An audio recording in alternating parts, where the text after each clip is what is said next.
With a cold smile, Xianxia immediately swung the 1,000-year saber and said sarcastically, "I'm going to take your lives."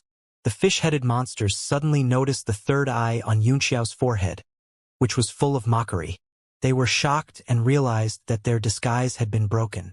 They roared and turned into beams of light, spinning in the air before rushing down. The fish-headed man who was cut by Xianxia was also alarmed and quickly retreated dozens of meters. But a fin was also cut off by the saber beam and he cried out in pain. The rest of them were all charging around in the sea fog, using their heads to hit the enemy. These fish-headed monsters didn't seem to know any martial arts or strong offensive techniques. They only relied on the sea fog, their own form, and simulated voices to deceive people. "Since you guys like to hit me with your heads, then hit me to your heart's content." A hammer suddenly appeared in Xianxia's hand, which grew to more than 20 feet long. He raised both hands high and smashed them directly on the heads of these fish-headed monsters. Bang! As the hammer came down, a fish-headed man's head immediately exploded, and his brain matter and other things sprayed all over. Bang! Bang! Xianxia swung the hammer quickly and smashed out several times at a time, each strike accurate. The heads of those who rushed up were blown off one by one, and a large number of corpses fell to the ground. The fish-headed monsters didn't seem to have high intelligence, but they weren't absolute fools either. They soon discovered that something was wrong. All of a sudden, they kept making strange GGG sounds, and no one dared to rush up again. Instead, they all flew down and plunged into the sea, disappearing without a trace. Only then did Xianxia put away the profound-level weapon and start to look around. He poured his primordial energy into the primordial heaven's eye, which allowed him to see nearly 100 meters away. Any further and it would just be a blur. All of a sudden, some slightly bright pearls appeared beside him. They were round like small balls.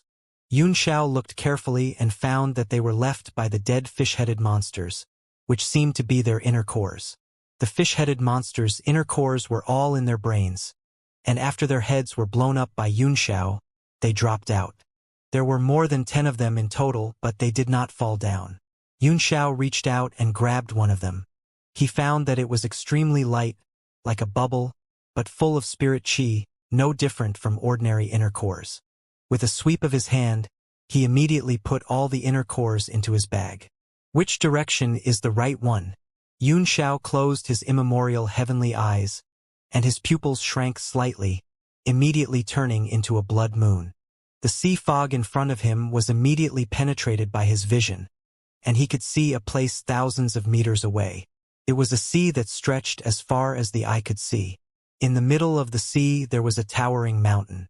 It reached the bottom of the sea and reached the sky, giving people a sense of magnificence. Xianxia paused for a moment, then immediately transformed into a bolt of lightning, breaking through the sea fog and heading toward the mountain.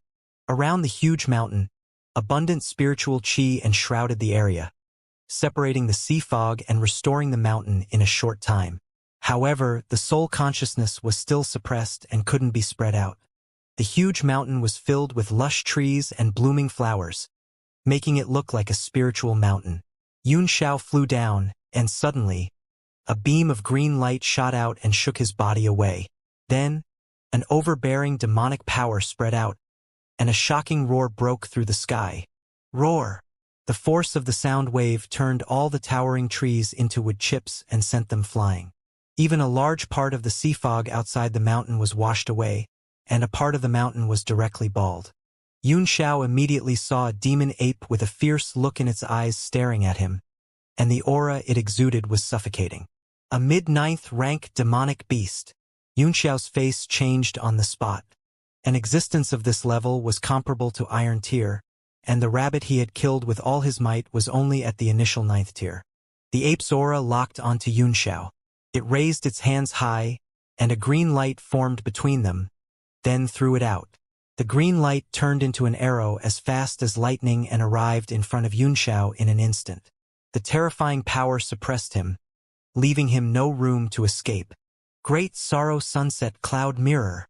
Xianxia transformed into an imperishable golden body and held the sunset cloud mirror in front of him with both hands, using it to block the attack. Bang! The green light hit the mirror and immediately split into two. One shot out of the mirror and hit Xianxia while the other shot back at the ape. Eft! Xianxia immediately coughed up a mouthful of blood as he was sent flying thousands of meters back into the sea fog. The light on his body dimmed and eventually disappeared, and his face was extremely pale. Is this really still the inside of the altar? Why are there so many random things? Xianxia took a deep breath and adjusted his breathing. He began to have some doubts. At this moment, the only evidence that supported his belief that they were still inside the altar was that there was no blood moon in the sky. The blood moon could be seen in any place in the world, and since it could not be seen now, it meant that it was still on the moon. The huge mountain was in front of them, but they didn't dare to approach it. It was very likely that the exit of this foggy sea was in the mountain. Xianxia fell into deep thought when he suddenly saw a beam of light flying over from the distance, also heading toward the giant mountain. He took a closer look and saw that it was Chen Kaihong. It's indeed a directional teleportation. If Chen Kaihong is here, then the rest should be in the sea of fog as well. Xianxia was overjoyed. It would be much safer if he could gather everyone's strength. However, he did not have a good way to gather everyone, so he could only rely on their own luck. Bang! A few thousand meters away, Chen Kaihong was also sent flying by the ape, causing a huge tremor that was even more intense than his previous attack. Xianxia flew forward for a distance, then retracted his lunar pupil and hid himself quietly. He only opened his primordial heavenly eyes to watch the battle from the side. Chen Kaihong also seemed to have discovered the strength of the ape, and his expression did not look too good. However, he did not panic, and only stared at the sky, fully alert. The ape's huge nostrils snorted heavily a few times, looking a little unconvinced. Its body squatted slightly, and its legs kicked hard, making a huge vibration. His body shot out, and it roared as it threw a punch at Chen Kaihong. There was no technique to this punch, and it was purely based on absolute power. The entire space was like a rag that was grabbed by his hand, completely twisted out of shape. Under the might of this punch, any possibility of escape was completely suppressed. The only way was to resist.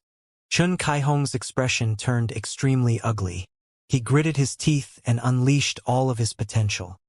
His hands quickly formed a series of hand seals, and a golden treasured saber burst out of his body. He threw a punch around his body, and his weapon's aura started to beat like a heart. The entire space that had been suppressed seemed to loosen up, and it started to tremble at the same frequency. Unparalleled heavenly blade, breaking 10 directions. Chen Kaihong's expression returned to normal. His right hand grabbed the hilt of his blade and slashed down fiercely. A huge blade shape appeared in the sky above him, and it also slashed down fiercely. Boom, boom, boom. The saber-shaped slash landed on the ape's fist wind and immediately produced a mountain-splitting sound. The violent energy formed a whirlwind and blew in all directions.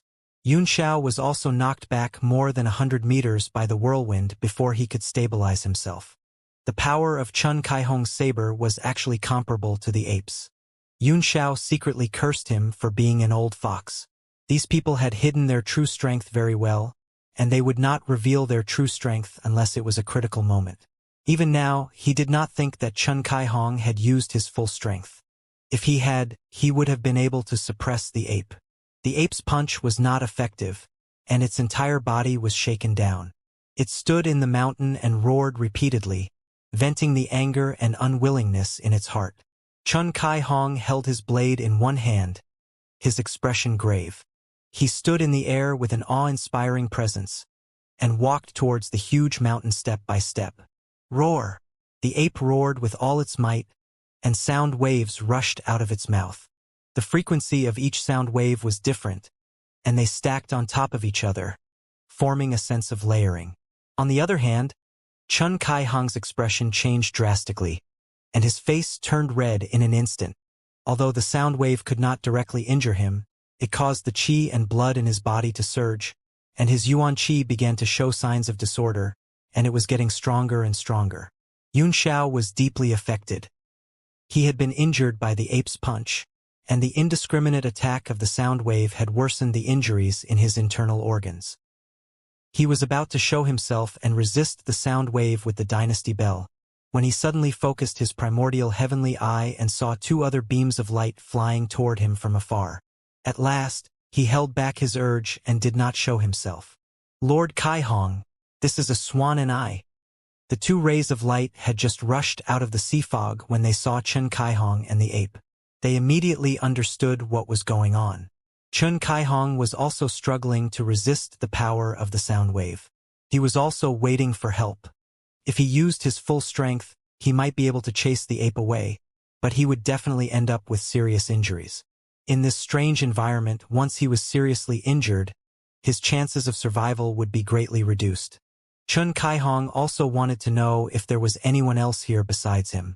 When he heard someone shouting, he was overjoyed. He turned around and saw that it was Cheng Haomiao from the Soul Eater race, as well as another expert from the Soul Eater race. So it's nephew Hao Xiang. Quickly help me chase away this ape. Cheng Haomiao and the other person were both two-star martial sovereigns. Although they were not strong enough, it was better to have someone's help than to fight alone.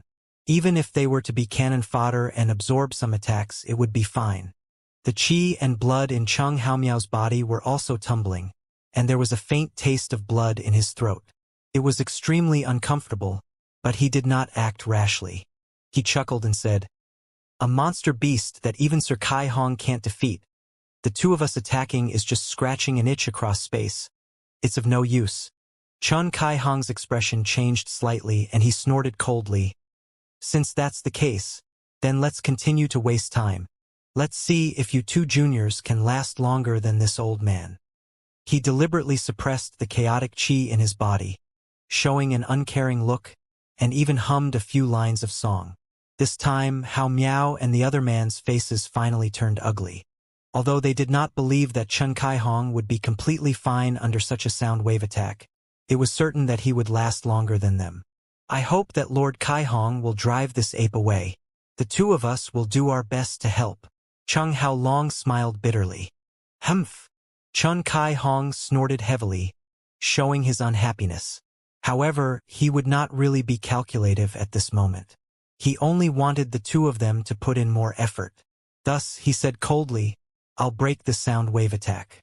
The two of you help me from the left and right. If anyone doesn't use their full strength, I'll just turn around and leave." Definitely.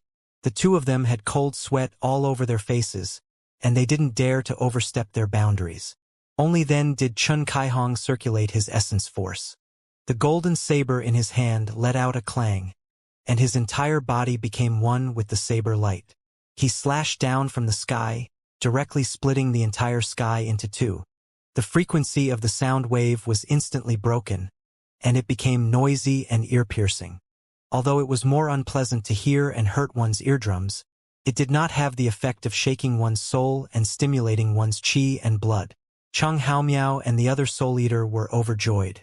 They turned into two rays of light and attacked from the left and right according to Chen Kaihong's instructions. Taking advantage of the vast expanse of soul-devouring flag, the yellow-rank golden soul slave rushed towards the giant ape to devour it. The entire spirited mountain turned cold and dark in an instant. The ape was stunned for a moment and looked at the soul slave with a trace of fear. It was obvious that it was also afraid of this kind of ghostly thing. Chen Kaihong had already dispelled the sound wave. The ape immediately stopped its sound. A ray of light condensed on its fist and smashed towards the soul slave, instantly dispersing the dark sky. Cheng Haoxiang's mind was shaken, and he spurted out a large mouthful of blood on the spot. He was sent flying along with the soul-devouring banner. The other soul-devourer made a hand seal and muttered the incantation. His entire body began to turn demonic as a faint power surrounded his body. An extremely long tail appeared, and his back was covered in scales. His hands formed the shape of a dragon. The moment Cheng Haomiao was sent flying, a huge demonic shadow appeared behind the Soul Eater, and its actions were in sync with his. Soul Battle Technique Ghost Weep. A surge of power rushed out from the man's body and turned into the body of a huge demonic beast. which pounced on the ape with a ferocious look. Xianxia watched quietly in the sea fog, his eyes flashing with a gleam. He had also cultivated soul techniques, but their effects were far inferior to the true techniques of the soul devourer race. At this moment, he was constantly pondering and comprehending them. The person who had fused with it was a descendant of a subdragon, or one of the earth dragons, which was also an extremely powerful 9th-rank existence. Roar! The ape opened its mouth wide and roared in anger. Just the might of its voice was enough to disperse the power of manifestation. As it jumped up with its legs, it used its head to push up and dispersed the surging power with a loud bang. It seemed to be affected to a certain extent as the hair on its entire body stood up, and it looked like it was about to go berserk. After the attack, the Soul Eater clan member's aura plummeted and he became extremely weak. Blood flowed from the corner of his mouth as he shouted with all his might, "Lord Kai Hong, why aren't you moving?" Chun Kai Hong had originally planned to attack, but after the ape went berserk, the aura on its body became even more overbearing and brutal, causing him to be stunned. He retracted the blade light that was condensed in his hand and said indifferently, "I know when to act. I don't need your command. The ape's aura is extremely chaotic right now, and it's at its peak. We can't fight it head-on with our strength, so why don't we wait for the others? There's only one such mountain in the entire Mist Sea, and the others will soon arrive. It won't be a problem for us to capture the ape." Chang Haomiao and the Soul Devourer were so angry that they almost vomited blood. "You should have said so earlier that you wouldn't attack. You've caused us to be injured, and now you're saying that it's not appropriate to attack. I'll fuck your entire family's ancestors." However, the two of them didn't dare to raise any objections. After revealing resentful expressions, they distanced themselves from the ape and quietly stood on the sea of fog to regulate their breathing. The ape did not seem to dare to rush out of the giant mountain. It only stood in the mountain and roared a few times. It slowly quieted down and continued to stare at the fog with an ominous glint in its eyes, as if it was the guardian god of the giant mountain. The whole area fell silent all of a sudden, and only the sound of the waves below could be heard. They were all circulating their qi and regulating their breath. Among them, Chang Haomiao and Xianxia were the most seriously injured. After a while, someone finally came and coughed. "Cough, cough, cough, what are you guys doing? You didn't move at all, so I thought you were all dead. I was so happy that I wanted to collect your souls, but I found out that you were alive. Martial uncle." Chang Haomiao suddenly came back to his senses and said with joy, "Uncle Master is finally here." The other Soul Eater race member also had a look of joy on his face. With the Buguang around, it would not be a problem for them to take down the ape together. Furthermore, they would not be bullied by Chun Kai Hong. Chun Kai Hong's expression changed slightly, and he laughed awkwardly. "Brother Guangliang, you've come at the right time. The two disciples of your sect and I were blocked by the demonic ape and couldn't enter the mountain. Now that Brother Guangliang is here, there's nothing to fear." Not only that, but a skinny figure also appeared from the sea fog. He chuckled and said, "How can I do that? My soul slave is still sleeping. I don't have the strength to even truss a chicken. I need Brother Kai Hong to protect me." "Humph, you can cross the sea of fog without the strength to tie up a chicken. If you have the strength to tie up a chicken, won't you be able to kill us with a raise of your hand?" Luo Yuankai's disdainful voice came from the fog, and then his figure gradually appeared. Chun Kai Hong was overjoyed. "Brother Yuan Kai is here as well. This time it will be easy to capture this ape. It will be a piece of cake." Luo Yuan Kai looked around and said, "Why don't we wait for everyone else? Although this sea fog is mysterious, it's not dangerous. On the contrary, this giant mountain gives me a feeling that it's not simple." The three monks didn't have any water to drink, and no one was willing to put in more effort, so they continued to wait there. Xianxia sighed inwardly in the fog. These people from the 7 major sects were all powerful, and each of them was like a dragon, but once they joined forces, they would be like insects. He continued to adjust his injuries in the fog. After an unknown amount of time, he faintly heard a conversation and came back to his senses. His injuries had recovered by 50 to 60%, and there was basically no big problem. At this moment, almost half of the people had gathered. However, the 3 from the Long family were nowhere to be seen, while only 2 from the Biming family were present. Chun Kai-hong seemed to have lost his cool, and said, "Everyone, do you still want to continue waiting? Heaven knows how big this sea of fog is. Perhaps some people will be teleported tens of thousands of miles away and won't be able to make it back in their lifetime. The key to the sea is that we can't see. It shouldn't be that big. We're not too far away from each other. The rest of them shouldn't be too far away either. I'm afraid they've encountered something we haven't encountered." Chun Kai-hong said, "Biming Tongfang hasn't appeared either. It's best if he dies in this fog sea. I suggest that we chase this ape away and enter the mountains first. If there are still people coming after us, they'll naturally be able to find a way to catch up." When the 2 men from the Biming Dark Palace heard this, their faces turned ashen with anger, but they did not dare to make a sound. Chun Kai-hong seemed to intentionally or unintentionally glance at them, and they were so frightened that they quickly shut their mouths. Luo Yuankai also nodded in agreement. "That's good. We can't wait any longer. It's been more than a month now, and I'm afraid the world will close at any time. Let's hurry." Chun Kai-hong said, "That's right. If we work together, we will be able to take care of this ape in less than 1 round." Everyone's aura burst out at once, linking with each other, forming a huge chi field that dispersed. Even the fog was dispersed. The ape in the mountain was shocked. Its eyes were filled with horror as it growled in a low voice. Couldn't help but take a step back. Under such an aura, it was also afraid. "Humph! Weren't you very impressive and awesome just now?" Chang Haoxiang hated it the most. With a flash of killing intent in his eyes, he opened the soul-devouring banner in his hand and slashed it out like a huge blade. Everyone started to move one after another, all kinds of ultimate moves bombarding down. The ape jumped up in fear and quickly fled into the mountains. It didn't dare to take the attack head-on. A wave of attacks rained down on the mountains, shaking them violently. The ape also fled without a trace.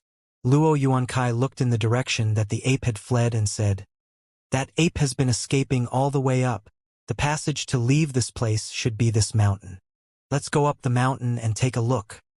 Everyone finally entered the mountain and felt the water-like spiritual chi. One by one, they flew up along the mountain path, the top of which directly reached the sky, and no one knew how deep it was. After entering the mountain, his divine sense had also recovered. From time to time, he could feel powerful auras moving in the mountain. Some auras seemed to be checking on them, but they were all in peace. No demonic beasts jumped out to cause trouble. "There's a restriction." Luo Yuankai was suddenly startled and hurriedly shouted, causing the entire team to stop. In front of them, there was a flash of light. There was a barrier in front of them, and light was flashing on it. Luo Yuankai shot out a beam of light from his finger, trying to test the waters. The ray of light passed through the restriction without any hindrance. It did not seem to be very powerful. Luo Yuankai frowned. He still seemed worried. He took out a bamboo tube and gently opened the lid. 3 golden beetles immediately flew out and lay motionless on the lid. Luo Yuankai drew a symbol in the air and sent it into one of the beetles. The beetle immediately buzzed and flew up to the light of the restriction. The beetle slammed into the restriction with a PA sound and was directly bounced back. It flew over again, and after a few consecutive hits, it was directly bounced back without exception. Luo Yuankai frowned and said, "As expected, there's a name to it." After a few failed attempts, the beetle flew back under his control and returned to the bamboo tube. "Lord Yuankai, you can come to a conclusion with just one beetle?" A warrior could not help but ask. Chun Kai-hong glanced at the man and said, "Brother Yuankai's insect-controlling technique is unparalleled in this world. Those 3 beetles are enough to take your life. If you don't believe me, you can try." The man's face was clearly filled with disbelief, but he didn't dare to say anything in rebuttal and tactfully retreated to the side. One of them said, "It seems like this restriction is specially set up for living beings. Even attacks can be filtered through. It seems like it'll be a little troublesome to pass through." Everyone turned their heads to look at the person who spoke. Cheng Haobo was stunned for a moment before he said, Li Yunxiao? When did you come? He. Yunxiao laughed. A small figure like me just has a low sense of existence. I can't help it. I'm afraid young Master Yun was already there when we attacked the demonic ape, right? Cheng Haoshi said sarcastically. Don't think of yourself as a small figure and don't do anything. I don't like what you're saying, Brother Haomiao, Yunxiao snorted. If I don't want to help, why should I stand out now? Young Master Yun, do you have a way to pass this? Luo Yuankai asked. It was only then that everyone remembered that he was an 8th-tier alchemist, and they were overjoyed. Yunxiao looked around a few times, then walked up and gently touched it with his hand. The light of the restrictive spell suddenly lit up and flicked his hand away. He placed his right hand in front of him and began to think. Then, he cast a few hand seals and flicked them on the restriction. A small strange talisman appeared and then disappeared. After that, he cast dozens of spiritual arts in succession. Every time he did so, the restriction would light up and form a strange array. It was as if he was drawing a grand scroll. A moment later, Yunxiao finally stopped and said, It's almost time. Whoever has extra 9th-tier profound armaments can borrow them to break the formation. Everyone looked at each other. 9th-tier profound armaments were their lifeblood. Some people didn't even have one, so how could they dare to lend it to others at will? In terms of 9th-tier mystic artifacts, all of us combined might not have as many as you, Li Yunxiao, Cheng Haochi said. How can you ask us to lend you? I have a lot, Yunxiao said, but I don't have any extra. Chun Kaihong seemed to have noticed something and said, Young Master Yun, are you trying to break an array with an array? Yunxiao nodded and said, That's right. This restrictive spell is really difficult to understand, and we don't have much time to study it. We can only break it with an array. I've already laid out a small inverted array on this restrictive light, and I need a profound artifact as the eye of the array. It is very likely to be destroyed when I break the array. Destroy it. This was something everyone treasured, and it was impossible for them to take it out. To destroy a 9th-tier profound armament, this price was something no one could afford. Chun Kaihong frowned and said, Anyone's 9th-tier profound armament is a life-and-death cultivation. How can there be an extra one? Can't an 8th-tier one work? I do have an 8th-grade treasured saber here that I used in the past. Now, I only have some nostalgia for it. If it's useful, I can contribute it. If I have a 9th-tier mystic artifact as the eye of the array, I'm very confident that I can break this restrictive barrier, Yunxiao said with a frown. But if it's only an 8th-tier mystic artifact, I'm not so sure. Chun Kaihong replied, Let's give it a try. Who would take out their own 9th-tier profound armament and destroy it? A golden saber appeared in his hand with a flash of light. His eyes revealed a trace of pity as he handed it over with both hands. Yunxiao took the saber and gave it a look. Then he said with a wry smile, And it's mid-tier? Even if it's an 8th tier, shouldn't it at least be a top 8th tier profound armament? It's easy to say. Even I don't have a top 8th tier profound armament. A warrior immediately complained, as if a full man didn't know the hunger of a hungry man.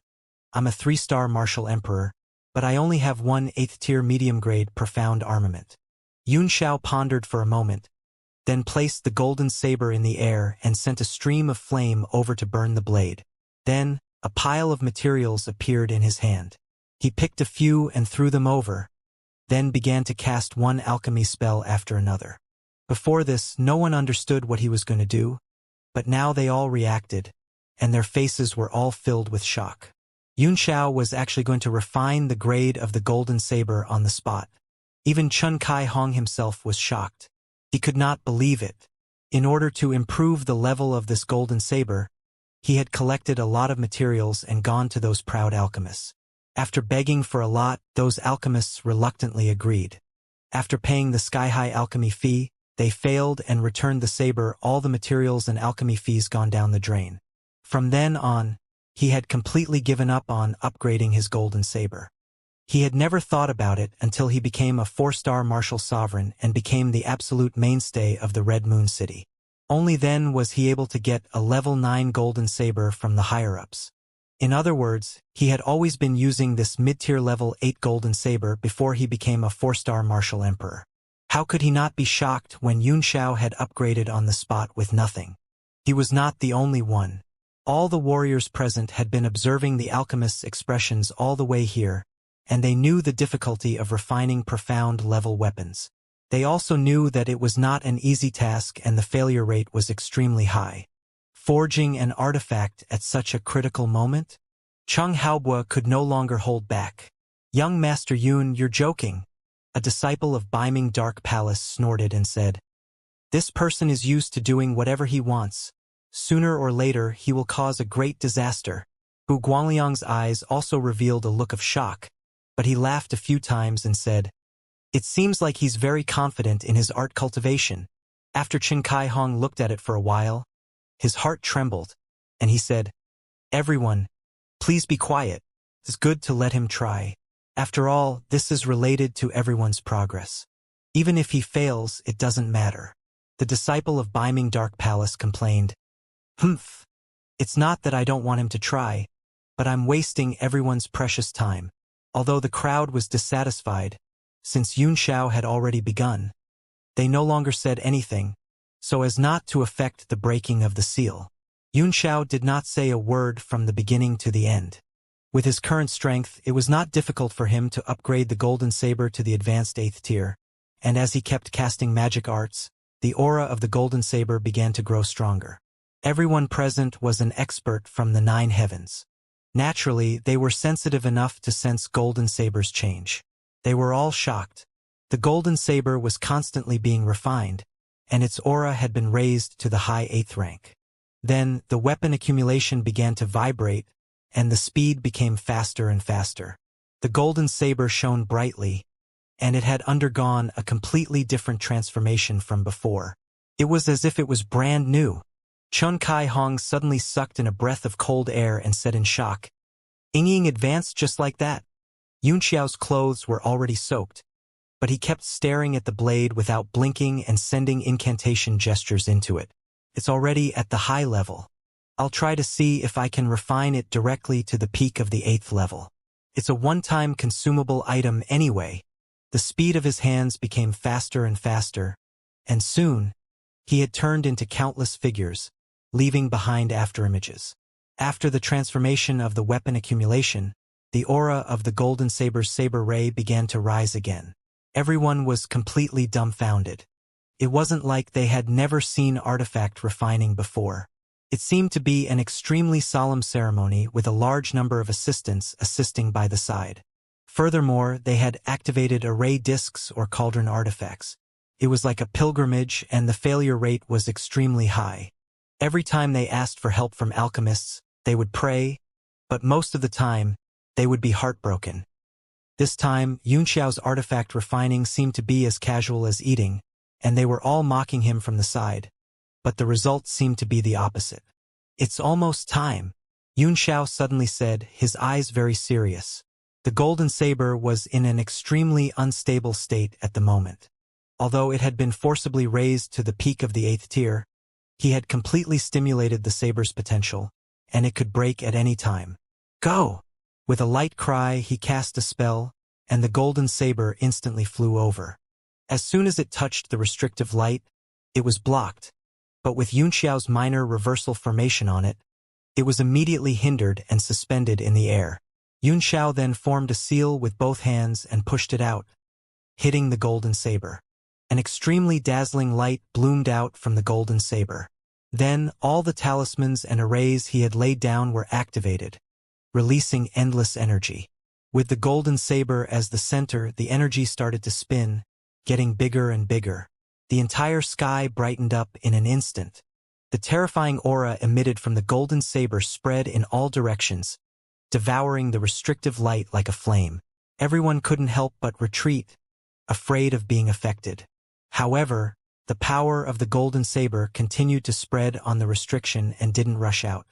A moment later, the golden saber broke with a bang and fell down as a piece of scrap metal. "Go!" Yunxiao suddenly said. "Go over there quickly. This restrictive light is too strong and endless. I don't know where the source is. I only burned a big hole now, but I'm afraid it will recover by itself after some time. He was the first to turn into a ray of light and rush through the light of the restriction, landing above it. The rest of the people were also overjoyed and immediately rushed over. Sure enough, after a while, the restriction was restored at a speed visible to the naked eye. At that moment, everyone looked at Xianxia with a different look of respect. Young Master Yun, you are indeed worthy of the title of an 8th-tier alchemist, Chen Kaihong said. You are even better than ordinary 8th-tier alchemists. Your future achievements are inestimable. Xianxia smiled and said, I'm flattered. Let's go. It's rare to come to the immortal land. If we don't hurry, we'll be there soon. At this moment, Xianxia's status had suddenly risen to the same level as Chen Kaihong and the others.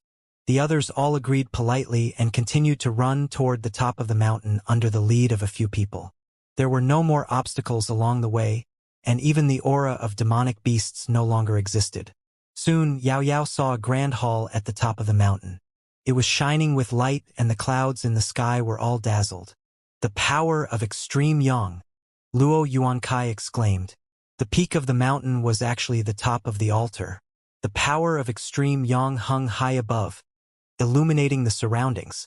The power of extreme yang shone down from the top of the palace. The entire mountain peak was under the scorching power, and even from afar, one could feel their hearts palpitate. Luo Yuankai looked at the extreme yang light in horror and said in surprise, just what kind of supreme treasure is at the top of this palace that it can emit such a powerful force? If it's obtained by someone, wouldn't that person be able to dominate the world? Chen Kaihong's heart also thumped as he muttered, this light seems to be approaching the sun. We are all shocked when we look at it from afar. How do we enter the palace? Everyone became anxious. They stood in the distance, and the extreme yang couldn't shine on them. Even they felt a wave of scorching discomfort, let alone directly stepping into it. Is the power of extreme yang really that terrifying? Cheng Haomiao could not help but ask. Bu Guangliang said indifferently, this thing is a variant of rule force. It's enough to resist the Emperor Qi of the 9 heavens. If it's extremely strong, even the Emperor Qi can't resist it. This place is about 500 meters away from the entrance of the main hall. It shouldn't be difficult to hold on, Luo Yuankai said in a serious tone. He raised his aura to its strongest state and suddenly turned into a ray of light and rushed out. A strong light flashed in the air and ignited into flames. Luo Yuankai's entire body was directly sent to the opposite shore, but he had already turned into a man of fire. He hurriedly circulated his origin power to shake off the flaming qi and was safe and sound. However, most of his clothes had been burned off, and half of his body had turned black. Most people were shocked to see him in such a sorry state even with his strength. Luo Yuankai said from afar, although he's very strong, as long as he's not too late, nothing will happen. Come over. Only then did everyone feel a little relieved. They began to fly over one by one, all of them unleashing their defense and speed to the extreme. All kinds of colorful battle clothes also appeared, and many people still let out blood-curdling screams. By the time they reached the other side, they were all burned to black charcoal. There was even a martial emperor powerhouse from the Soul Devourer race who seemed to be restricted by the extreme yang power. In the end, no one managed to make it through and died on the way. The water in his body evaporated instantly and he turned into a dried corpse. The faces of Bu Guangliang, Cheng Haomiao, and the others changed slightly, revealing shock and cold expressions. Xianxia was the only one left outside the hall, and he seemed to be hesitating. With young Master Yun's abilities, it shouldn't be a problem for you to cross this region, right? Chen Kaihong asked. Xianxia thought for a while, resting his chin on his hand. He had seen everyone rush over just now. I'll try. It doesn't seem to be as difficult as everyone thinks. Perhaps I can find a simpler way. Oh? Then we'd like to see what other methods young Master Yun has. Cheng Haomiao said coldly. He was in a bad mood after losing an expert of the Soul Devourer clan. Xianxia snorted and ignored him. He slowly condensed a cloud of water vapor and formed a thin layer of ice over his body. then walked into the extreme yang. Ha, you want to use that little bit of ice as the power of extreme yang? Does he think that he's cultivating the ice true chi of our Beiming Dark Palace? A disciple of Beiming Dark Palace sneered in disdain. Everyone's faces were also full of contempt, waiting to see him get burnt. Yunxiao stepped into the extreme yang zone, but he did not fly away quickly. Instead, he stopped for a moment and then slowly walked forward. Ah? What? What's going on with Yingluo? Everyone was instantly dumbfounded. Their eyes widened so much that they almost fell out of their sockets. Disbelief was written all over their faces. The layers of ice that appeared around Yunxiao formed a thin ice armor, but there were several of them. Moreover, they were not simply attached to his body, but had been precisely condensed into a complex prism structure.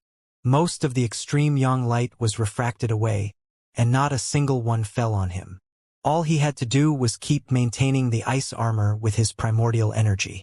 Even though the ice armor was being consumed at an extremely fast rate, Yunxiao's power was enough to maintain it for half an incense stick's time. Everyone present was an expert. They immediately discovered the secret behind this. Their faces darkened one by one.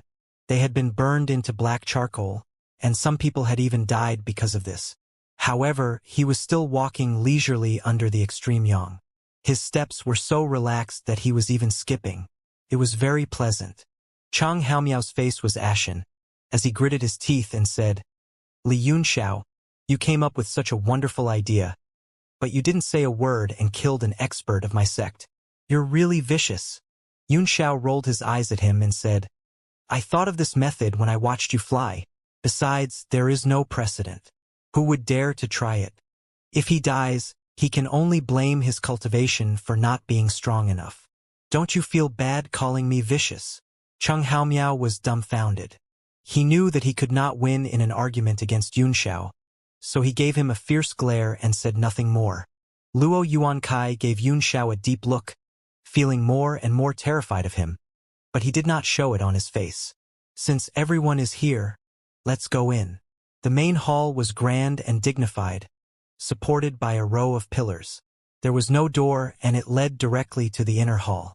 After walking through the long corridor of the front hall, everyone's eyes immediately lit up. They saw a large pavilion in front of them, faintly sitting in the spiritual light.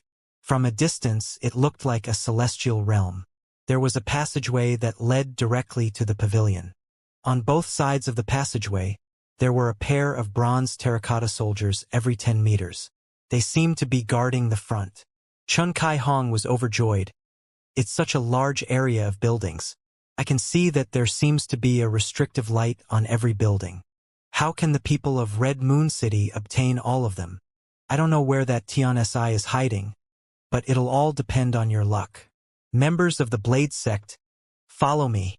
He immediately turned into a ray of light and flew toward the buildings. The few martial sovereigns from the Blade Sect followed closely behind. The people from the other sects were equally matched, and they could not wait to catch up. Soon, Yunxiao was the only one standing in front of the passage. "You've gone through so much to get here, and yet you're still so calm. That's quite rare," the demonic dragon said. Yunxiao laughed. "According to the records of the city lord of Red Moon City, Tian Si is fleeting and untraceable, and only Yutong can find it. These people are just reading with the crown prince. Even Jiang Churan may not be able to find it." His eyes flashed and the moon pupils immediately appeared in his eyes. He looked at the building and there seemed to be a strange feeling in the front left. It was as if a soft call was surging in his heart. Yunxiao was slightly taken aback, and his lunar pupils immediately disappeared. His face was filled with horror. After so many years, was the so-called Tian Si really still here? He muttered to himself for a moment, then immediately headed in the direction he had sensed earlier. It was an unremarkable little courtyard, but unlike the surroundings, there was no light of restrictions. Could it be that the people of the Red Moon City have already found this place? Yunxiao was taken aback. He quickened his pace and walked into the courtyard, where the sound of trickling water could be heard. Not only that, but 3 figures were also in the courtyard. They turned around at the same time and saw the three people from the Long family. A hint of shock flashed through Yujua's eyes, but he quickly recovered and smiled. "Oh, young Master Yun? You're here too?" Yun Xiao asked in surprise. "Brother Yujua has arrived long ago? Could it be that there's another path that leads to this place without going through the mountain?" "A giant mountain?" Yujua chuckled and said, "We don't know what mountain it is. We just randomly walked around the fog sea and ended up in this palace. There should be many paths." He narrowed his eyes and asked, "There are many palaces and buildings here. I can't count them one by one. Young Master Yun, why are you so interested in this unremarkable Huanjuan court?" "Oh? Is this courtyard called the Sovereign Courtyard?" Yun Xiao looked up at the strange characters on the plaque in the courtyard and laughed in surprise. "I just came here casually. But Brother Yujua, you actually recognize the words of the I race." Yujua was shocked and knew that things were not looking good. However, he quickly smiled and said, "I just felt that these words were somewhat similar, so I just casually called them out." Yun Xiao sneered in his heart, but he still said indifferently, "So it's just casual. Then let's just walk around." Yujua awkwardly laughed a few times, then began to pace around the courtyard, but his heart was filled with anxiety. Yun Xiao also began to observe carefully. He was now very sure that there was something strange about the courtyard, but he did not know why Yujua was here. The three seemed to have been here for a long time, but they did not seem to have found anything. After a while, Yujua finally couldn't help but say, "There's nothing here, so there's nothing to see. Let's go elsewhere. After all, time is limited, so don't delay the treasure hunt." Yun Xiao said with a smile, "Brother Yujua is right. You can go first. I encountered a demon beast on my way up the mountain just now, and I've been injured. It's just nice that this place is quiet, and I can heal my injuries." Yujua's expression changed slightly. He took out a scarlet pill and handed it over, saying, "I have a holy healing pill here. Young Master Yun, you'll definitely recover after taking it. You'd better leave quickly and not delay the treasure hunt." Yun Xiao took the pill and put it away as he said with a smile, "It's fine. I still have a few profound level weapons on me. Brother Yujua, you can go first." Yujua's anger surged and he snorted, "How many profound level weapons do you have? You're just a 9 stars martial supreme. Why are you being so generous?" As one of the 7 super forces, the Long family of Skyridge has countless profound level weapons. I don't care about them. You'd better leave quickly.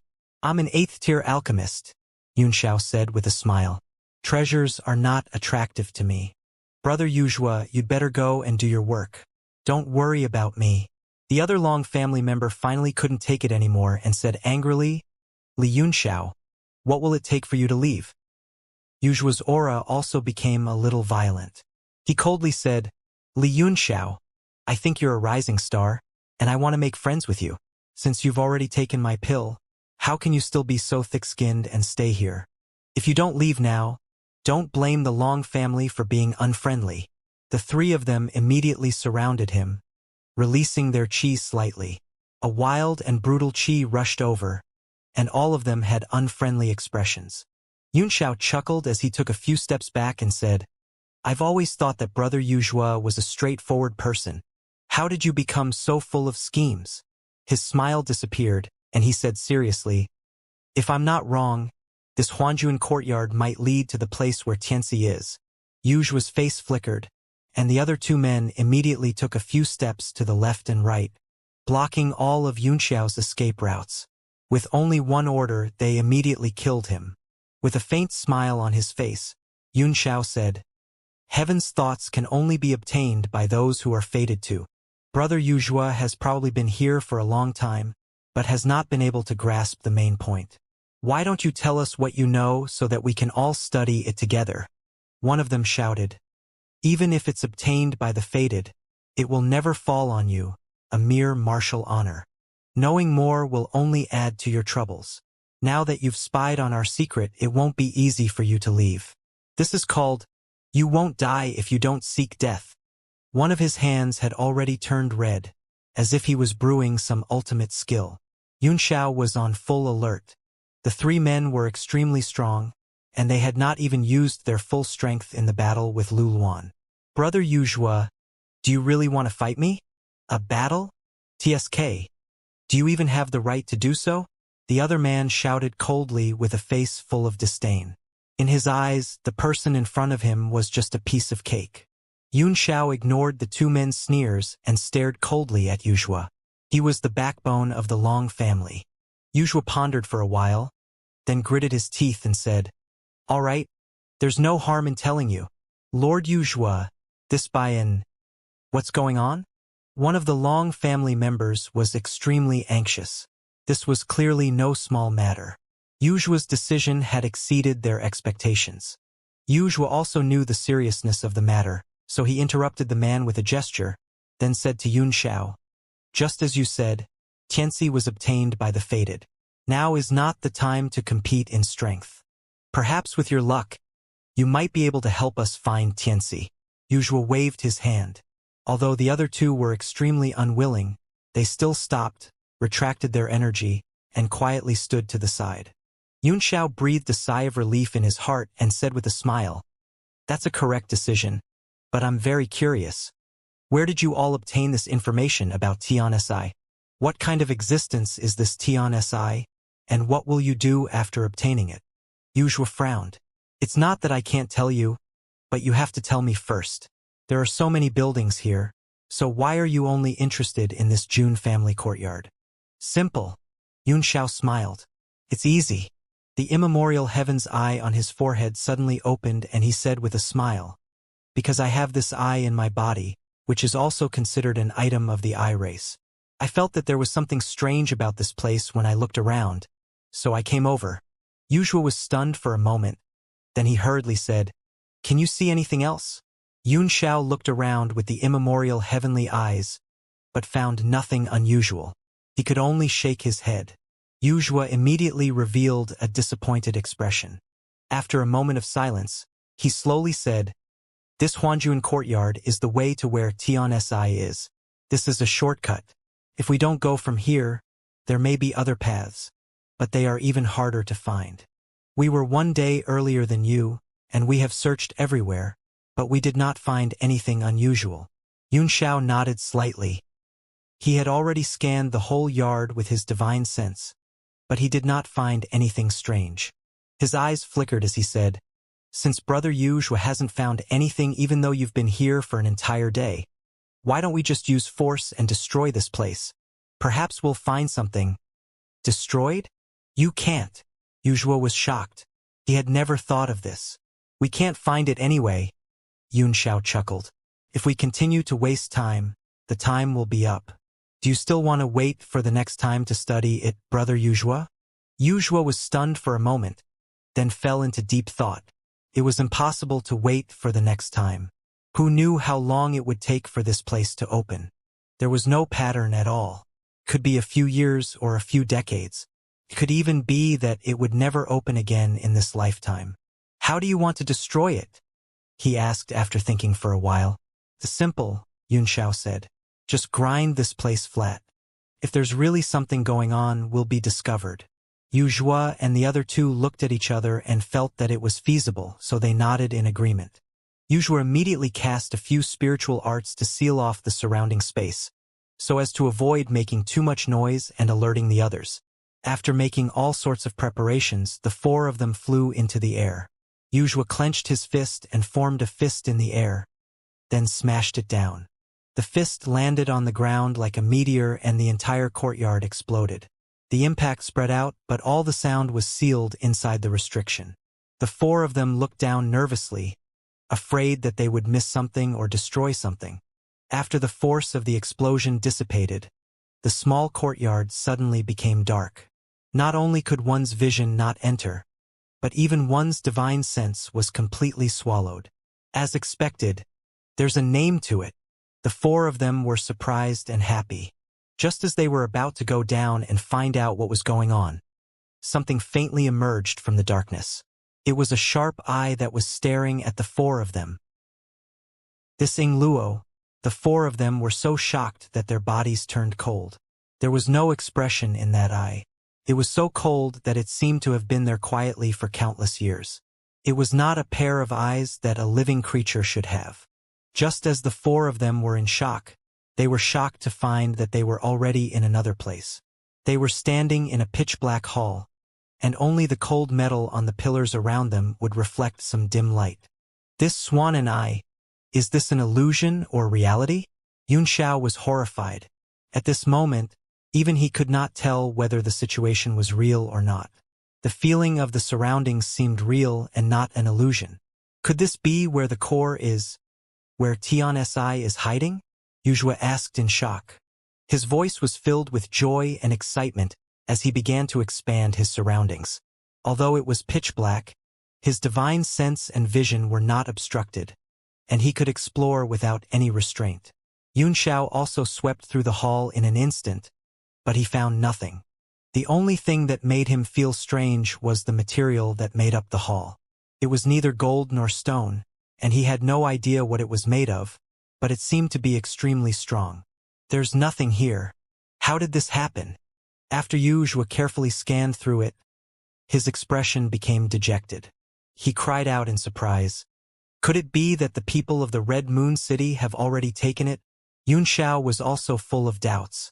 Since the Huanjun courtyard had teleported them here, there must be a reason behind it. But there was nothing in front of them except an empty hall. Just as the four of them were feeling extremely dejected, a calm voice was heard. The people of the Red Moon City have never entered. You are the first batch. Who is it? The four of them were greatly alarmed and immediately became alert, looking in the direction of the sound. At the head of the hall, a throne had appeared out of nowhere. A handsome middle-aged man sat there steadily and looked at them with a smile. Wuxia and the other two were so shocked that their bodies turned cold. They had clearly inspected every inch of the place, but there was no sign of any living being. How could there be an extra person for no reason? Yunxiao's face turned pale in an instant, and a stream of qi and blood inexplicably surged in his body. The man in front of him was Murongzhu. He wasn't as excited as he was when he first saw Murongzhu. After a slight fluctuation in his emotions, he quickly calmed down. He had never been so calm before. He was like a pool of still water, so calm that it was terrifying. Wuxia licked his dry lips and said, "Who are you?" Murongzhu sat peacefully on the throne with one leg crossed and her hands in front of her. Her watery eyes had been sizing up Xianxia. It was not until Wuxia spoke that she turned to glance at the three and said with a smile, "It doesn't matter who I am. What's important is that I want to talk to him alone. Please make way." Wuxia and the other two were taken aback. They gave Xianxia a strange look, which shocked them and made their faces fill with horror. Xianxia had no aura at the moment, as if he was a dead man. If not for his eyes, no one would have known that he was beside them. It was an extreme silence that made people feel a trace of fear. Gulp! The sound of swallowing could be heard. Wuxia suppressed the uneasiness in his heart and said to Murongzhu, "Give way? We've gone through so much to get here, and you think we'll let you? At least tell us who you are, and whether or not Tiansi still exists. If it exists, where is it?" Murongzhu smiled indifferently and gave an irrelevant answer. "What do you guys think of this hall?" Wuxia was stunned. He glanced around the hall and said, "It's cold and dark. I don't like it." The corner of Murongzhu's mouth slightly rose as she said indifferently, "Since you don't like it, then why are you talking so much nonsense? If you don't move, this will be your grave." Wuxia and the other two were startled, and they hurriedly circulated their yuan qi to raise their guard. Although they couldn't see through Murongzhu's abilities, the three of them didn't know why they felt an irresistible sense of fear. After Murongzhu said those words, an inexplicable sense of danger and even despair welled up in their hearts. The three of them were already drenched in cold sweat. Xianxia, who had been as quiet as dead water, suddenly said, "The three of you should retreat. If he makes a move, he will kill you all in an instant." Wuxia and the other two were taken aback. Even if Xianxia had not said that, they would have instinctively felt that this would be the result. "Young Master Yun, please take care of yourself. I'll take my leave now." Wuxia hurriedly cupped his fists. Although Tianxi was important, he was still more important than their lives. The three of them quickly escaped.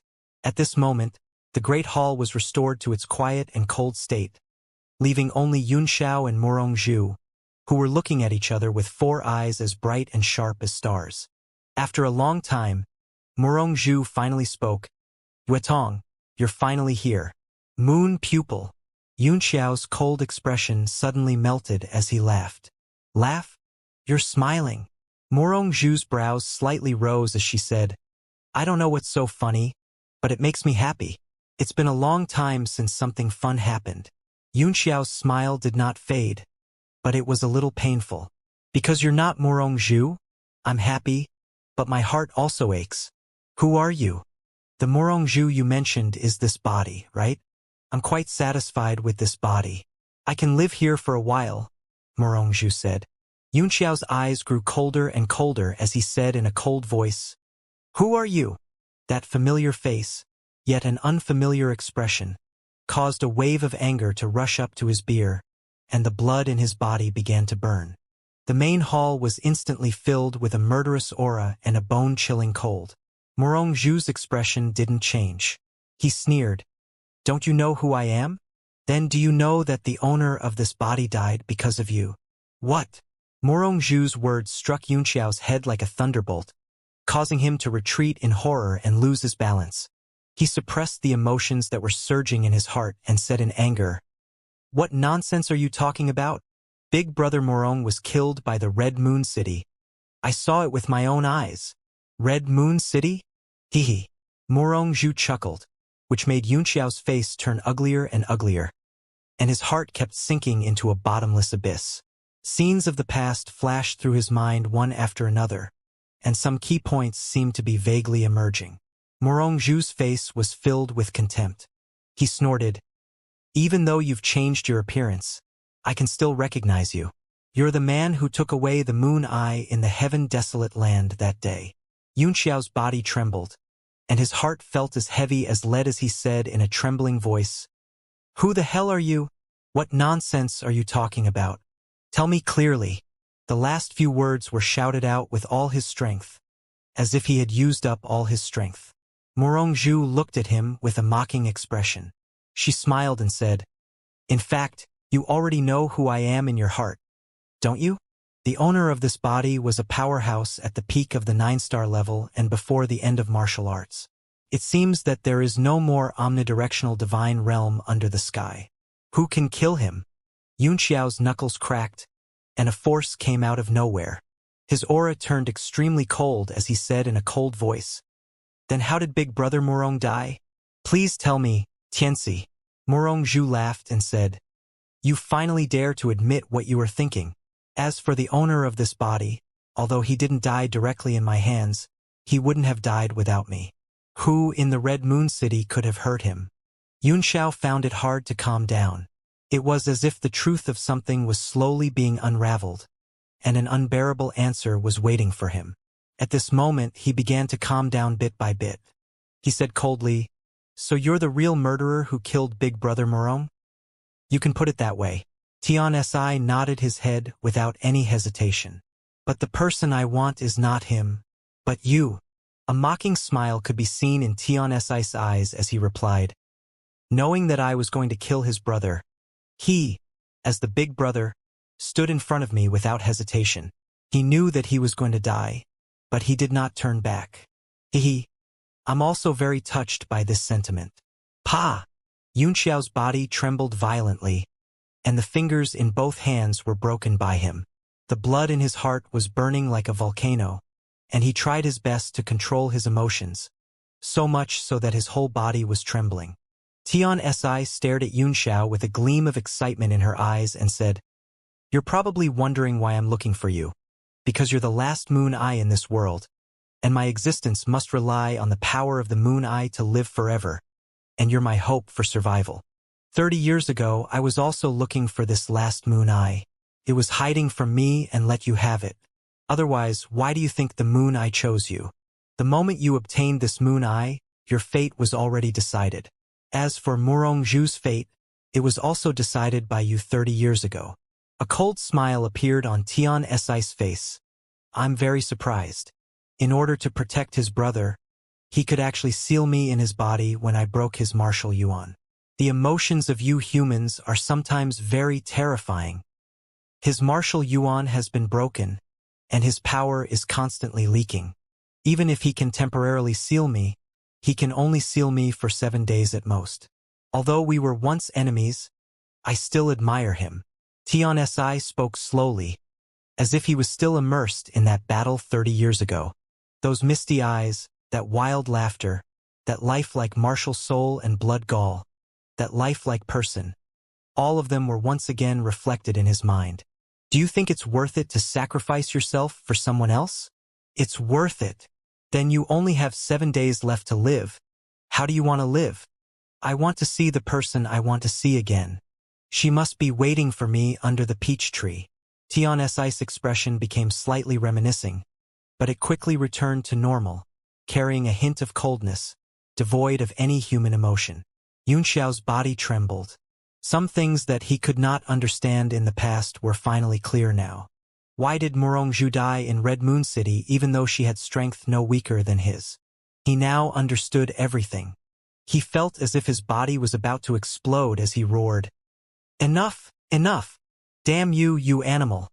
I looked at his furious and sorrowful expression and laughed nonchalantly. You're angry, aren't you? You let your brother die because of you, but you never knew. Now that you suddenly know the truth, do you have a feeling that you want to tear me into 1,000 pieces? But my body is Murongzhu's. Can you really kill her? Not to mention Jinjin. A hint of mockery flashed in his eyes, and he said in disdain, not to mention that your strength is simply trash. Bastard, die! Yunxiao roared. The intense pain and grief almost drove him mad. The lunar pupils in his eyes seemed to sense the danger as well, and they emitted a powerful force. Half of Yunxiao's face was filled with blood vessels, making him look terrifying and ferocious. The Thousand Autumn's tyrannical saber in his hand absorbed the energy from his body like crazy. It transformed into a roaring dragon and slashed at the sky. Tian-Si replied coldly. He's already trash to begin with. Now that he's enraged, he can't even withstand a single blow. Even the Moon Eye is left with such a weak power. He did not make any move, but Yunxiao's saber was blocked by a force 3 feet in front of him. Cicadas kept chirping from the blade, but it could not advance any further.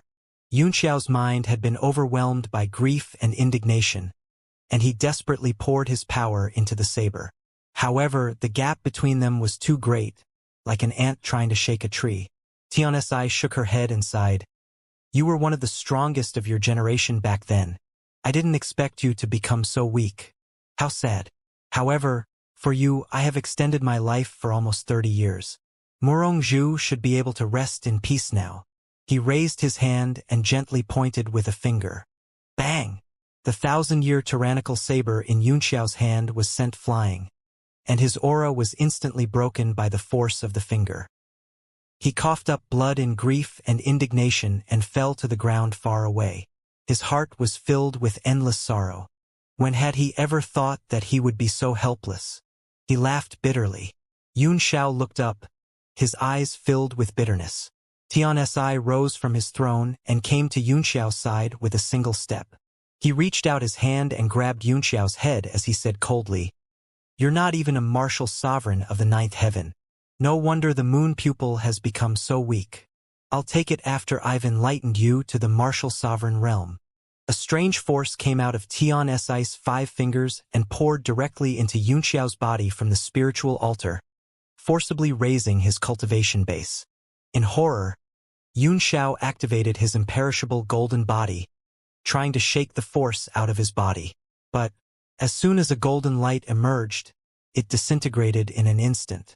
Under Tian-Si's power, he was like a mantis trying to stop a chariot, unable to put up any resistance.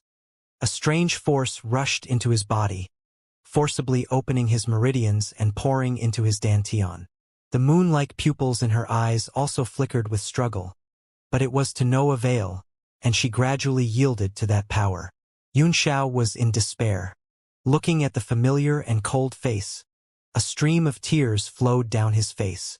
Tian-Si replied coldly, Will the pain in my heart be reduced if I shed tears in my eyes? Don't be sad. There will be no trace of you in this world soon.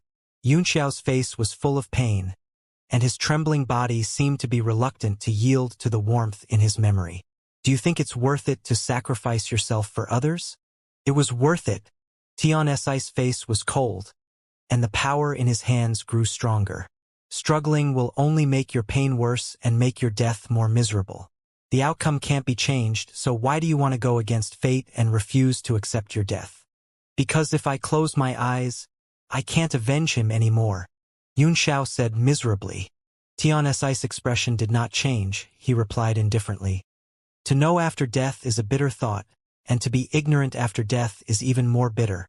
It's really sad that a peerless expert of his generation is struggling with the powerlessness of life. Yunxiao's face was completely twisted. The lunar pupil, which had been sleeping under his suppression, seemed to be slowly waking up. The pain in its eyes gradually reduced, and the coldness and fierceness in its eyes intensified. Tianxi looked at his blood-red eyes and felt a surge of excitement in her heart. Suddenly, there was a slight fluctuation in the air, and a ray of light shot over silently. It was not fast, but it was so sharp that he did not dare to easily receive it. Startled, Tianxi involuntarily let go of Yunxiao's head and dodged the attack. Then, he stared out of the hall with a solemn and cold face and said coldly, "It's you? You've finally arrived." A figure flashed outside the hall and walked into the hall. The sound of a poem was heard as the man walked. For whom do I live and die? For whom do I speak lightly? A quiet dream breaks what years? Why do we need worldly sentiments? Why do we need to force ourselves to be beautiful when old friends meet with a smile? Yunxiao fell to the ground in pain, his eyes filled with great pain. He struggled to raise his head, and as expected, he saw a familiar figure under the familiar voice. Tianxi stood silently in the air, the coldness in his eyes increasing. Red Moon City Master. Zhang Churen glanced at him and said indifferently, "Tianxi, this isn't a place you should be at," Tianxi replied. "This is where I should be," Zhang Churen said indifferently.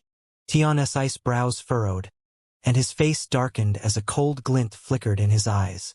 Zhang Churen did not take it seriously. Instead, she looked at Yunxiao, who was coughing on the ground, and asked with concern, "Are you all right?" "I'm fine," Yunxiao said with a bitter smile. "I'm fine." Zhang Churen nodded and suddenly asked, "Who are you?" Yunxiao's heart jolted. He struggled to his feet, swallowed a large number of medicinal pills, and sat in a meditative position. While adjusting his injuries, he said, "Don't you know me, Red Moon City Master? Thanks to you, I've been given the title of the #1 among the younger generation, and I've been in a lot of trouble." At this moment, his state of mind had changed with Zhang Churen's arrival. The situation of certain death had been broken, and there was an additional ray of hope. He couldn't die, and he couldn't die in such a humiliating way. A drunken dance with the shadow of a phoenix, a feather in the clouds for all eternity, Zhang Churen said. "What a goodly Yunxiao. But I'm not asking for that name or that identity." He looked at her and said slowly, "Are you the person I'm thinking of?" Under his gaze, Yunxiao's heart seemed to be seen through in an instant. His body trembled slightly, but he gradually calmed down and said, "Which name is it? Which identity? Who is the person you are thinking of?" Zhang Churen's gaze seemed to be able to see through the endless distance, looking at the distant past. She said word by word, "That name, that identity, the person in my heart. He's called a smile for 1,000 years of wind and clouds, soaring for 10,000 years and shining through the ages." Yunxiao had a premonition in his heart, but he still felt a little uncomfortable when these two once all-powerful poems were read out. "The person you're talking about, is he the vanquisher martial sovereign, Gu Feiyang? What makes you think I'm Gu Feiyang? Just because I have the moon pupil?"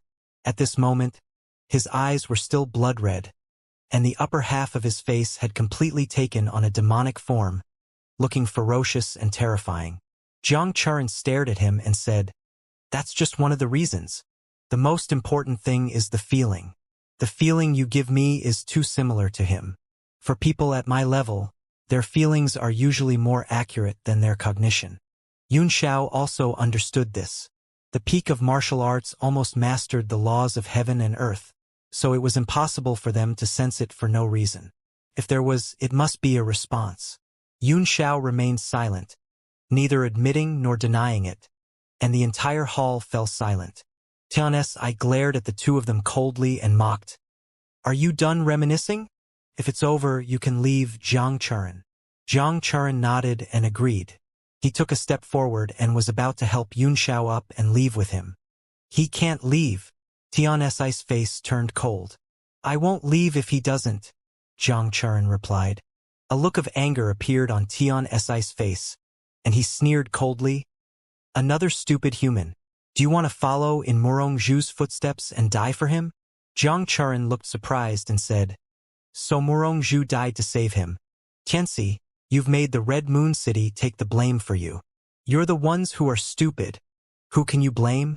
Tian's sneered. Zhang Churen nodded and said, Indeed, you can't blame anyone. However, this matter has made me very angry. Oh? Then what do you want? A hint of playfulness appeared on Tian's face, but his eyes were exceptionally sharp and he was on full alert. I don't know either, Zhang Churen laughed, but it's definitely right to beat you up first to vent your anger. Are all humans so arrogant? Tian's sneered. The entire hall was suddenly filled with a murderous aura. Neither of them had used their primordial energy, but the extremely strong chill spread out and hit Xiao's seriously injured body again, causing him to cough up blood on the spot. Both of them were peak 9 stars martial sovereigns, and they were not any weaker than Gu Feiyang when he was at his peak. Their auras spread out in the hall, creating an empty echo. Fortunately, the material of the hall was special, otherwise, it would have been destroyed by the two of them. Xiao hurriedly turned into a bolt of lightning and fled to the edge of the hall.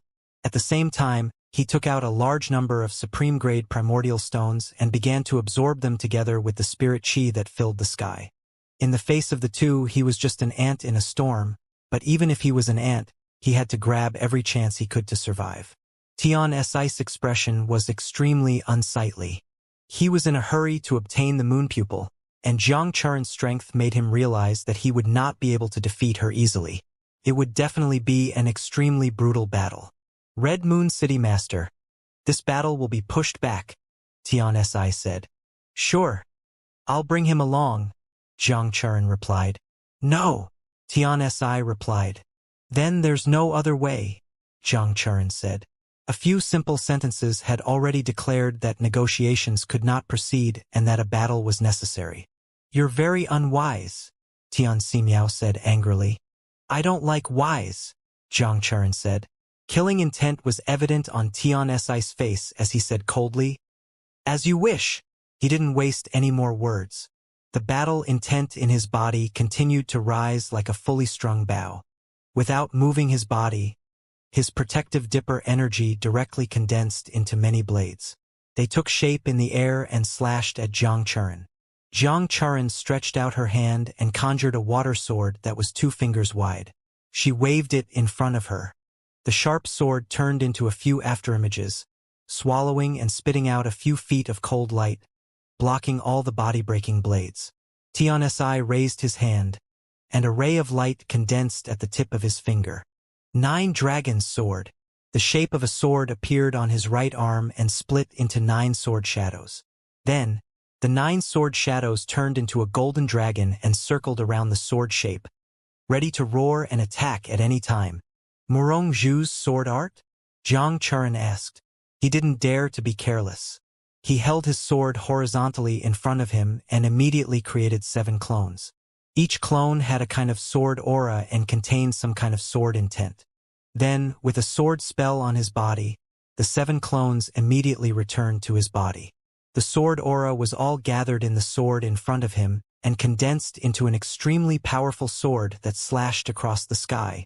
Tian's face turned frosty as he slashed down with his sword, summoning 9 roaring dragons. Zhang Churen's sword contained 7 different sword forces, splitting the sky and cracking the earth. The bodies of the 9 dragons were completely annihilated by the sword chi. Bang! Bang! Bang! Bang! The 2 extremely domineering sword techniques devoured each other, and the aftershock of the sword chi shook the hall. When it struck the pillars, it only left sword marks. Xiao's face turned pale as he hurriedly hid behind a huge pillar. With his current cultivation base, he would die on the spot if he was touched by the sword chi, or even die without a corpse. There was no way he could survive. What an annoying person! Si gritted his teeth and formed an incantation gesture with his hands. A huge sword appeared behind his back, spreading its tail like a peacock. It shone brightly with the incantation gesture in his hands, and struck out. Then sword shadows appeared all over the sky. Under the guidance of the powerful chi movement, they presented a myriad of magical and magnificent sword postures. Jiang Charen's expression changed slightly.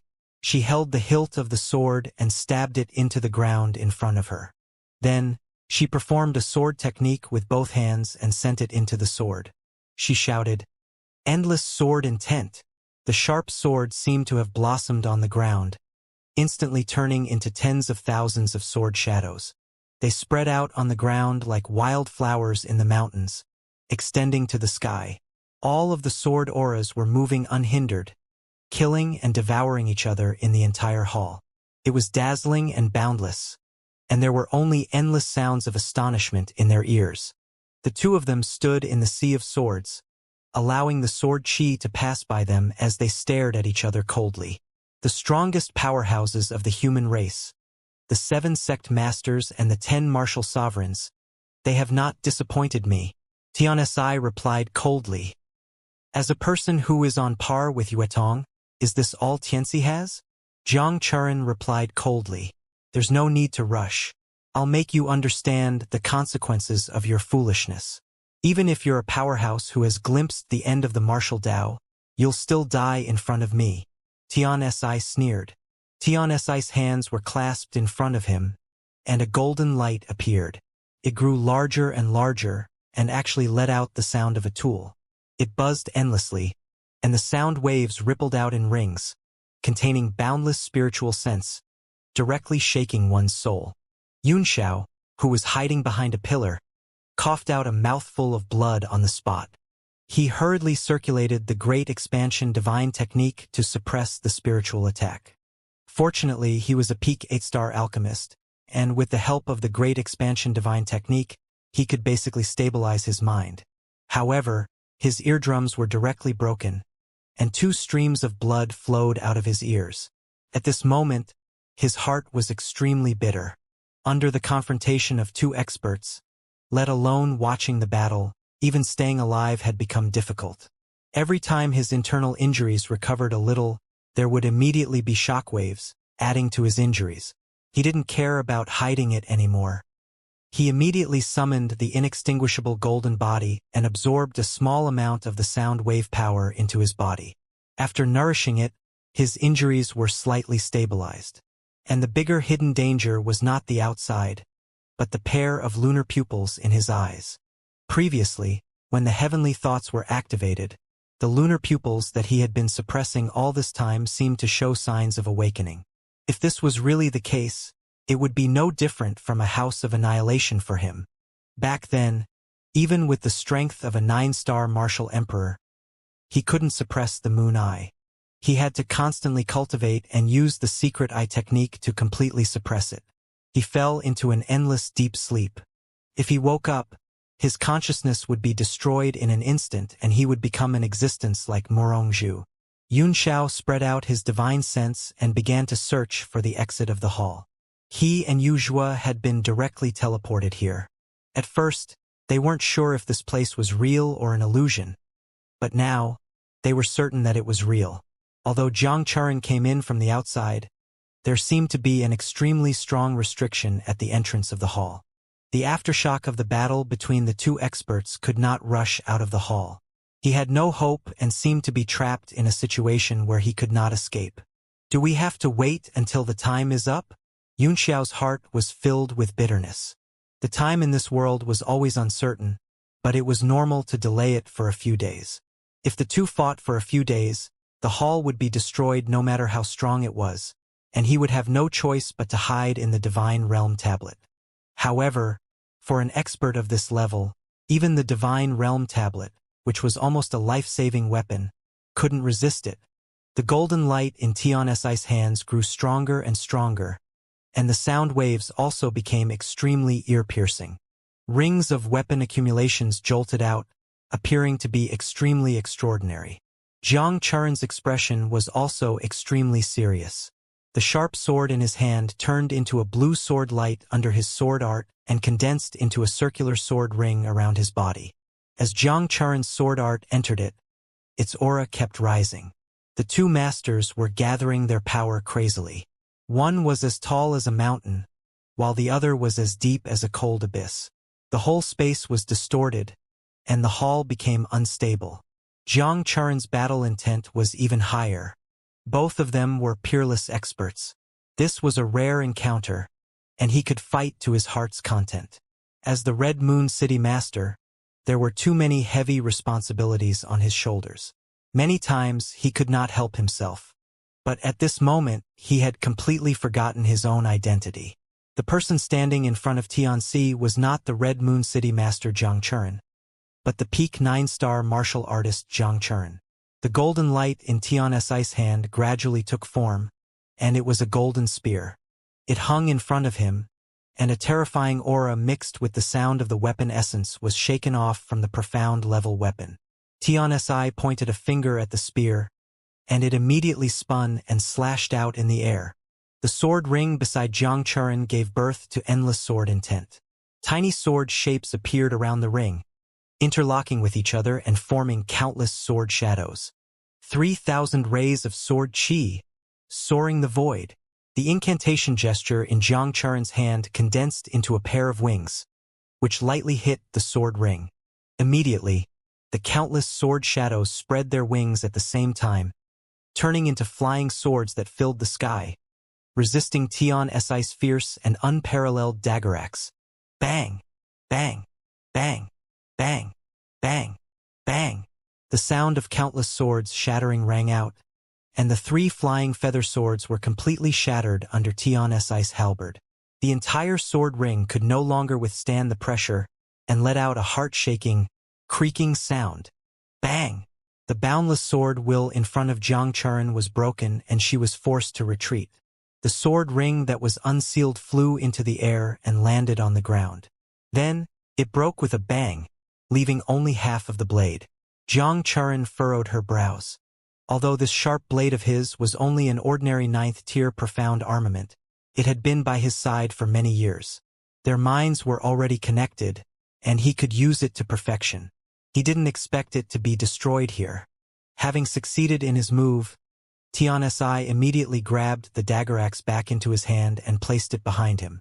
A calm expression appeared on his face as he said, "A jar will never break from the mouth of the well. It's not an insult to it to be destroyed by the sharp light of my dagger axe.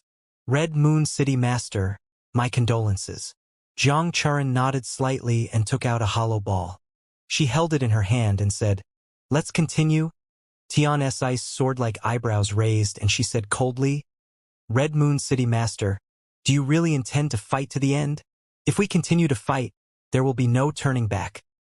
"Let me take Li Yunxiao away," Zhang Churen said. "I'll take him away. Then let's have a life-and-death battle," Xianxia roared. The dagger axe could feel the endless fighting will of Xianxia. It pierced through the air, and the sharp chi split the killing realm between the two. The conditions that could not be compromised had left the two with no room for reconciliation. Zhang Churen took a step back with her right foot. The hollow ball in her hand was breathing in and out green chi. A layer of white mist slowly appeared around the ball, as if there was a dragon shuttling through it. It was his current natal profound artifact rhinoceros horn gomong. The dagger axe's sharp light pierced into the gomong with a clang. The ball suddenly enlarged and the dagger axe went through it. However, it stopped a few inches in front of Zhang Churen. Xianxia's expression changed slightly. The rhinoceros gomong was like an iron lock that had trapped his dagger axe, preventing it from moving forward or backward. At this moment, The green chi on Gomong's dagger axe gushed out from the hollow eyes and crept up the dagger axe. Humph!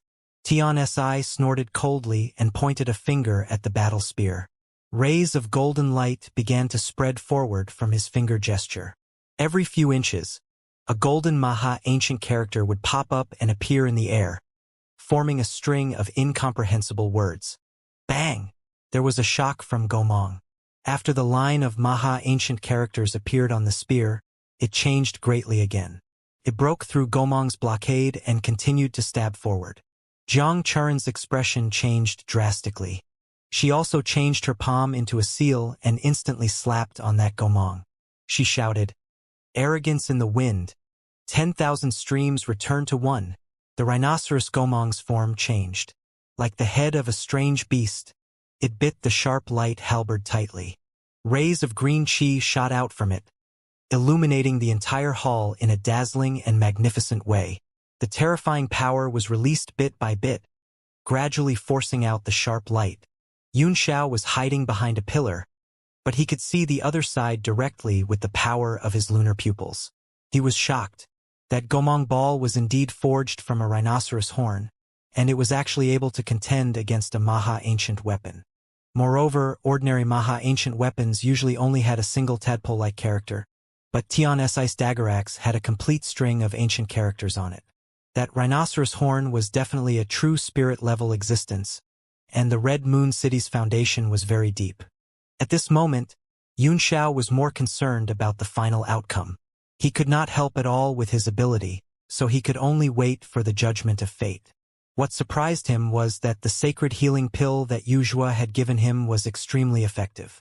In addition to the various natural treasures that he had consumed, most of his injuries had already healed.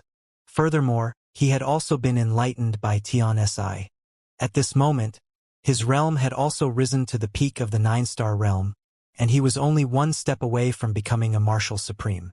If he could step into the 9 heavens realm at this moment, Xianxia could find a way to sneak up on Jiang Churen at a critical moment and help her defeat Tian Si. With that thought in mind, he immediately calmed down and took out all the resources he had and began to break through to the 9 heavens martial emperor realm. Not far away, Tian Si's expression changed slightly. The sharp light of his spear was unstoppable and contained an extremely powerful penetrating force. Yet, it was actually trapped by the strange little ball of the other party. It was simply unbelievable. Bang! Jiang Churen slapped Gomong once again. A green light bloomed and the dagger axe was thrown out directly. Tian Si was hit by the huge impact and took a few steps back. The rhinoceros horn Gomong was in Jiang Churen's hand. The heads of beasts seemed to be faintly visible in the white fog around them, forming a strange phenomenon. A savage and brutal aura could be felt. It was as if they were dreaming of the ancient times and those peerless ferocious beasts had come back to life. Silver thread ancient rhinoceros horn? Tian Si was moved. The shadow of an ancient beast gradually appeared behind Jiang Churen, who was holding Gomong. It stared ahead coldly. Gomong, who was in the white mist, gradually unraveled and turned into a curved silver blade that emitted a cold light. Tian Si's expression turned serious. The silver thread ancient rhinoceros was one of the top true spirits of the ancient era, and unlike the other true spirits, almost all of its power was concentrated on that silver horn. Even though it had been circulating for thousands of years and was man-made, the power within it had been greatly depleted, but it was still extremely fierce. Humph! Unless the true spirit reappears in the world, no one can save you. Tian Si's expression was solemn as she raised her dagger axe high up in the air. The ancient Maha characters on it glowed with a brilliant light, and with just a single movement, the pillars of the entire hall were unable to withstand the heavy pressure and began to twist and distort. Xianxia, who was trying hard to calm his heart and regulate his breathing, could not calm down under such an aura. He opened his eyes in horror and saw that the huge pillar beside him had also begun to bend and press down. Through the pillar, he saw that not only were the ancient Maha characters flashing on the golden spear in Tian Si's hand, but there were also strange patterns that were constantly changing, as if they were playing out a story. Jiang Churen's expression turned serious. She used the sword technique in her left hand to point at the silver blade. In an instant, a fierce aura soared into the sky. Silver light shot out in all directions and the sky was filled with the shadow of the silver blade. It faced the golden light of the battle daggeraxe from a distance and divided the main hall into a clearly divided world of gold and silver. Today, I'm going to split the heavens and earth. Tian's ice gaze was ice-cold as countless illusionary figures appeared from his body. This was Murongzhu's ultimate technique, the myriad of illusionary bodies. He grabbed his spear and charged forward. Without any techniques, he directly slashed down from the sky. At their level, they had already mastered the laws of heaven and earth, and any move was already redundant. Roar! The silver thread ancient rhinoceros behind Xianxia suddenly let out a loud roar. The silver horn on the phantom gave off a monstrous light, and the silver blades that filled the sky gathered and rushed into the gomong, slashing out in the air. Boom! The two unparalleled forces collided, and all the light was shattered. The gold and silver colors intertwined and devoured each other. Huge cracks began to appear in the entire hall, and the few giant pillars closest to the two of them collapsed. The sharp light halberd and the rhinoceros horn gomong squeezed against each other, and golden and silver lights shot out one after another. Each of them was extremely powerful, and they pierced thousands of holes in the entire hall. The ground cracked open like a turtle's shell, as if the end of the world had come. Xianxia's face was ashen, but there was a hint of madness in her eyes.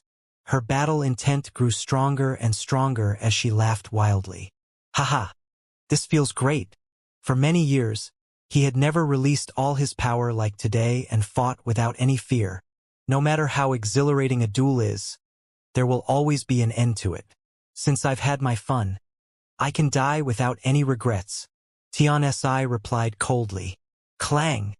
A crisp metallic sound suddenly rang out from the battle spear, and it suddenly transformed into a series of golden shadows, forming a strange weapon formation in front of Tiansi like a clone.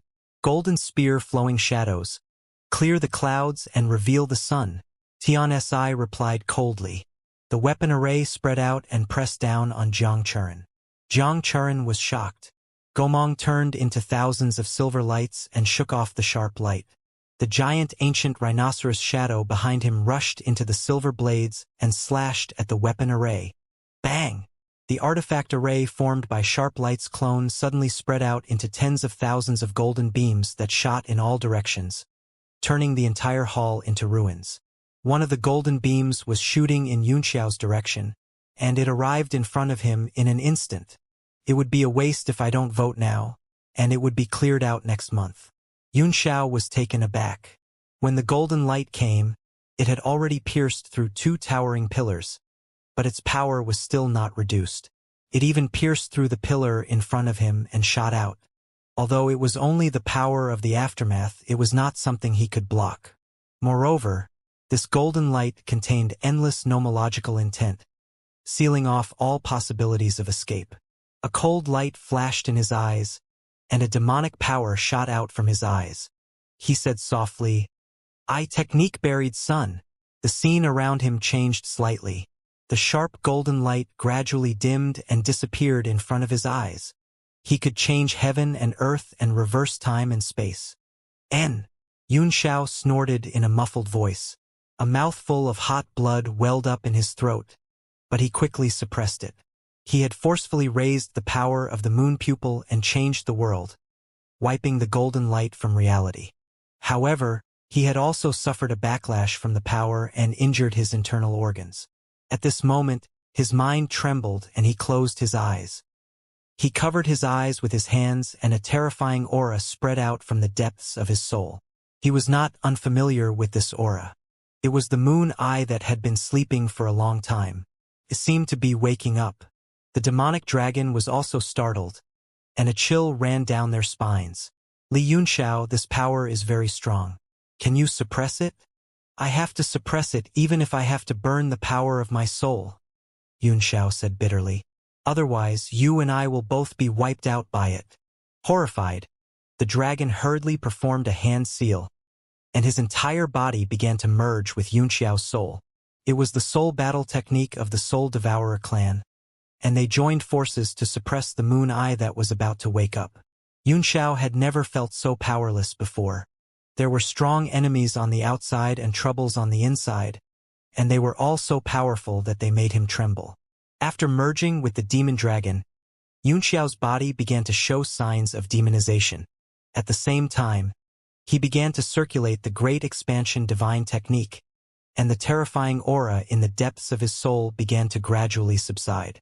After Jiang Churen shattered the weapon array with a single move, the dagger axe was already in Tian Si's hand. He took a step forward and thrust it down. The surging power was like the collapse of mountains and the evaporation of rivers and seas. Bang! Jiang Churen's expression changed drastically, and a trace of panic flashed through her eyes. She hurriedly parried with the silver blade in her hand, but it was broken by the battle dagger axe and her whole body was sent flying. Jiang Churen only managed to stabilize herself after she retreated to the entrance of the main hall. However, her face was already pale, and the golden light of her dagger axe kept flashing on her body. A stream of blood flowed down from the corner of her mouth, and her eyes were filled with fear. Ha ha! Everything is about to end. Xianxia was overjoyed. He didn't think that a single slash would be able to injure his opponent. The power of the dagger axe was extremely overbearing, and once it entered his body, even if his opponent was a peerless expert, he would definitely be heavily injured. He laughed maniacally as he took a step forward and used spatial bending. The dagger axe flew straight towards him as he mocked. Even the human's peak expert is only so much. I'm really disappointed. The halberd glowed with layers of golden light, and all kinds of Maha-ancient characters were constantly deducing on it. Then it directly stabbed down.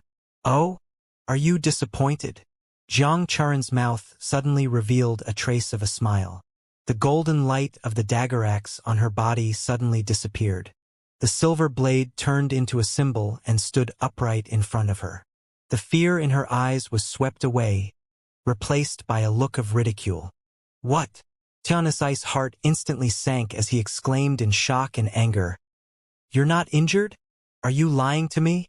I thought that the competition between the top experts is not only about strength, but also about wisdom. Did I misunderstand? Jiang Churen smiled faintly. You coward, you should die. In Tian Si's rage, it was already too late. The silver blade exuded an extremely overbearing force, and the silver thread ancient rhinoceros's phantom rushed out in an instant. It roared and lowered its head, using its silver horn to block the attack. The god welcomes the three lights. The selfless is boundless. Tian Si's face was ashen. In this huge crisis, he poured all his strength into the battle dagger. Under the monstrous golden light, the Maha-ancient characters flew in a circle and quickly struck the rhinoceros horn. Bang! A deafening boom rang out as a tremendous force exploded forth. Xianxia was sent flying in an instant, and the entire hall crumbled completely under the impact. All the buildings collapsed, turning into pieces of rubble that were sent flying in all directions. Yunxiao was also swept up by the aftershock, like a small boat in a whirlpool. He could not help but let the force drag him into the air. The large amount of gravel in the aftermath of the whirlpool was also full of violent power. Like pieces of profound-level weapons, they continued to rush over and hit his body like raindrops. He was dizzy from the impact, and all the acupuncture points in his body burst out blood. At this moment, he once again felt the sorrow of being a minion. When immortals fought, mortals suffered. This won't do. If this goes on, I'll be killed by Jiang Churen before the lunar pupil awakens and before Tian Si can kill me. In a hurry, Yunxiao took out the Divine Realm tablet and activated the Earth territory to freeze the space where he was, and then the Wind territory to block all the powerful gravel outside. Even so, his body was still involuntarily lifted up, and the gravel continued to hit him. However, it was already much better, and it was basically within his control. It was only then that Yunxiao could see the situation outside. After the Great Hall was destroyed, the dull and rotten buildings below had mostly been wiped away. He had returned to the Blood Moon, and most of the highest altar had been destroyed by the attack. The dagger axe in Xianxia's hand was none other than the supreme treasure that was radiating the power of extreme yang. With this item taken away, the grand and imposing air surrounding the altar was completely obliterated, and it became no different from any other ordinary building. The painting space also broke apart along with the destruction of the Great Hall. Rays of light shot out from the altar. They were the people of the 7 great sections. Each of them had a frightened expression on their faces, not knowing what had happened, and they were looking around. Wuxia was the first to see Xianxia, who was standing in the air, covered in wounds. He was shocked. He thought that Xianxia had been seriously injured in the battle with Xianxia, and could not help but gasp in horror. Everyone looked at each other, not knowing what was going on. Among them were people from the Red Moon City. They soon saw Jiang Churen standing quietly among the waste in the distance and flew over in joy. No matter what happened, they were safe with Jiang Churen around. Suddenly, an aura emanated from Jiang Churen's body, directly pushing back the people who were flying over. At this moment, the people from the other sects also saw Jiang Churen's figure. Biming Tongfang's heart trembled and he said in shock, "Red Moon City Master." At this moment, Jiang Churen's aura was as strong as a towering mountain. Just a glance at it was enough to make one feel terrified. Only then did everyone understand why the space suddenly changed when they were searching for treasure. They were directly jolted out of the mural.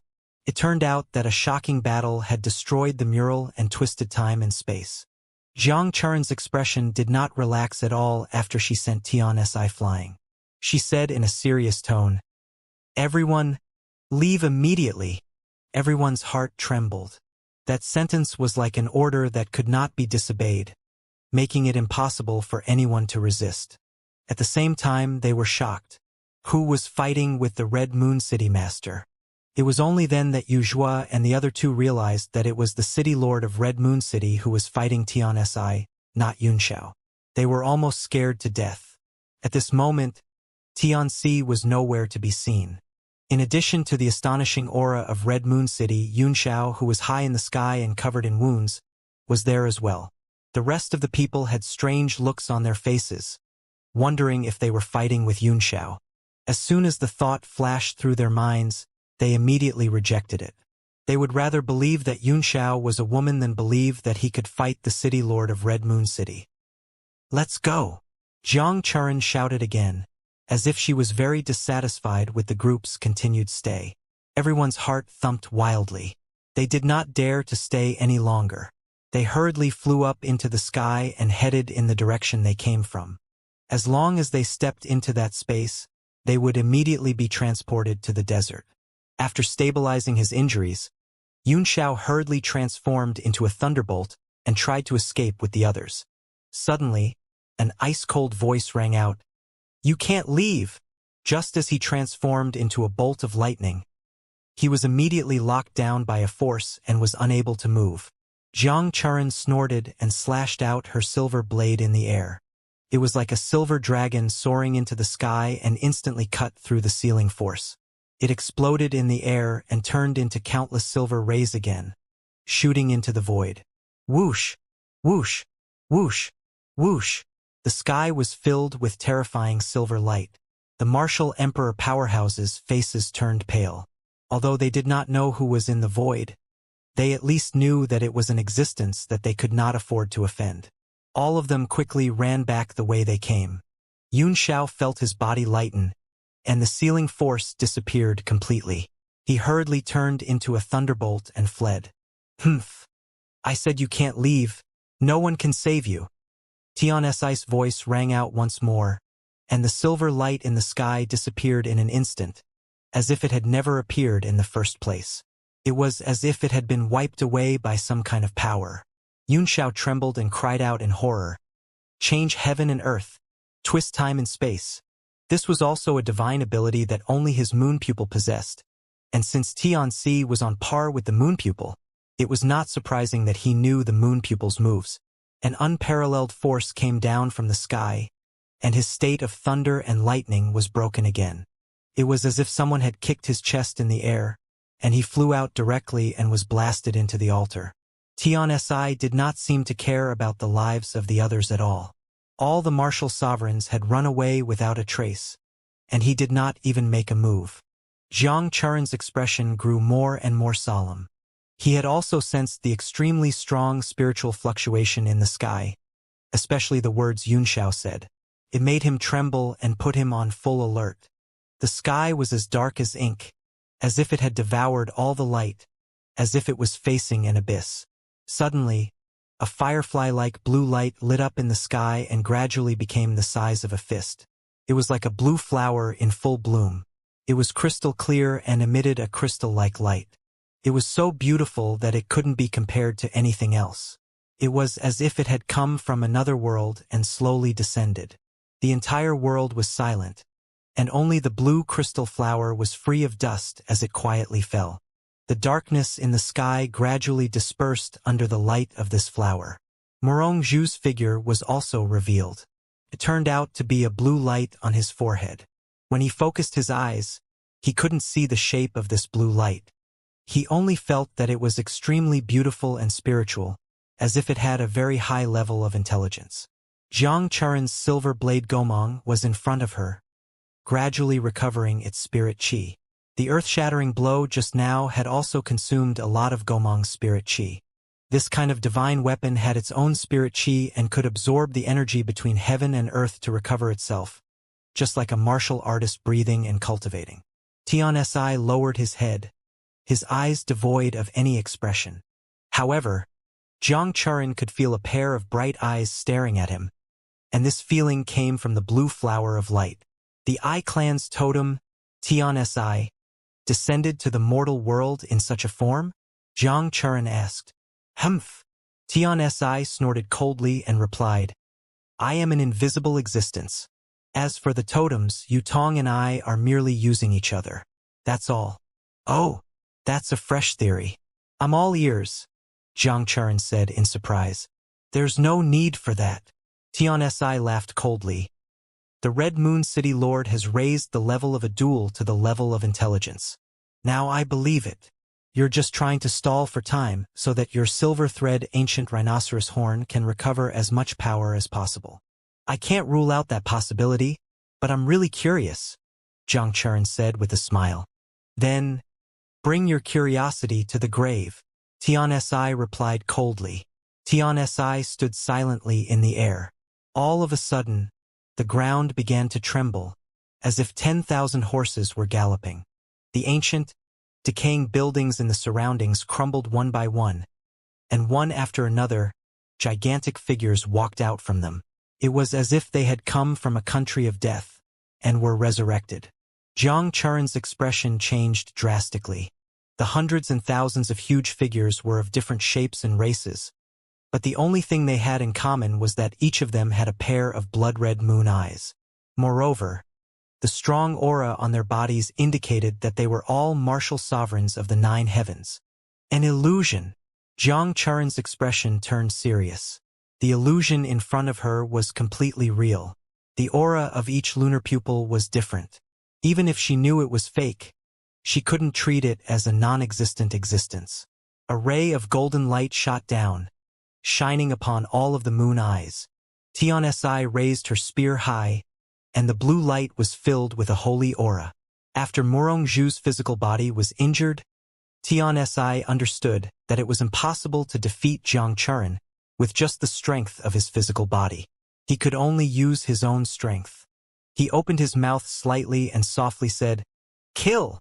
The lunar pupil elites who were illuminated by the golden light were filled with fighting spirit.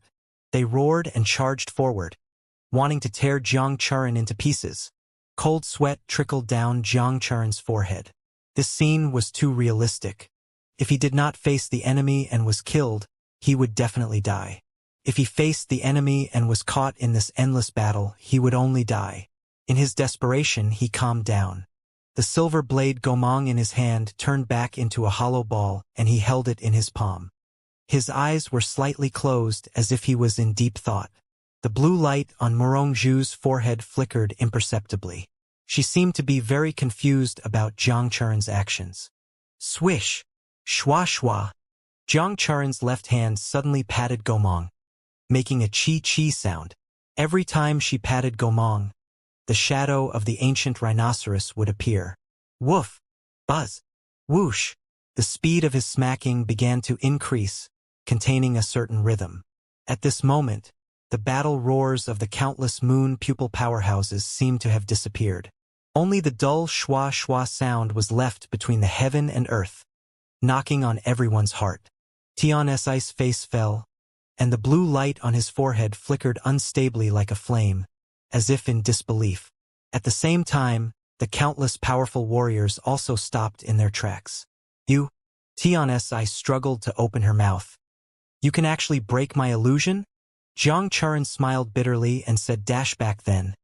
I had battle with Yutong and I saw the power of his illusion. After that, I spent a long time thinking about how to break it. Finally, I found this technique, breaking the illusion with sound. Unfortunately, I didn't have the chance to test it out. Thank you for helping me today. So you fought with the Moon Eye before? No wonder you're on guard." The shock on Tion's face gradually disappeared, and he regained his usual calm. "But do you know what the strongest state of illusion is?" Jiang Churan's heart skipped a beat. She suddenly realized that something was amiss and said in a serious tone, "Isn't it changing heaven and earth? Changing time and space?" The corners of Tion's lips curled up slightly, revealing a cruel smile. "The highest realm of illusion is to turn illusion into reality." The blue light on his forehead suddenly bloomed, and he shouted, "These 10 million moon pupil powerhouses are real existences that have walked out of my illusionary technique." The dagger axe immediately slashed down and said, "Kill!" The moon pupil powerhouse, who had all stopped, suddenly trembled. A shocking roar spread out, layer by layer, instantly breaking the knocking sound on the gomong, and the sound of fighting shook the world. Jiang Churan's expression changed drastically. This scene was too mythical for him to believe. However, there was no time to think at this moment. The disdainful mien could no longer stop these experts who were like death warriors. Gomong instantly turned into a silver blade and slashed at the hundreds and thousands of moon pupil experts. Bang! The first martial emperor powerhouse who charged forward was instantly beheaded by his blade. Blood spurted out like a fountain. The blade light didn't decrease and continued to move behind him, killing a large number of people. Then, the silver blade turned to his side and flicked out several silver symbols, which immediately turned into 9 sword postures containing 9 different sword intents. They slashed out in front and behind him respectively, and blood shot into the sky. Jiang Churan's expression was grave. She struck the silver blade with a few sword techniques, and it instantly turned into thousands of light and shadows that filled the sky. It was as if a barrier had been opened up wherever it passed. However, the moon pupil experts were not afraid of death at all. They charged forward in waves and entered the silver light, only to be chopped into pieces. At that moment, Xianxia was crazily absorbing all kinds of heavenly materials and earthly treasures in the altar. He took out almost all the resources and swallowed them.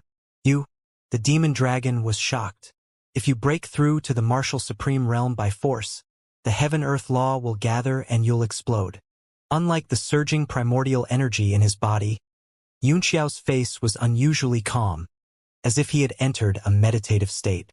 He opened his mouth slightly and said, "You always like to say some harsh words. You might really be right once. I know better than anyone else the risk of breaking through to the martial supreme realm by force. However, if I don't do it, I'll have no chance of survival." The demonic dragon swallowed his saliva with difficulty and said, "How could that be? I can see that Jiang Churan is handling it with ease. Even if she can't save you, it shouldn't be a problem for her to deal with it until the end of time and the closing of the world." Yunxiao's eyes rippled as he shook his head slightly and said, "It's no use. Jiang Churan has already fallen into Tianxi's illusion. If we can't break out of it, we can only continue killing him like this until he dies." "An illusion? Didn't you turn the void into reality?" the demonic dragon asked in shock. "Could it be that these moon pupil powerhouses are all fake?" "Of course it's fake," Yunxiao said solemnly. "It's fake. How could there be a divine ability to turn illusionary into real in this world? That's something only the God who created this world could do." But Ing Luo, the demonic dragon, was shocked. I saw it through your lunar eyes when my soul merged with yours. I am a real existence. Can't even your lunar eyes see through me? My strength is too low, Xianxia said. I can't dig out all the power of the moon pupil. If it awakens, although it can fight against Tiansi, I'm afraid you and I will be completely wiped out. The demonic dragon no longer spoke as it quietly accumulated its strength. Today's battle was probably the most dangerous one in its life. If it lost, it would be doomed forever. Zhang Churen's heart sank as the battle progressed. Not only did he see these experts, but the team seemed to be expanding as well. Corpses piled up in front of him like mountains. From time to time, they would be blasted into dust by huge attacks. The materialized void swan and I, is there really such a thing as materialized void in this world? Zhang Churen was overwhelmed with shock. Although there was no danger in the short term under the silver glow, it was only a matter of time before she was finished. Moreover, Tianxi was still watching her from the side, waiting for her to reveal her weakness. The situation was extremely dangerous. Whether he's real or fake, at least this Tiansi in front of me is real. Zhang Churen thought about it and held the silver blade in front of her. The silver light that penetrated the heaven and earth all gathered, and an extremely strong chi activity rotated on the silver blade. The giant shadow of the ancient rhinoceros appeared in the sky and slowly descended. Tianxi's eyes narrowed in shock, and she hurriedly made a few hand seals in front of her. The light on her dagger axe grew even brighter, and a strange force descended from the sky. Although the moon pupil powerhouses were all martial sovereigns, they did not seem to have their own will. Under the strange power, the aura on their bodies rose rapidly, and their violent aura became stronger and stronger. Zhang Churen's expression changed. She slashed out with her Gomong silver blade and immediately opened up a path that led straight to the sky. The power in his body continued to rise as he walked toward the sky. With every step he took, there was an unknown fire under his feet that burned in all directions, shaking away all the moon pupil powerhouses. Tianxi's heart trembled. Zhang Churen had already integrated with heaven and earth. Every movement of his could follow the rules of this world. He was only one step away from the 10 Directions divine realm. Those moon pupil elites could not stop him at all. The Gomong in Zhang Churen's hand moved, and a strange phenomenon occurred. Rotten silver light shone through the sky, and it was as if the world was in heaven. The giant silver rhinoceros shadow also finally landed and merged with his body. A huge silver light burst out like fireworks in the endless darkness. The snow falls on the West Mountain, and the sun and moon are present on the Xuanmeng Mountain. Han Yen of the Eastern Mountain, borrowing the wind and thunder from beyond the 9 heavens. Zhang Churen recited a poem as the silver blade in her hand emitted a crisp sound. A silver river descended from the 9 heavens, washing away all dust and dirt as if it was about to be reborn from the end of the world. Tianxi's expression was stern. He had also seen through Zhang Churen's thoughts. Zhang Churen wanted to break through all the techniques with a single force and force him into the final battle to the death. Humph! How can I let you have your way? He held the spear in front of him, and the Maha ancient characters appeared one by one. They rotated around him and formed a golden circular enchantment. As long as he defended well and continued the current situation, he would definitely win, so he was not in a hurry. Tens of thousands of silver lights slashed down from the sky and struck the golden barrier. The sound of metal colliding rang out like thousands of birds chirping. At this moment, the moon pupil powerhouses below were all roaring with anger. One by one, they rushed into the sky and raised their aura to the extreme. They burned their soul power and rushed into the silver sea of blades. Bang! Bang! Bang! Bang! Bang! Bang! A large number of martial sovereigns self-destructed, and there was no lack of high-level martial sovereigns among them. Each blow caused Zhang Churen to suffer a great backlash. Even though he was the sect master, he could not withstand such a torment. Zhang Churen flipped her left hand and a red light rose. Tianxi's pupils contracted as she saw that beneath the crimson light was a crimson jade seal with mountains, rivers, birds, and beasts carved on it. All of them manifested at this moment and flew around the jade seal. The bottom part of the jade seal was smooth and red without any chiseling. In Jiang Charin's hand, the jade seal turned into a palm force and slammed out. A huge Maha-ancient character was printed in the sky and spread out in the air. Bang! Bang! The mountains, rivers, birds, and beasts were all formed and devoured the moon pupil martial artists from all directions. After that, the jade seal flipped over and Jiang Charin once again raised a mouthful of true energy and blasted it towards the golden sphere barrier that Tianxi was in. The Maha-ancient character and the silver world overlapped. Ka! Ka! Ka! A shattering sound rang out from the barrier of the golden sphere, and Tianxi's expression changed drastically. He poured all of his energy into his halberd, but he was still unable to hold on. Bang!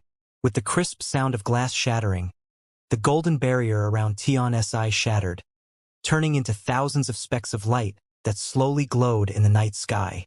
The light that shone on Tianxi's face, however, made it appear as if he was deathly pale. It's over, Tianxi. Jiang Charin snorted coldly and instantly pounced forward. Gomong stabbed down and broke the defense of the dagger axe's sharp light. Don't! Suddenly, Yunxiao's cry of surprise rang out over the ground, coming from a distance. However, it was too late. The Gomong's silver blade had already pierced through Tianxi's body, and the entire sky instantly fell silent. Time seemed to have stopped at this moment. The moon pupil martial artists all stood there in a daze. Then, their bodies became fainter and fainter, and they slowly disappeared one by one. When Jiang Charin heard Yunxiao's voice, her heart skipped a beat. She had a bad feeling, but she could not tell why. Still an illusion after all. It's impossible to turn illusions into reality in this world. Jiang Charin thought to herself. The aura on Murongzhu's body was getting weaker and weaker. Her eyes were hazy and seemed to be closing. The power of the Gomong silver blade was enough to destroy the strongest physical body, and Murongzhu was no exception. The blue light on his forehead throbbed even more intensely, as if it was going to be extinguished at any moment. Jiang Charin asked herself in her heart, "Is everything over?" A faint voice suddenly rang in his heart. It was emotionless, empty, and cold. "Yes, everything is over." Jiang Charin took in a deep breath of cold air. She felt a chill from head to toe and her eyes were filled with shock and disbelief. He felt an inexplicable pain in his heart. He lowered his head and found a sharp weapon in his heart. It was his Gomong silver blade. His previous slash was actually suicide. How could this be? How could this be? Cold sweat broke out on Jiang Charin's forehead, and a great pain came from her heart. The aura that had once been at its peak instantly fell. An aura came from Tianxi's body and directly sent him flying far away, throwing a trail of blood into the sky. The blue flower on Tianxi's forehead gradually grew larger, covering the upper half of his face. It exuded boundless energy that reversed time and space, traveling through the past and present. Jiang Charin steadied his body and quickly pulled the Gomong out. Blood spurted out from the Gomong and was immediately stopped by a few hand seals. With the strength of his physical body, he would be fine even if his heart was pierced. However, his Yuan force had been exhausted after the last desperate strike. In addition to the heavy injuries on his physical body, he no longer had the strength to fight Tianxi. "What happened just now? I clearly pierced your body." Jiang Charin's face turned pale. The silver Gomong blade was extremely destructive. A large amount of it remained in his body, preventing his body from healing. Not only was his elemental force greatly damaged, but his peak martial arts realm was also beginning to shake as if it was about to collapse. "Everything is over." Tianxi raised his head slowly, his voice tinged with a hint of fatigue. It was as if the sudden change of events earlier had also exhausted him. The blue crystal flower slowly became smaller after releasing an extremely strong spiritual power and returned to its previous state. It raised its spear, took a step forward, and pointed it at Jiang Charin. Inside the altar, Yunxiao was in extreme pain at the moment. He had forced himself to circulate his essence force to break through to the martial sovereign realm, and finally, the laws of heaven and earth had fallen, constantly striking his golden body, and his indestructible golden body was crumbling inch by inch. Li Yunxiao, what are you doing? In the altar, the demonic dragon seemed to have sensed something and asked in shock. A large amount of blood burst out of Yunxiao's body, and his major aperture acupoints were broken one by one under the laws of heaven and earth, beginning to collapse. Enduring the great pain, Yunxiao stood up from the ground. His eyes were almost popping out of their sockets as he gritted his teeth and said, "You jinx, you never say anything good. This time you're really right. I'm going to explode." The demonic dragon was shocked. "What are you talking about? Hang in there. You must hang in there. Don't forget that you're the peerless martial sovereign, Gu Feiyang. Ancient your sister. Why didn't you say that when you jinxed it?" Yunxiao's anger surged up, but the fierceness and coldness in his eyes grew stronger and stronger. At the same time, the demonic dragon also felt the chill that came from the depths of his soul. It was a completely unfamiliar and terrifying existence, like a beast that had been sleeping for a long time and was gradually waking up. "Demonic dragon, are you afraid of death? What's wrong?" Yunxiao suddenly became extremely calm and asked out of the blue while the two were still in a state of turmoil. The demonic dragon was taken aback. "I'm just a spirit. I've been dead for God knows how many years. What's there to be afraid of?" The corners of Yunxiao's mouth turned up slightly as a smile appeared on his face. "Then play with me this time. If you die this time, your soul will be scattered." The demonic dragon's heart trembled. All of a sudden, a powerful flame burned from the depths of his soul, growing stronger and stronger. "Li Yunxiao!" The demon dragon cried out in horror. "You're crazy, Li Yunxiao. Are you going to burn your own soul?" Yunxiao's face flickered with madness as he said ferociously, "In any case, it doesn't matter if my soul exists or not if I die.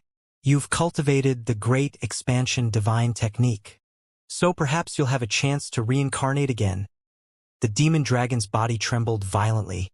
Yunxiao softly said, "No need." The demonic dragon's body couldn't help but tremble. On the one hand, burning his soul was extremely harmful to him. On the other hand, the terrifying aura from the depths of his soul had finally rushed up without any regard. At this moment, the strength in Yunxiao's body soared crazily, and the souls of two lives burned in the karmic fire. The moon-like pupils gradually woke up, emitting a peerless, fierce light. "Little Yu, be honest. I could seal you back then, and I can do the same now. Quickly stop. If your soul is destroyed, I will also cease to exist. That's why Ying Luo told you to be more honest." Yunxiao's eyes shone with a fierce light, which mixed with the fierce light, and a very strong spiritual power rushed out of the altar in an instant. In the distance, the Tian Si battle dagger axe was thrust down. He seemed to have noticed something and was suddenly startled. "Not good," he thought in his heart, and the blue light on his forehead suddenly shrank. After a brief moment of shock, the sharp light in Tian Si's hand pierced down even more. If he did not finish off Jiang Churen as soon as possible, there would definitely be more trouble. Swish! Without any obstruction, the sharp light directly pierced through the head of the other party. Jiang Churen's frightened expression instantly froze. Her aura completely dissipated, and there was no sign of life left. "Who?" Tian Si breathed a heavy sigh of relief. Now that the biggest problem had been solved, he had nothing to fear even if the lunar pupil awakened in Yunxiao's body. "What?" All of a sudden, Tian Si's pupils contracted as she stared in front of her in shock. Jiang Churen's corpse, which had been hanging on her dagger axe, had disappeared.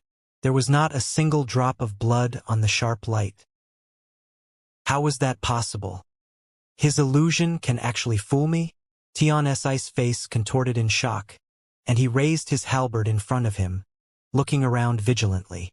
All of a sudden, an extremely powerful spiritual force came from the sky, almost taking form. It contained endless roars and anger, wanting to crush everything.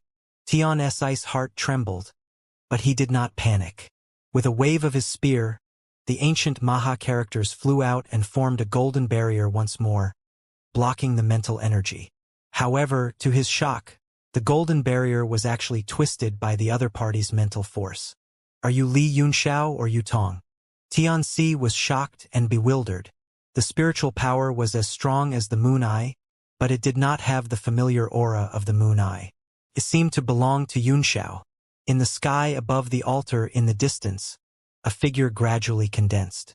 With one step, he was so close yet so far away.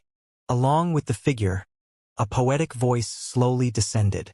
A smile on the 1,000-year-old wind and clouds. The world flies and shines from the past to the present. Please continue to ask for monthly votes. Everyone's voting for these beasts is very powerful. We've guaranteed the 6th place.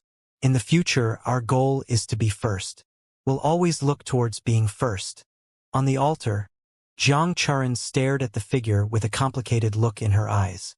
After that, he swallowed some medicinal pills and sat down cross-legged, his hands forming a strange gesture in front of him as he began to regulate his breathing.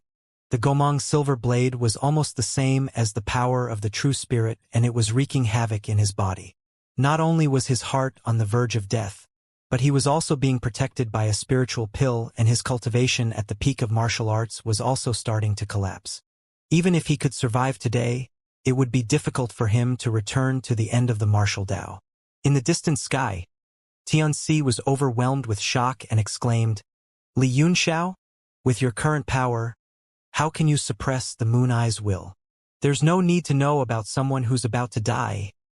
Yunxiao's figure appeared, his face ferocious and terrifying.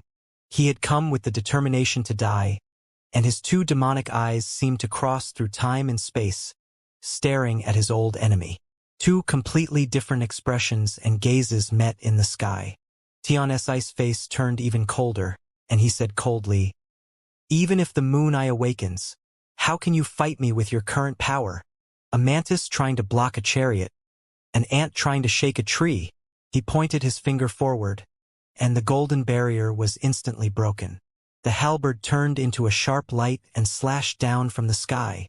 Even though Yunxiao had the power of the lunar pupil, there was still an insurmountable gap between his cultivation base and that of Yunxiao's. Tianxi was not afraid at all. Instead, he looked at the awakened lunar pupil and began to show excitement. Aha, very good. It saves me a lot of trouble. Yunxiao's face was so calm that it was frightening. Strange patterns emerged in his eyes, like 2 blazing suns, as he said softly, I technique buried sun. Under the gaze of his eyes, the golden slash seemed to burn for a moment. Before it could reach him, it gradually disappeared in the sky, wiped out by the eye technique. He's got some skill. Tianxi's expression changed, but he still sneered.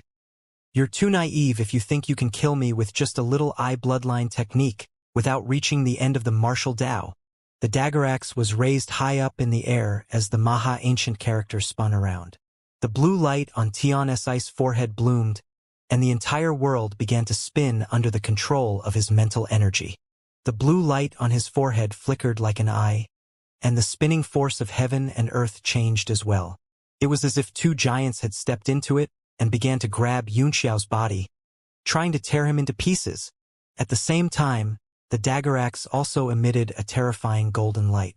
It flew through the space and pierced through the sky and earth. Although Zhang Churan was on the altar, he was also caught in the illusion. His face was as pale as a sheet of paper. This kind of spiritual attack, which was close to a divine skill, and the sharp light of the battle spear, as well as Murongzhu's peak 9-star power, even if he immediately recovered to his peak state and started all over again, he might not be able to win. His face was full of worry. Today, the 2 of them were most likely doomed. Yunxiao's body was extremely twisted under the magical spiritual power, as if it would break into a pulp at any moment. His only attack was the lunar eye, and it was also the only existence that could stand against Tianxi. As for the other attacks, they would be able to kill him with a single strike, and he could not allow any of them to land on him no matter what.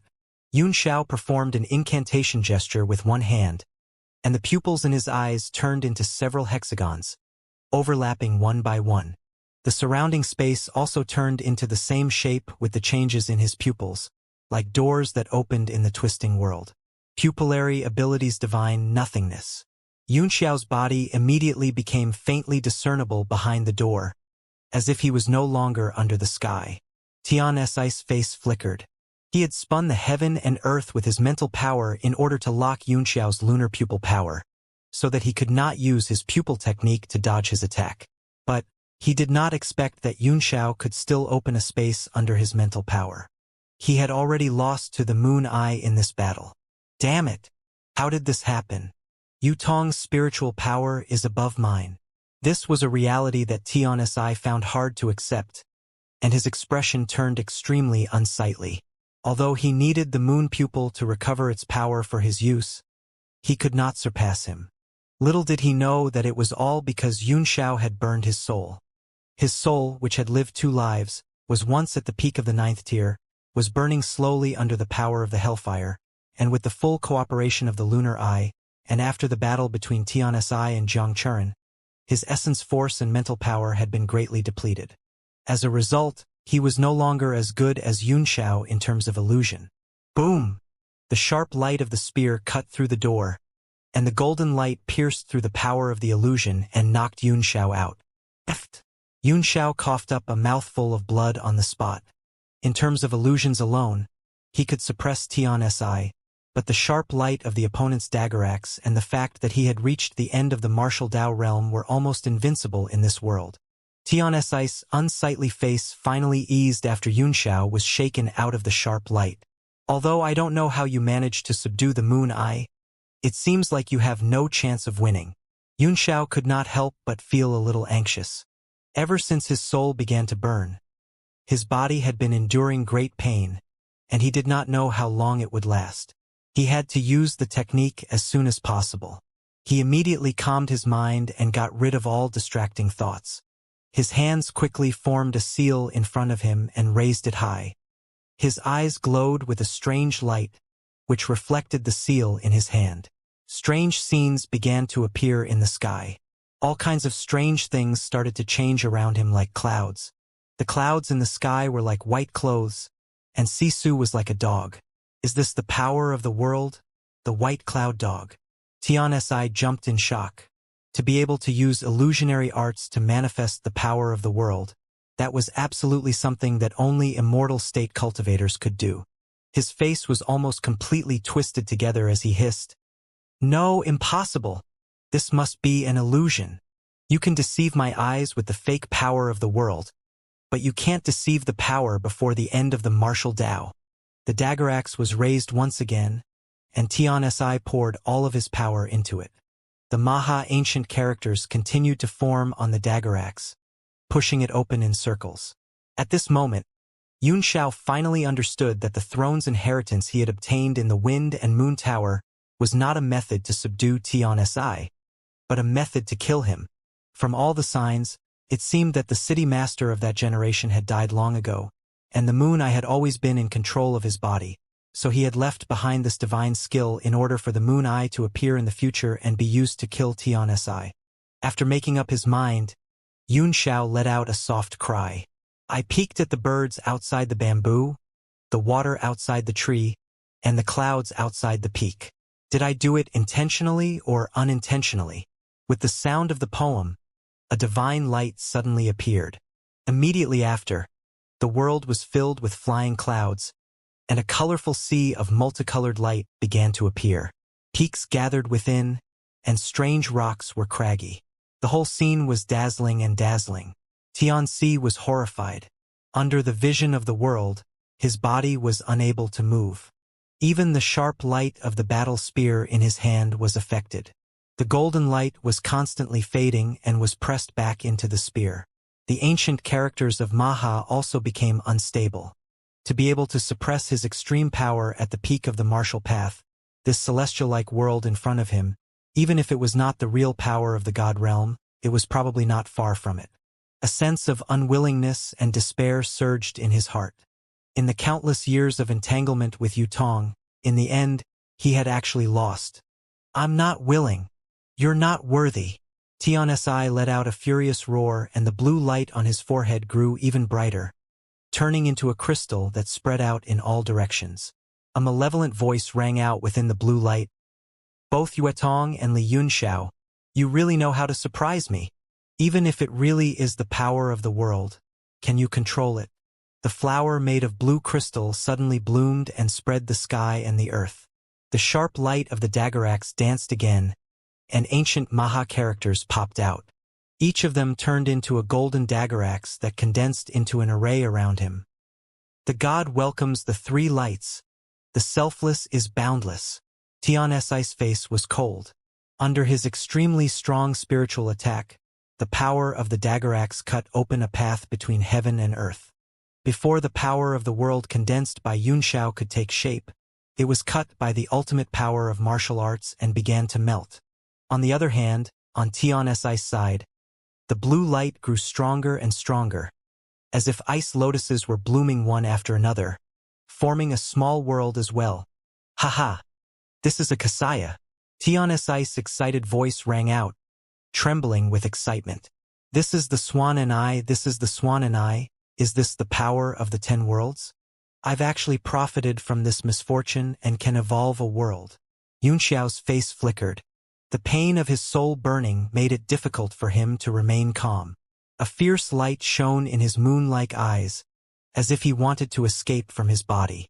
At this moment, his world was beginning to collapse under the battle of the halberd. On the other hand, Tionsi was the exact opposite, as if he was about to comprehend the ultimate profound meaning of the martial Tao. Don't worry, I've only used half of this move. Now, I'll let you see its full power. Suppressing the pain, Yunxiao changed his hand incantation gesture and joined his fingers together, forming an eye that looked at the vast land above the moon. Birds come to spy on people, the moon peeks at wine, and the snow peeks at books, but they see that he is heartless. With the sound of the poem, the omnidirectional divine skill was fully displayed. The entire earth was pulled by a huge force, as if it had come alive. A vast power gushed out and rushed into the sky. All the buildings on the ground were completely destroyed at this moment. The altar had also completely collapsed. Xianxia flew up into the sky in horror and looked at the ground. Her heart suddenly trembled. A huge vortex formed where the mighty force rose, pushed in all directions and swept everything on the ground. As the vortex swept past, a huge mural was gradually revealed. Xianxia was so shocked that she almost fell down. It was not a mural, but an eye that had been closed all this time, and it was slowly opening. The blood-red moon turned out to be a huge moon eye, which was gradually awakening under Yunxiao's divine skill. The entire moon was actually a moon pupil? Xianxia and Yunxiao were instantly dumbfounded. That day, they seemed to have known about it long ago, and the entire world of blue light became restless. The eye on the ground slowly opened, and a scarlet pupil appeared in front of them. Divine light shot out, illuminating the world red. Xianxia's heart trembled. Under that gaze, his body was immediately locked and he could not move at all. What calmed him down a little was that not only was the elemental energy in his body sealed, but even his injuries were also under control and did not spread on a large scale. This kind of divine power made his heart tremble. Standing at the peak of the continent, he felt like he was a drop in the ocean. Under that gaze, the three of them felt the world spin around them, and they almost lost control of their minds. The power of the world around Yunxiao began to collapse, and Tionsi's blue light was gradually suppressed as a violent force gushed out of his body. Damn it, it's actually the sinkhole's will. Damn it! Tionsi's indignant voice resounded throughout the heavens and earth, as though he had entered a berserk state. A powerful aura burst forth from him, trying to contend against the eye on the ground. Not good. The ancestral spirits will has awakened. A heavy voice rang out in Yunxiao's mind.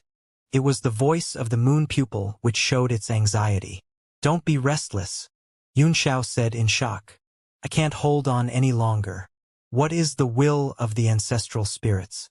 Yutong was also extremely shocked and said solemnly, this land of ancestral spirits was formed from the will of the first-generation moon pupil. It is also the pupil clan's land of ruin and protection. It is currently in a state of initial awakening and will unconsciously attack everything. What? An unconscious attack? Xianxia was taken aback when he suddenly found that his body was also shackled, and he could not move. His expression became extremely serious. Originally, the moon also looked like a moon eye, so it should be the same kind as the one in his body. He said in shock and anger, "Since it's the first-generation moon pupil, it should at least have the will to protect its own kind, right?" "Yes," Yutong said, "but he's only in a state of awakening. He can only rely on his aura to attack the strong enemies and protect himself. If I were to control your body and soul, not only would I be able to suppress this sinkhole ancestral spirit with the secret arts and aura of my moon pupil clan, I would also be able to control it to deal with Xianxia." Xianxia was shocked, but he still sneered and said, "If I let you control my physical body and soul, the first thing you'll do is extinguish the karmic fire and then wipe out my will." After all, the ancestral spirit of the sinkhole below was too terrifying. Even if Yutong really had a secret technique to control it, it was not something that could be done with ordinary power. Once he gained control of his body and soul, Yutong's first choice would, of course, be to extinguish the karmic fire and then completely wipe out Xianxia's will. "Humph, it's fine if you don't believe me, but you're so suspicious of me. Why do you need to use my power?" Yutong's disdainful cold laughter rang out, and after a pause, she said, "You're not really going to burn all your soul power and turn into dust, are you?" "I don't want to," Xianxia said bitterly. "Do you think I want to do it if I'm not at my wit's end?" Yutong fell silent. Now that the sinkhole has awoken, I'm afraid Xianxia won't have the time to care about anything else. Extinguish the karmic fire. There's still a chance for you to live. Xianxia hesitated. He did not want to die like this. Tion's ice blue light grew stronger and stronger, as if it was struggling with all its might. Haha, the ruins of End Moon Eye. This is the time when it has just awoken. The heavens are helping me. Tion's eye howled madly as his entire body changed shape. The sharp light from his battle spear exploded to the extreme, exuding an extremely powerful weapon's essence. Rays of golden light pierced through the heavens and earth, pushing away the power of the ultimate. Not good, he's completely gone crazy. The sinkhole has just woken up from a deep sleep, and the heavenly thoughts want to kill him, Yutong said in shock. Obliterated? Xianxia was horrified. Obliterated? You can even kill such an existence? Obliterate his consciousness, Yutong said. Let this giant celestial body become a living but unconscious object. The ultimate is still in a state of awakening, so its consciousness is very weak. A look of struggle flashed across Xianxia's face. He shot a beam of light at Zhang Churen and broke the seal around her. Let's go. Zhang Churen smiled wryly. He had saved Xianxia before, but he did not expect that it would be Xianxia who saved him now. A smart choice, Yutong said. There's still time. He breathed a heavy sigh of relief. He could sense that Xianxia was slowly extinguishing the karmic fire in his soul. Although he would be severely injured from now on, and it would even be difficult for him to advance his soul power, it was not necessarily a bad thing for him. Perhaps he could even wait for the opportunity to seize the power of his physical body. Just as the two of them were about to leave, a terrifying aura suddenly came. Tiansi and Murongzhu's figures were standing above the Guishu ruins, and they were actually safe and sound. The Guishu ruins' huge eyes seemed to sweep past Tiansi and directly looked up, freezing the two of them. The corners of Tiansi's mouth curled up slightly, revealing a mocking smile. A ray of golden light appeared from his hand and instantly moved upwards. It seemed to pass through time and spread out in front of his eyes without any time. It was about to devour everything. What? How could this be? Xianxiao's heart trembled. Tianxi was clearly being held back by the ultimate, so how could he still attack them? The speed of the golden light was too fast, and there was no time to guard against it. At this moment, a brilliant silver light bloomed in the sky like a huge flower, suppressing the golden light. The giant shadow of the silver thread ancient rhinoceros landed between the two of them and charged forward with a loud roar. The momentum of Xianxia's halberd didn't slow down, and it instantly shattered the illusionary figure, revealing the Gomong's silver blade's true form. The two peerless divine weapons clashed together, and a golden and silver light bloomed from them, illuminating the sky. You're injured to this extent and you still want to fight against me? Do I call you great or stupid? Xianxia sneered. He could feel that Zhang Charin's strength was like an arrow at the end of its flight. The sharp light from his battle spear pushed forward and instantly disintegrated all the silver radiance. The battle spear pierced into Zhang Charin's chest without any obstruction. A flower of blood bloomed in the air. Zhang Charin. Blue veins bulged on Yunxiao's face, and all his meridians exploded. He was greatly shocked. The flower of blood gradually enlarged in front of his eyes. Xianxia's lips curled into an arrogant smile, and he threw his head back and laughed. Ha, ha ha, ha ha ha. I finally stabbed it this time. Li Yunxiao, can you still save him this time with the combined power of the ultimate and me? The moon eye in his body was also extremely shocked, as if it couldn't understand. I could not help but burst into laughter. Ha ha! What a slip-up! Yunxiao, did Yuetong teach you that divine skill? He is indeed powerful, and he even managed to wake up the ultimate by accident. Perhaps it wasn't a coincidence, but this was all part of Yutong's plan. Anger flashed across his face. But there's a flaw. The ruins of End can only recognize familiar auras when they wake up. Although you have the power of the moon pupil, you don't have the moon pupil's aura. The ruins of End naturally won't treat you as family. And Ingluo, even the moon eye in your body might not know. I am the first moon eye, a creature created by your ancestors. As soon as he said that, the lunar pupil in Yunxiao's body burst with strong restlessness, as if it could not accept it. Xianxia replied coldly. Even though my relationship with the eye race has been broken, the sinkhole has not treated me as a stranger. I'm the only acquaintance he had when he first woke up. But Yunxiao, I do admire you. 30 years ago, an unparalleled expert died for you, and 30 years later, another unparalleled expert died for you. Why can't I see that you're so charming? Yunxiao's face was extremely pale, and the soul fire that was gradually dying out burned again. Stop! Yutong was shocked. You'll really die if you keep burning like this. However, he seemed to be unable to hear any of this. The ruthlessness in his eyes grew stronger and stronger, but his expression was terrifyingly calm. Zhang Charin spat out a mouthful of blood. The spear had pierced through his body. The power of the sharp light spread throughout his body along his meridians, and his martial arts foundation had collapsed. He shook the dagger axe out and retreated.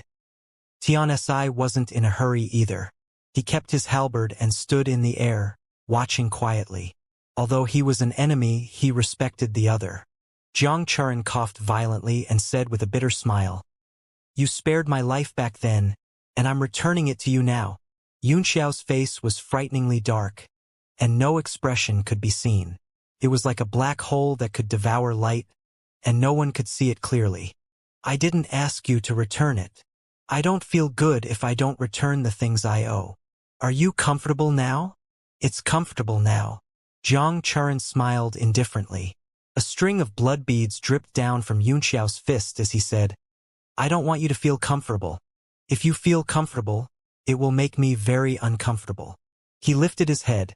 The expression on his face was calm as he walked step by step towards Xianxia. His eyes were calm. Even if the world were to collapse before his eyes, it would no longer cause him to be moved. I peeked at the birds outside the bamboo, the water outside the tree, and the clouds outside the peak. Did I do it intentionally or unintentionally? A soft voice rang out, and the surrounding scenes appeared one by one around him, presenting a whole new world. Tianxi was moved. He could also see Yunxiao's determination to die, and there was no human emotion in his calm eyes. At this moment, the power of the world that was formed was actually close to perfection. In his shock, Xianxia wanted to channel his strength to resist, only to find that he was completely unable to move. Not only him, even the power of the ancestral spirit returning to the void seemed to have been suppressed. Birds come to spy on people, the moon peeks at wine, and the snow peeks at books, but they see that he is heartless. Yunxiao took another step forward and raised his right hand, about to point. Tian's heart instantly sank, and beads of cold sweat trickled down his forehead. He felt his entire body turn cold, as if that single finger would be the end of the world. Suddenly, Yunxiao's body trembled slightly, and his calm eyes rippled. His heart was in a mess at this critical moment. Gu Feiyang, I will not die with you. Yutong's unwilling roar came from his soul. When he was about to die, Yutong's fierce and powerful nature was revealed, and she roared to suppress the soul fire. The demonic dragon, which had been silent for a long time, also let out a loud roar and bit at the moon eye. Both of them were extremely fierce existences, and they fought each other above the hellfire. Yunxiao's soul power, which had reached the peak, was instantly thrown into chaos, and his world power was immediately flawed. Tian's naturally wouldn't let this chance slip by. With a furious roar, the blue light around his body soared into the sky, and the sharp light of his battle spear shone with 1,000 rays of light as the ancient Maha character appeared one by one. Yunxiao was burning with anger as he forcibly suppressed the power of the lunar eye. However, the demonic dragon was no match for him at all, and it was soon suppressed by the lunar eye. Meanwhile, its soul fire grew weaker and weaker, and the world it had transformed into began to dissipate. Damn it! Yunxiao was shocked and furious, but he found himself helpless. Even if he wanted to die, he could not control the situation before him. At this moment, he suddenly felt a pain in his back. Someone had hit his acupuncture points with a strong qi. His whole body suddenly went numb, and all his strength was sealed. Jiang Churin, you're so annoying. Yunxiao turned around in anger, only to see a pair of eyes as calm as water. Jiang Churin's body was immersed in a silver glow. She said, "Let me do it. Don't let both of them die." Yunxiao seemed to realize something as he roared angrily, "What are you doing? Return my life? Pfft. Hurry up and leave. The veins on his face were bulging, and his eyes were swollen because of the struggle with the moon eyes, making him look ferocious and terrifying. Get lost. I don't want you to pay me back with your life. All of you are so full of yourselves. Who do you think you are?" 2 streams of blood tears rolled down from his red eyes. Yunxiao's curses grew more and more mournful as he roared, "What 7 sect masters? What prestigious family? Do you think you're so cool? You're nothing in my eyes. Jiang Churin, get lost." His voice became more and more mournful. His eyes were blurry, his body was trembling, his face was full of tears, and his body was covered in blood. "I'm one of the 10 great conferred martial sovereigns. Do you feel a sense of accomplishment from saving me? Why are you all acting all high and mighty in front of me? Fuck off." Yunxiao cried out hoarsely as he struggled in the silver light, crying out blood. However, Jiang Churin ignored him and slapped him. A silver light surrounded him and he flew towards the direction of the end of time. "Jiang Churin, stop." No matter how Yunxiao roared, he could not move his body.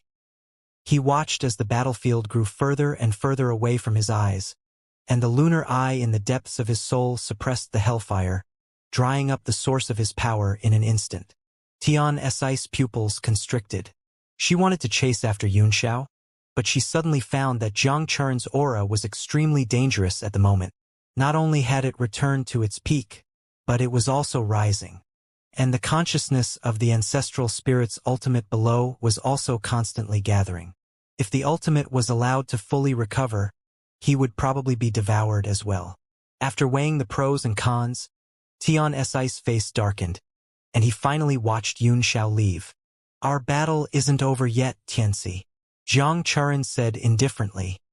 His entire body was covered in silver light, so his face could not be seen clearly. "Damn it! Since you want to fulfill Yunxiao's wish, I can only fulfill your wish." Tian's howled in anger as his halberd transformed into a gigantic shadow that floated in the air above him. It was like a giant ship that was floating in the sky. The snow falls on the West Mountain, and the sun and moon grow on the Xuanmeng Mountain. Han Yen of the Eastern Mountain, borrowing the wind and thunder from beyond the 9 heavens. Jiang Charan's figure became fainter and fainter as streams of energy shot out from his body. The Gomong silver blade let out a loud wail while the giant shadow of the ancient rhinoceros flickered and disappeared as if it was very reluctant to part with it. A silver river descended from the 9 heavens like a rainbow in the sky. The sun had just risen, and it was a clear world. Tian Si's face fell, and he gritted his teeth as he bellowed, "The god welcomes the 3 lights. The selfless is boundless." The power of the tens of thousands of silver rays came down from the sky and instantly cut through his golden light. The blue world power around him was also torn apart, and his body was about to collapse under the silver light. This was Jiang Charan's attack that burned her life. She was a peak martial sovereign of the 9th heaven, an existence that existed before the end of martial Dao. In the end, Xianxia stopped at Xianxia's place. Xianxia Jiang Charan sighed in her heart. Her life was rapidly fading away. She looked at Yunxiao, who was gradually getting further and further away, with an indescribable complicated expression. Since ancient times, who could be the Big Dipper? The figure of the sect master, a hero of the world, gradually disappeared into the silver light. It was as if his body had transformed into silver light and continued to transform into a world. Tian Si's face was filled with fear. The sharp light of his spear and his body were gradually crumbling under the power of the world. He panicked and roared, "Sinkhole, save me!" The huge eye on the ground was still changing and was gradually waking up. A beam of light stared over, and the entire sky turned blood-red in an instant. The world seemed to have become one with it and was constantly changing. The silver light finally dissipated under the blood-red light. In the sky, other than Tian Si's lonely figure, there was only silence. At this moment, beyond the heavens and earth, above the Red Moon City, a huge meteor streaked across the sky and quietly passed by the blood-red moon. The sky was gloomy, and the entire land was under great pressure, as if it was a sign that the sky was about to change. Ruan Hongyu felt flustered for some reason. She had never felt so uncomfortable before. She found it hard to circulate her vital qi. She was showing signs of qi deviation when she forcefully circulated her vital qi. The moon outside the curtain was hazy, and the blood-like moonlight shone down, making her heart beat more and more violently, and more painful. Chu ran, Xianxian. She cried out in surprise, her heart trembling inexplicably. She wiped her face with her hand and found that tears were flowing down. What's going on? Ruan Hongyu's body couldn't help but tremble. The blood moon in the sky was unusually red, and the shooting star made her tremble uncontrollably. She couldn't control herself anymore. That chaotic mood directly disrupted her breathing, and she spat out a mouthful of blood on the spot. The blood was bright red and piercing to the eyes. Ruan Hongyu's face was pale. She turned into a red light and rushed to the wind and moon garden in the sky. A pale yellow figure was standing on it, looking up at the moon. Ning Qiue's solemn figure made her heart feel heavy. Something happened to Chu Ran. Ruan Hongyu trembled as she pressed herself against the railing to support her body. She was about to lose her balance, and her tears flowed uncontrollably, blurring her vision. Unknowingly, specks of white began to appear in the sky. Suddenly, more and more specks of white appeared and scattered all over the sky, falling one after another. It was actually snowflakes. Please, please, please save him. Ruan Hongyu's eyes were already so blurry that she couldn't see clearly. The snow was getting heavier, but it couldn't cover the coldness in her heart. The coldness on her body was even colder than the wind and snow. Ning Qiue remained silent and stood there quietly. She looked up at the sky, and her expression could not be seen. Please, as long as you are willing to save him, I am willing to promise you anything. I will definitely make him step down from the position of the Red Moon City Master, and you will be the next City Master. I will definitely make him do it. I swear. Ruan Hongyu's crying body gradually bent over. Her heart ached so much that she couldn't stand up straight, and her whole body slowly fell into the snow. In front of her blurry eyes, there seemed to be a tall figure smiling at her. Then, He turned around and walked away. It was as if his heart was being cut by a knife, and it was so painful that he couldn't breathe. Please, I'm begging you. You're the only one who can save her now. I'll do anything you want me to do. Ruan Hongyu lay on the ground and started to lose consciousness. She kept muttering, "Please, I beg you." Snow fell from the sky, and the wind and moon garden was soon covered in white. Ning Qiue did not move at all. The snow did not dare to fall on her clothes, and her gown was spotless. A ray of light flew across the sky and landed on the wind and moon garden.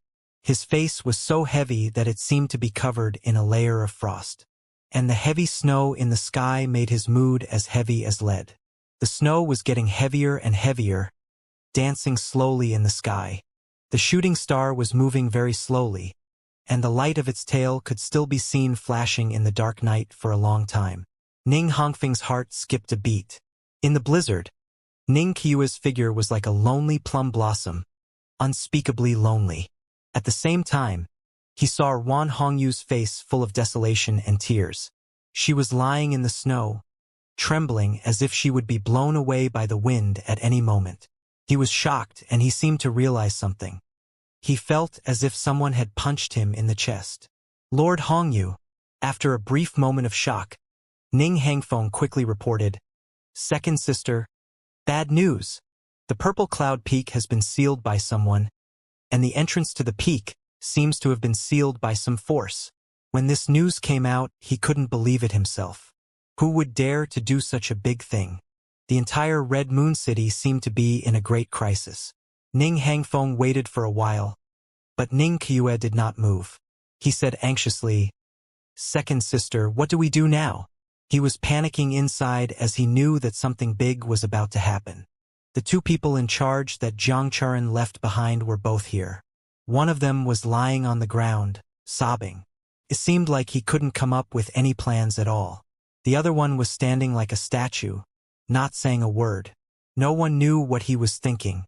After a long time, Ning Qiue slowly lowered her head and closed her eyes. No expression could be seen on her smooth face.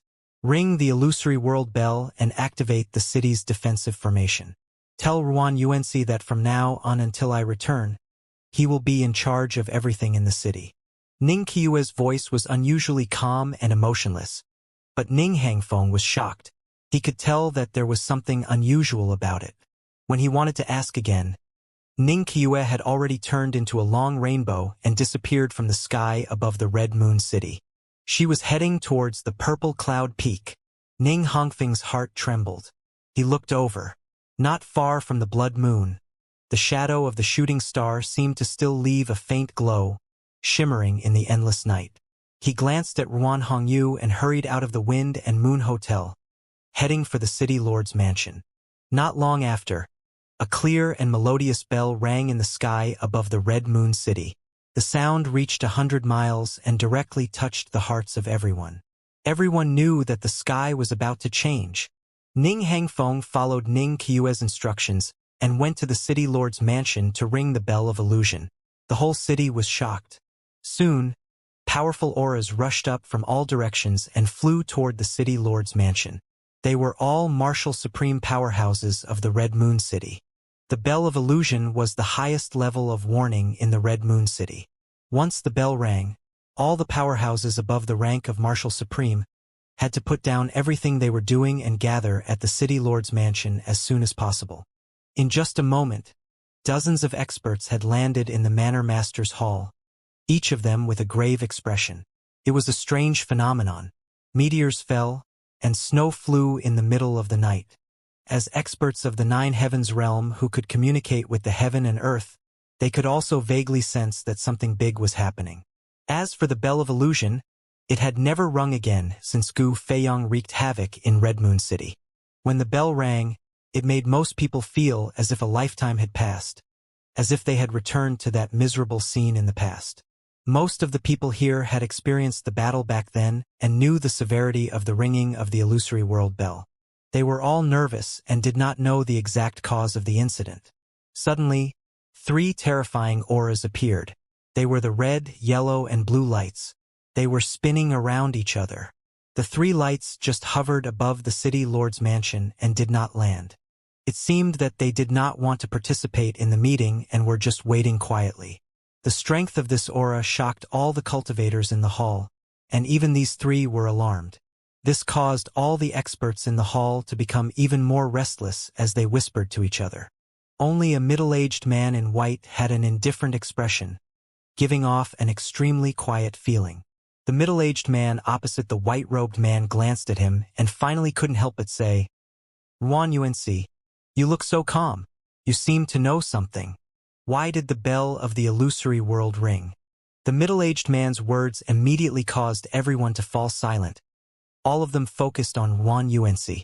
A hint of nervousness flashed through Ruan Yuanci's eyes, but she replied indifferently, "I just came out of seclusion, so I don't know what happened. This natural phenomenon, meteors and snow, is truly worrying." This answer made everyone feel bored. They looked at the 5 old men sitting at the top at the same time. They were members of the Supreme Council of the Red Moon City. They were Ning Huaishu, Ning Yuanmen, Zhang Ruoxi, Ruan Yuanwu, and Fu Yichuan. At the beginning of the establishment of the Red Moon City, there was a parliamentary system with 7 thrones. Later, it was replaced by the City Lord system. Later on, in order to suppress the absolute power of the City Lord, a parliamentary system was added under the City Lord, and a highly respected elder was elected to take the position to compete with the City Lord's royal power. For a period of time, the relationship between the members of the parliament and the City Lord was like fire and water. This had also led to the successive City Lords constantly weakening the rights of the members of the parliament. However, there was also a good side to this relationship.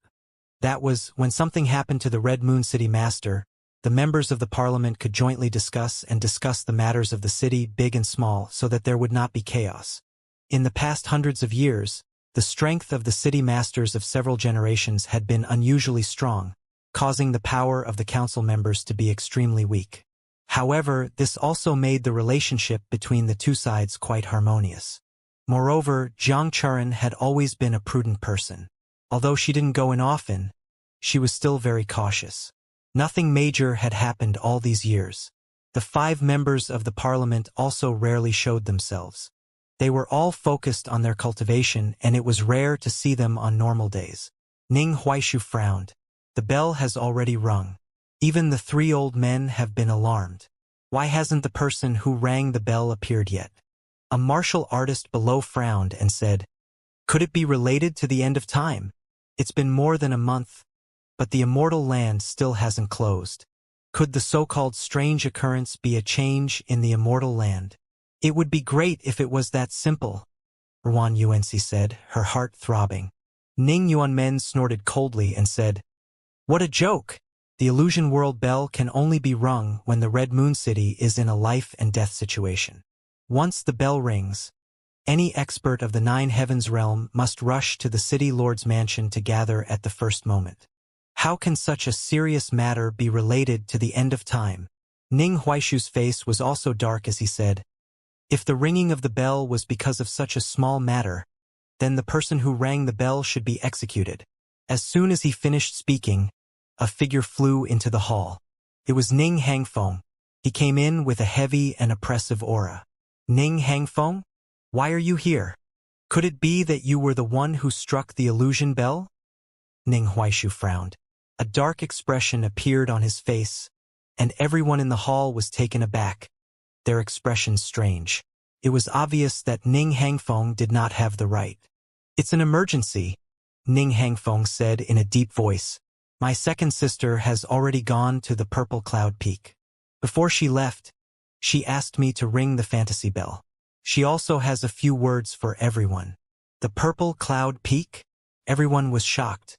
Could it really be related to the end of time? Ning Huaishu's expression changed, and he snorted heavily. Kiyue is really messing around.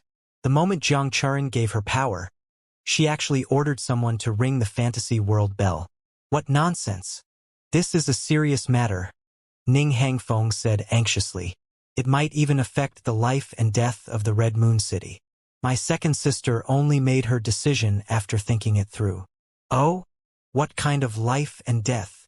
If you can't convince everyone, You and your sister will be in deep trouble, Ning Yuanmen said coldly. At this moment, another figure flew in from outside. Under the flash of white light, Ruan Hongyu's true form was revealed, but her aura was extremely weak. She said softly, "This is a decision made by Ning Qiue and I. When Chu Ran left, he let me control the inside and let him control the outside. Can't we make a decision together?" She had already pulled herself together from the extreme grief, but she was so haggard that she was beyond recognition. Not only had she lost a few pounds of weight, but she also had no blood. "Sister!" Ruan Yuanxi was shocked and said in horror, "What happened?" Ning Huaishu frowned and said, "Since it's a joint decision by the two of you, I have nothing to say. But what exactly happened? The illusion bell has only sounded once 30 years ago during the battle with Gu Feiyang. Could it be that the danger this time is comparable to 30 years ago?" Ning Hangfeng glanced at the weak Ruan Hongyu, then turned to the crowd with a serious expression. "Based on the accurate information we have so far, someone has tampered with the Purple Cloud Peak. All the restrictions we set up have been replaced. We don't know who is inside, but according to my speculation, the people inside are probably dead." "What? Someone has occupied the Purple Cloud Peak?" Everyone was taken aback. Jiang Ruashi, one of the 5 people in the seat of honor, changed her expression and said in shock, "Is Brother Bieli guarding the Purple Cloud Peak?" "Yes, it's Master Bieli." Ning Hangfeng nodded. "Swish!" Jiang Ruashi gasped and said in horror, "Brother Bieli is an 8 stars martial emperor. They'll be embarrassed if the restriction on the Purple Cloud Peak is changed." Could it be that Jiang Bieli changed the formation out of necessity? Fu Yichuan frowned. Ning Hangfeng said in a low voice, "Based on the current situation, the possibility of this is very low. Not only is it impossible to enter the Purple Cloud Peak, but the divine sense is also blocked. I even used a profound level weapon thunder instrument, but I couldn't detect Master Bieli's aura. I'm afraid that he's probably dead." Everyone's heart suddenly sank.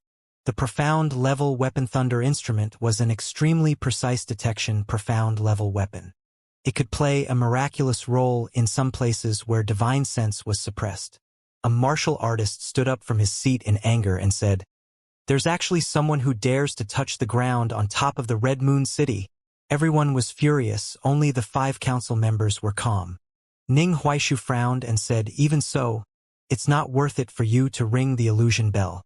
Ning Qiue and Ruan Hongyu, you two are too young. You didn't even discuss such a big matter with us." Ruan Hongyu's eyes were red, and she couldn't help but cry again. "Sis, what else happened?" Ruan Yuanxi asked in a low voice. Ruan Hongyu wouldn't be like this if it was only about the Purple Cloud Peak. He seemed to have sensed something. Ruan Hongyu's lips moved slightly. She wanted to speak a few times, but no words came out. Instead, her sobs became louder and louder. Ning Hangfeng sighed. "Let me tell you, according to my second sister and Lady Hong Yu's speculation, the city lord has probably died." The entire hall instantly fell silent, as if it was a haunted house. It was so quiet that even the insects in the grass outside the hall could be heard clearly. "What? Who had fallen? Who did you say died?" The 5 of them were all shocked. Ning Huaishu shrieked, as if doubting her old ears. Ning Hongfeng's face was unusually serious as he said word by word, "The city lord might have already fallen." This time, everyone sucked in a breath of cold air, and the entire hall became icy cold. The 3 rays of light that had been hovering above the city lord's mansion descended in an instant. The powerful aura made it hard for everyone to breathe.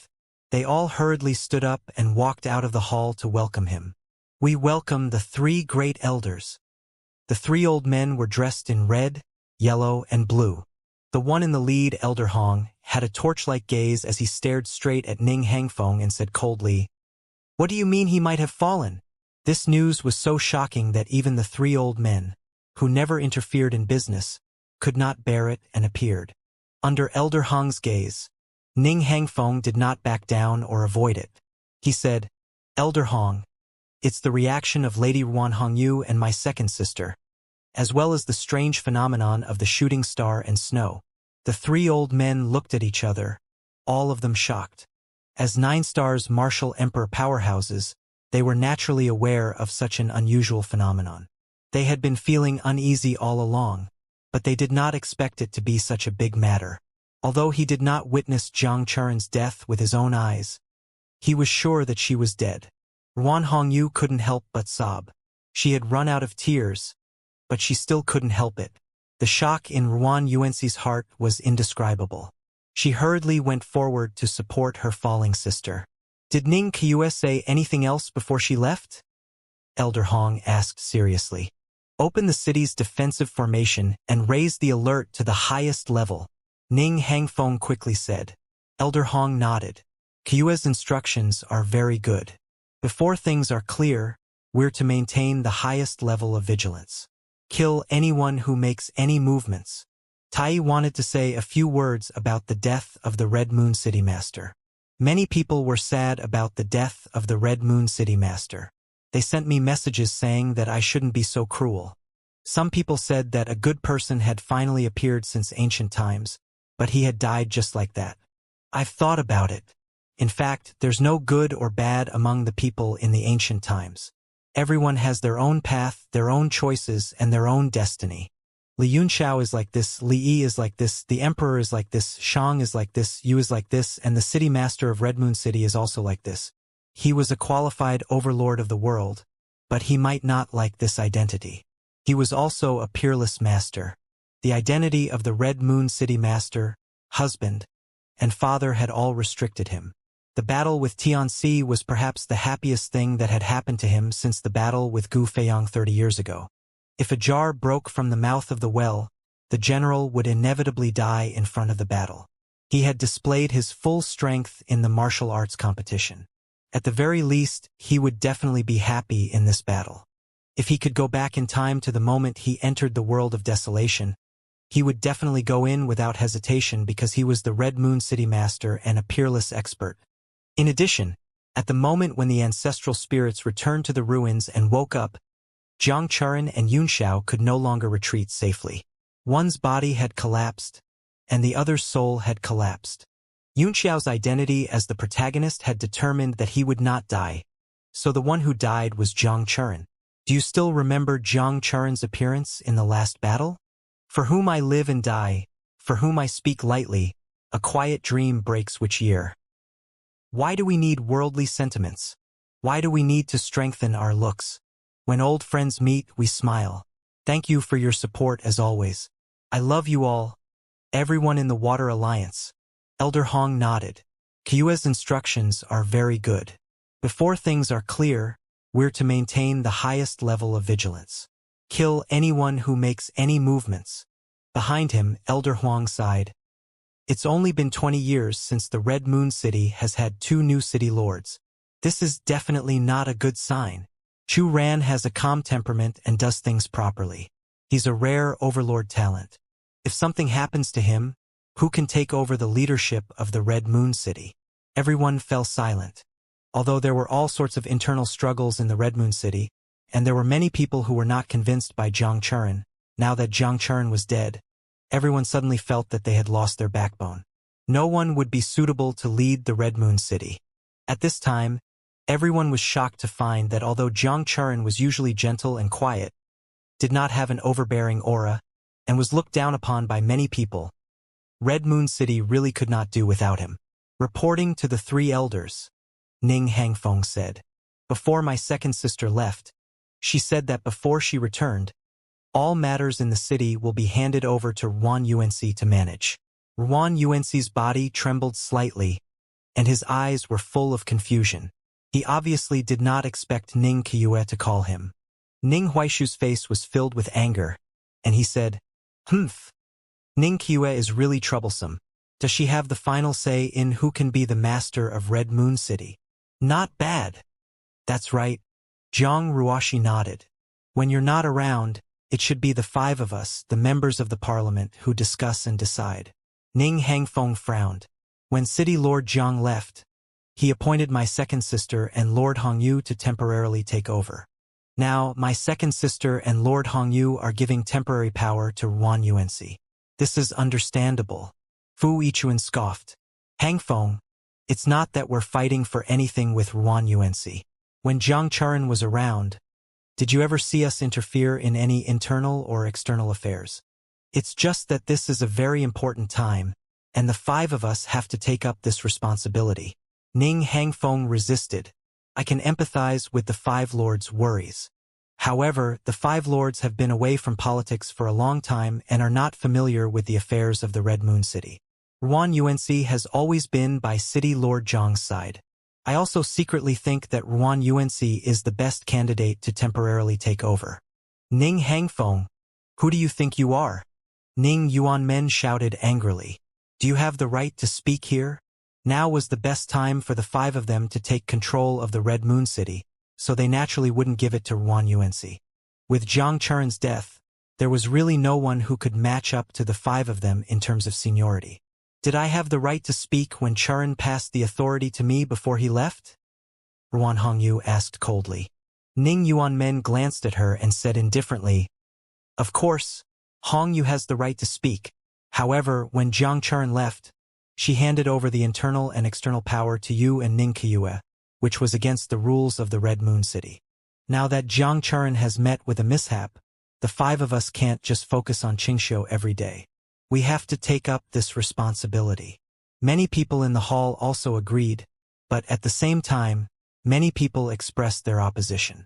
From the soft discussions at the beginning to the public condemnation at the end, it suddenly became a hubbub of voices, almost to the point of a big fight. The 5 lords are highly respected and won the hearts of the people. They were chosen with no regrets. I haven't been involved in political affairs for many years. I don't know anything, so how can I be in power? What could happen in Red Moon City? We'll get used to it in a few days. Besides, this has always been the rule. When the city lord is not around, the councilmen have the highest authority. Representatives are the most powerful? The fist is the strongest in this world. If the 5 of you can defeat Ruan Yuanxi, I will be convinced. The 5 of them listened to everyone's discussion, and their faces darkened. If they had to fight Ruan Yuanxi, they really didn't have much confidence, unless the 5 of them joined forces. However, if they did that, they would lose all their face. Ruan Yuanxi, who had been silent the entire time, suddenly shouted, Everyone, don't argue.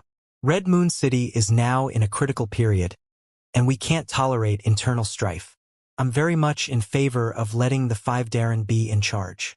I'm more familiar with the matters of the Red Moon City and am willing to fully assist the 5 Darren. His words immediately caused dissatisfaction among his supporters, and they all became anxious. Ruan Hongyu was also anxious and pulled on Ruan Yuanxi's sleeve. Everything is for the sake of the overall situation of Red Moon City, Ruan Yuanxi said with a faint smile. Ning Yuanmen revealed a proud smile and said, Yuanxi is a sensible child. Ruan Yuanxi smiled and nodded at the 5 of them, her eyes shining. No one knew what she was thinking, but there seemed to be a hint of playfulness in her eyes. Seeing that Ruan Yuanxi was willing to give up, the supporters fell silent as well. The 5 members of the parliament all had smug expressions. The 3 elders looked at each other and secretly nodded. Only then did Elder Hong say, It's rare for Yuan Si to be so open-minded. The 5 of you will temporarily take over the management, and Yuan Si will do his best to assist you. We'll make a decision after Ning Kiyue comes back from the Purple Cloud Peak. Yes, I will follow the orders of the 3 elders. The 5 of them were overjoyed and secretly smiled at each other. With the approval of the 3 old men, they would at least be in power for the time being. As for Ning Kiyue, she was just a little girl. They couldn't beat her in terms of strength, but they didn't care about her schemes and means. They would be able to play with her easily. The pride of the 5 people, which had been worn down for a long time, was suddenly restored. Each of them was in high spirits, as if they had suddenly become the rulers of the world, making everyone frown. Even if he was happy, he shouldn't show it in such a time of internal and external troubles. How could a person who couldn't control his emotions achieve great things? Even the 3 elders of red, yellow, and blue looked unhappy, as if they felt that it was inappropriate. Suddenly, A faint laugh came from outside. It's a good arrangement, but it's a pity that Xianxia won't be coming back. Everyone's body trembled, and their expressions changed. There was actually someone who dared to be so presumptuous in the Red Moon City. This had not happened in many years. The red, yellow, and blue elders' faces were extremely gloomy. They didn't even notice that someone was eavesdropping outside. This showed how terrifying the person's strength was. They also secretly blamed themselves for forgetting to set up a defense shield for such a major event. It seemed like they really lacked countermeasures without Jiang Churen around. However, on second thought, if Jiang Churen was still around, who in the world would dare to eavesdrop on them? The three of them secretly sighed and turned into 3 rays of light and rushed out. The rest of the people also broke through the sky one after another. In an instant, the city lord's mansion was filled with experts, all of them looking at the sky with angry eyes. The dark sky rippled, and a large number of human figures gradually appeared. In the darkness, their faces could not be seen. Elder Hong glanced at the 5 members of the parliament and reminded them, "Right now, the 5 of you are the leaders of the Red Moon City." Only then did Ning Huaishu react. It was time for the 5 of them to step up. He was both surprised and happy, and shouted towards the sky, "Who is it? How dare you act so atrociously in the sky of Red Moon City? You don't know what death is." Hee hee. A faint laugh came from the sky. Jiang Churen is trapped in the end of time, and Xianxia is trapped in the Amethyst Mountain. Are the 3 elders red, yellow, and blue speaking? Everyone was slightly shocked. It seemed that the other party had come prepared. They had deliberately chosen to appear when the 2 experts were not in the city.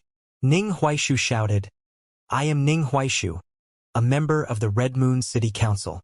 I am now in charge of the Red Moon City. Who are you?" "Ning Huaishu? I've never heard of it." The voice in the sky sighed. "When there are no tigers in the mountains, the monkey will be the king. Could it be that the Red Moon City can only send such a character to support the stage?" Damn it!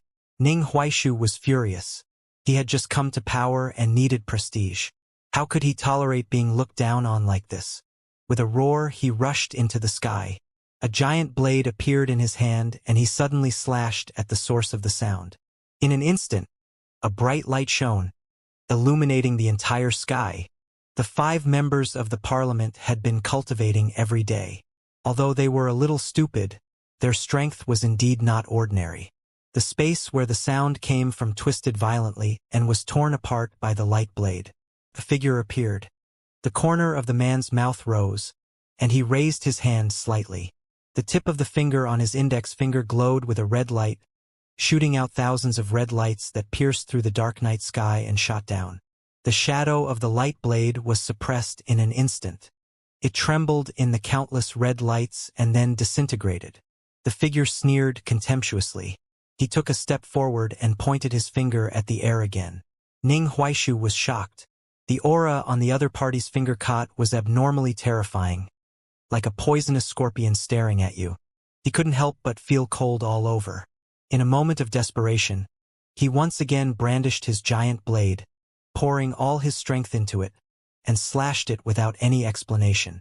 Below, the red, yellow, and 3rd elders all frowned, as if they were extremely unhappy. This Ning Huaishu was too inexperienced in dealing with enemies. In the situation where his cultivation was weaker than his opponent's, he was still so rash. He was afraid that he would lose very soon.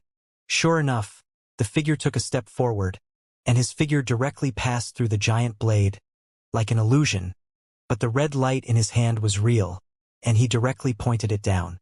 Bang! A ray of red light broke through Ning Huaishu's Emperor Qi defense, shooting into his chest and out of his back. Then, he raised his foot and stepped on it. A huge shadow of a foot formed in the air. Ning Huai's Tree King Qi was broken, and the shadow of the foot contained an extremely strong pressure, making him unable to avoid it. He watched in despair as the big foot came down. Bang! Without any suspense, Ning Huaishu spat out a mouthful of blood.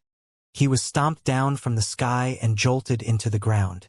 Everyone sucked in a cold breath and felt a chill all over their bodies. Ning Huaishu was a high-level 8-star martial sovereign, but he was defeated in one move. After the footprint landed on Ning Huaishu, it turned into countless specks of light and dissipated in the air. That person's figure also gradually appeared in the faint light. He stood in the sky with a smile and said, "In this world, fists speak. Don't talk without fists." Ruan Yuanxi was startled and immediately recognized the person. She exclaimed in shock, "Tang Qing? It's you." As soon as this name came out, everyone's hearts shook and they were shocked. No wonder he could defeat Ning Huaishu with one move. The person was one of the members of the Business Alliance Council, the sect leader of the Four Extremes sect, Tang Qing. Even in the Merchant Union, the Four Extremes sect was a core existence. Other than the Myriad Treasure Store, no other merchant would dare to say that they could suppress it. Tang Qing slowly descended from the sky with grace, and the countless strong men behind her followed one by one. At a glance, their aura was amazing, and they looked at the people of Red Moon City. The people of the entire Red Moon City were also awakened by the previous battle. They all ran out of their homes and looked up at the sky, all of them shocked. "I'm here to bring you good news and two bad news," said Tang Qing with a chuckle. "Please tell me what is good news and what is bad news." "Chief Tang," Ruan Yuanxi said seriously. The other 4 members of the parliament didn't dare to utter a word as they all looked ashen.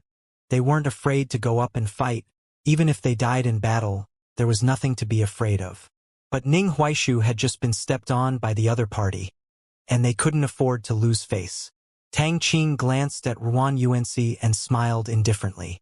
"The good news is that I've brought all the elites of the Four Extremes sect to join the Red Moon City. From now on, the Red Moon City will no longer be a situation where 3 families are at each other's throats, but a golden age where 4 families are competing for glory." "What?" Everyone was stunned for a moment. They were completely shocked by this news and didn't know how to react. Ruan Yuanxi's heart was also greatly shaken, and he immediately understood Tang Qing's thoughts. The so-called joining was most likely for the control of the Red Moon City. Now, other than the 3 elders of Red, Yellow, and Blue, who did not care about worldly affairs, there was probably no one who could be his match. It was not that the Red Moon City did not allow other forces to join. The current structure of the Red Moon City also had many aristocratic families, with only 3 families being the largest. However, at this time, allowing a powerful existence like the Four Extremes sect to enter was no different from inviting a tiger into the house. He suppressed the shock in his heart and said coldly, "What about the 2 pieces of bad news?" A glint flashed in Tang Qing's eyes. Ruan Yuanxi was not flustered in the face of danger. He was still able to remain calm after hearing this news. It seemed that he was a troublesome person. He smiled slightly and said, "The first bad news is that the world seems to have been sealed by a secret technique. I'm afraid no one can come out." Swish! All of the experts in Red Moon City sucked in a breath of cold air. This news was even more shocking than the first one. Seal the world for eternity? How was this possible? Tang Qing sighed. In other words, City Lord Jiang may never be able to come out. This sky full of snow is perhaps a silent tribute for the strong people inside. At this moment, Ruan Yuanxi's shock could not be any greater. She only felt that a huge conspiracy was heading towards the Red Moon City. To be able to seal the entrance to the Immortal Land, this kind of unheard of thing was definitely not something that Tang Qing and the Four Extremes sect could do. Then who could it be? The Four Extremes sect was already one of the most powerful sects in the world. If they had an expert behind them, what kind of terrifying existence would that be? He only felt a chill all over his body as he said in a deep voice, "What's the other bad news?" Tang Qing smiled. "There's another piece of bad news. I've just told you. Ning Qiue will not be able to come back from the Purple Cloud Peak." "Who the hell sealed the Purple Cloud Peak and the end of time?" Ning Hangfeng was shocked and said angrily, "Your Four Extremes sect isn't capable of doing such a thing, is it?" Tang Qing said indifferently, "Of course it's not me. I also heard about this matter by accident. I thought of my good relationship with the Red Moon City in the past. At this time I should be righteous and help. That's why I led all the elites here to join the Red Moon City to deal with the immediate crisis." Then who was it? Ning Hangfeng gritted his teeth in anger. His heart was burning with anxiety, and he didn't know what to do. Tang Qing laughed. Although I know this, it's not convenient for me to disclose it. After all, we are not a family yet. When we move into the Red Moon City, we will be a loving family. Then I will tell you. A loving family? Ruan Yuanci asked coldly. Now the Four Extremes sect is like a rat on the street. Not only is the Merchant Union looking for trouble with you, but even the Holy Region is looking for trouble with you. If you join the Red Moon City, wouldn't you be attracting trouble to the east and have the Red Moon City resist the two giants for you? Hee, brother UNC, you're overthinking things. Tang Qing smiled. There was indeed a little unpleasant misunderstanding between me and the Merchant Union, but it's just a small misunderstanding. Can be easily resolved. As for the sanctuary, I've already made a trip to the holy city of Misty Snow before coming here, and I've cleared up the small misunderstanding. What? You've been to the holy region? Ruan Yuanci was shocked. If this was true, then the attitude of the sacred zone was intriguing. Tang Qing's face was always full of a smile, full of confidence, and said, Yes, I've already explained this matter clearly in front of Lord Wei Qing of the holy region, and also revealed my intention to join the Red Moon City. Lord Wei Qing said that the East region is weak and only has one superpower, the Red Moon City. He expressed his high praise for me leading the Four Extremes sect to the Red Moon City. Everyone was shocked. If Tang Qing got the support of the Holy Region, then tonight's trouble would be big. Ruan Yuanci also realized the seriousness of the matter and said coldly, How can the Holy Region blindly worry about the matters of the Eastern region and the Red Moon City? It's not that our Red Moon City doesn't welcome foreign forces. It's just that now is a very important time, so such a big matter is temporarily put aside. If Leader Tang is really interested in entering the Red Moon City, you can come with us to the Purple Cloud Peak now and rescue Ningqiue. At the same time, we can open the seal. If that's the case, I'm sure everyone will be happy to have you join. Everyone nodded in agreement, secretly thinking that Ruan Yuanci's words were brilliant. If Ningqiue was really saved, then at least there would be someone who could suppress Tang Qing. Tang Qing frowned, and the smile on her face gradually disappeared. She snorted and said, The world is sealed because of a powerful man. I, Tang Qing, don't dare to touch this matter. If you want to save people, then go with ease. I will protect the Red Moon City for everyone.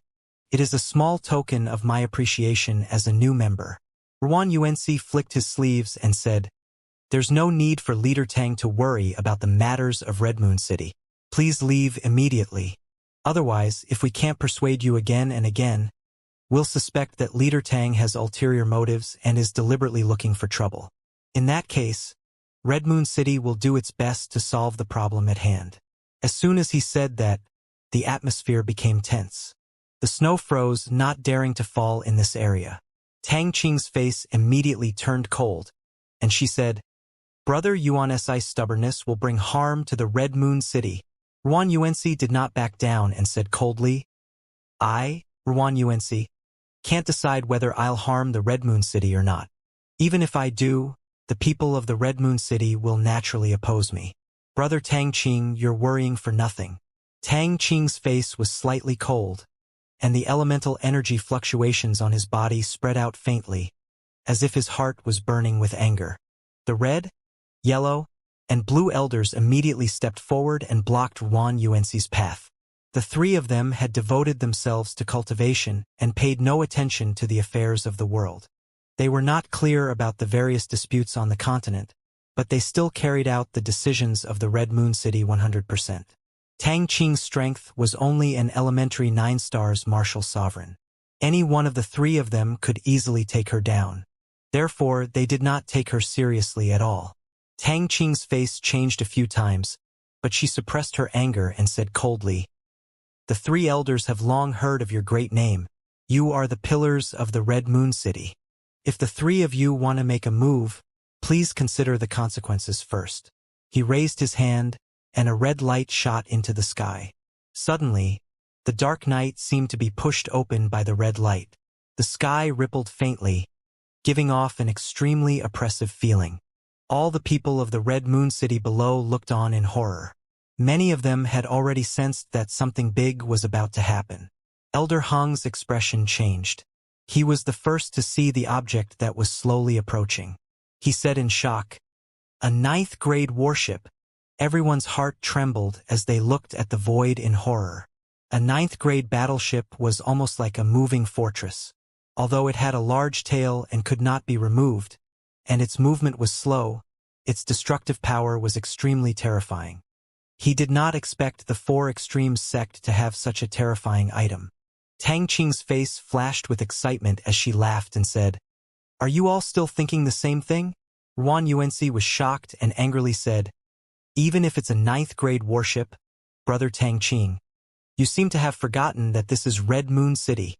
Due to the arrival of the battleship, the power of the city's in charge immediately activated the city's protective array. Several rays of light shot directly into the sky from several directions of the city and bloomed like fireworks, constantly pushing in all directions. They immediately stacked together and formed a five-colored halo, protecting the entire city. "I naturally know that the Red Moon City is not afraid," Tang Qing said coldly. "But at this moment, Brother Yuanci, do you really want to have a big fight with me and let the Red Moon City fall into eternal damnation? The Red Moon City has lost Zhang Churen. If my battleships break the city's protective array, you will have to fight with my people again. There have been many forces suppressed by the Red Moon City over the years, right? There are many forces that harbor resentment, right?" Yuan Yuanci retorted with disdain. "Brother Tang Qing, you think too highly of yourself. A mere ninth-grade warship wants to blow up our city's defensive formation? Also, you only have a few hundred people and you think you can fight with us? It's easy to make a fool of yourself by misestimating your strength. Is that so?" Tang Qing chuckled, but her eyes were cold to the bone. "If one is not enough, what about two?" After the gigantic warship came out, the spatial teleportation power had yet to end. Sure enough, another warship slowly sailed out. The two warships were so big that they covered the clouds and the sun. They were side by side, blocking the entire Red Moon City. This time, everyone was shocked. Tang Qing sneered and said again, "As for the Four Extremes sect, we naturally don't dare to fight with you. After all, with the red, yellow, and blue elders here, any one of them can kill us all. But what if the three elders can't do it?" "What?" Everyone was shocked, and the three old men's expressions changed slightly. They didn't understand what he meant. Yuan Yuanci was also shocked. The reason why he dared to be so unyielding was because the three old men were here. Could it be that Tang Qing still had a trump card to deal with the three old men? The faces of the people of Red Moon City were extremely ugly. Tang Qing was by no means a reckless fool. After the incident with Song Yang in the city, he was still alive and well. Moreover, the Four Extremes sect's forces were so powerful. This man was definitely not simple. "Tang Qing, you brat, aren't your words a little too big?" Elder Hong said coldly. "This old man really wants to see what kind of trump card you have that can stop me from making a move." Tang Qing smiled slightly and respectfully invited somewhere in the sky. "My lord, please show yourself." Everyone's heart trembled as they turned their eyes towards the void. As Tang Qing's voice fell, the endless black night seemed to gather there, condensing into a black robe, and gradually revealed a figure. The man walked forward gently, and with every step, a ripple spread in the air. He walked extremely slowly, but everyone in the Red Moon City had a gloomy expression, because they couldn't feel any aura from that person. If they didn't see it in front of them and only relied on their divine sense, they wouldn't have thought that there was someone there. For a moment, everyone's eyes were focused on the black robe, and they could not see the man's face clearly. They only felt that they were looking at the void. Yuan Yuanci and the other powerhouses of Red Moon City all had cold sweat on their palms. This could only mean one thing: this person's comprehension of martial arts was already above all of them. He had almost merged with heaven and earth, and he was no longer self or anything. The three elders, red, yellow, and blue, also looked serious. Elder Hong said coldly, "Who are you?" The black-robed man ignored him and walked directly to Tang Qing. Then he turned around. The snowflakes seemed to reflect the man's face. He flashed in front of the three old men, but his face fell into the eyes of the three old men. Ah! The three old men screamed at the same time and retreated in shock. The three of them looked at each other in disbelief and confirmed that what they had seen was right. Yuanxi and the others were even more shocked. They didn't know who this person was that could make the three old men, who usually didn't care about worldly affairs, so terrified. His heart immediately sank, and he realized that the situation was extremely bad. Elder Hong suppressed the fear in his heart and said in a trembling voice, "Is it really you?" A voice came out from the black robe. "It's me." Elder Hong's expression changed. This familiar voice made his body tremble. He gritted his teeth and said, "Why?" "The cycle of the heavenly Tao is endless," the black-robed man said indifferently. "History will roll forward. Isn't it good for the Red Moon City to include the Four Extreme sect?" This buy-in, Elder Hong couldn't answer for a moment. The three of them had always been in closed-door cultivation, so they couldn't answer these questions. Yuanxi hurriedly said, "The matter of accepting the Four Extreme sect is not impossible to discuss. If the Four Extreme sect is really willing, we can do as I said. I believe that Red Moon City will definitely consider accepting them in detail." "You're Yuanxingye's son."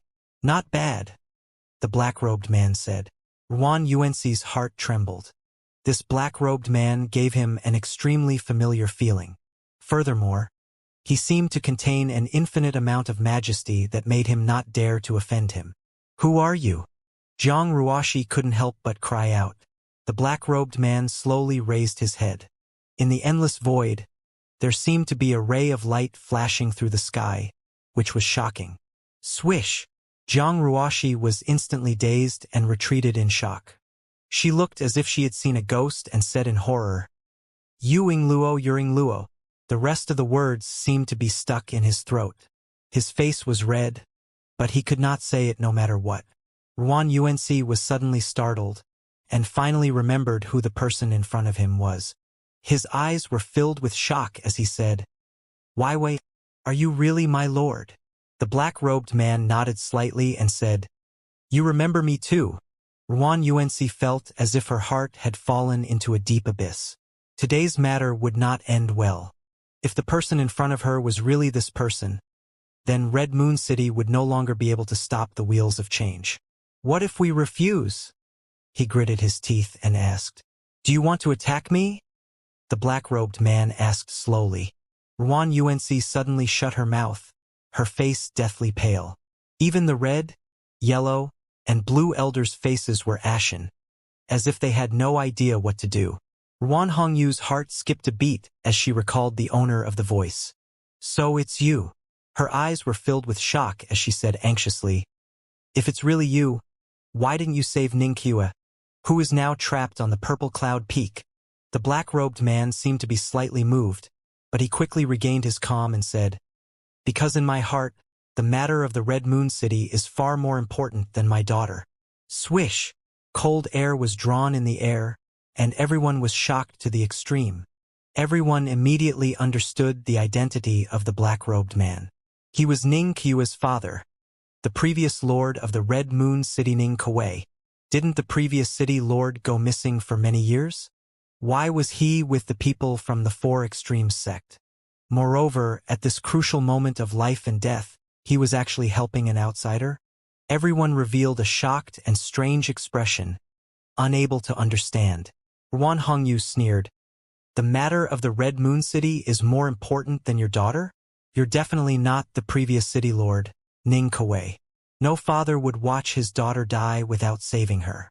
No sect leader with a conscience would watch his sect's foundation be destroyed and help the evildoer. Whether I'd rather do it than let you decide," the black-robed man said. "No one can change the facts. With the three elders' strength, they can naturally tell if I'm real or not. He really is the previous city lord Ningqiu. He's not fake at all." Elder Hong's face was ashen as he gritted his teeth. Unless one had reached the level of Gu Feiyue's heaven-peaking eye technique, there was no illusionary technique in the world that could deceive the three of them, or even the countless experts in the entire Red Moon City. Since the three old men have already confirmed my identity, you should listen to me, the black-robed man said. Now, I will use my identity as the city master of Red Moon City to absorb the four extreme sect and make it a glorious situation for the four sects to prosper together. Everyone's heart trembled, and they didn't know what to do. The opponent's trump card was actually their highest commander. How was the situation going to develop? Ruan Hongyu said firmly, "Even if you are the previous city lord, that was a long time ago. There is only one city lord in the Red Moon City now, and that is my husband, Jiang Churen. Everyone must listen to the city lord's orders, even the previous city lord. As of now, my husband is still in the depths of the world, and the entire affairs of the Red Moon City are under the control of the 5 elders of the parliament. This is also the rule of the Red Moon City, and now the entire Red Moon City is under the control of the 5 elders of the parliament. Since you are also a person of the Red Moon City, you should naturally listen to the orders of the 5 elders. Not bad. If you're still a citizen of Red Moon City, you should follow the rules of Red Moon City," Ruan Yuanxi said seriously.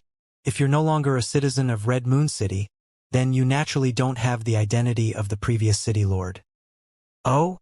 Ruan Jingye has a pair of sharp-tongued children. "Who are the 5 elders in the parliament?" Ning Kuei said coldly. "Ask them to come out and talk to me." Everyone in Red Moon City immediately looked at Ning Yuanmen and the other 3. After Ning Huaishu was stepped on by Tang Qing, he felt ashamed and angry. He did not have the face to see the crowd and did not get up again. The faces of Ning Yuanmen and the other 3 turned pale. When had they ever experienced such a scene? In particular, Ning Kuei's black robe seemed to flash with an extremely stern gaze. When they thought of this person's previous governance of the Red Moon City, the 4 of them were frightened and their faces turned pale. Fu Yichuan gritted his teeth and said, "Before City Lord Jiang entered the end of the world, he instructed Ruan Hongyu to handle internal affairs, and Ning Qiue to handle external affairs. Now, Ning Qiue has also instructed Ruan Yuanxi to handle external affairs. In that case, everything will be decided by the Ruan siblings. The 5 of us, as members of the parliament, will do our best to assist them." The people of Red Moon City were filled with contempt. Fu Yichuan and the other 3 felt their faces burning.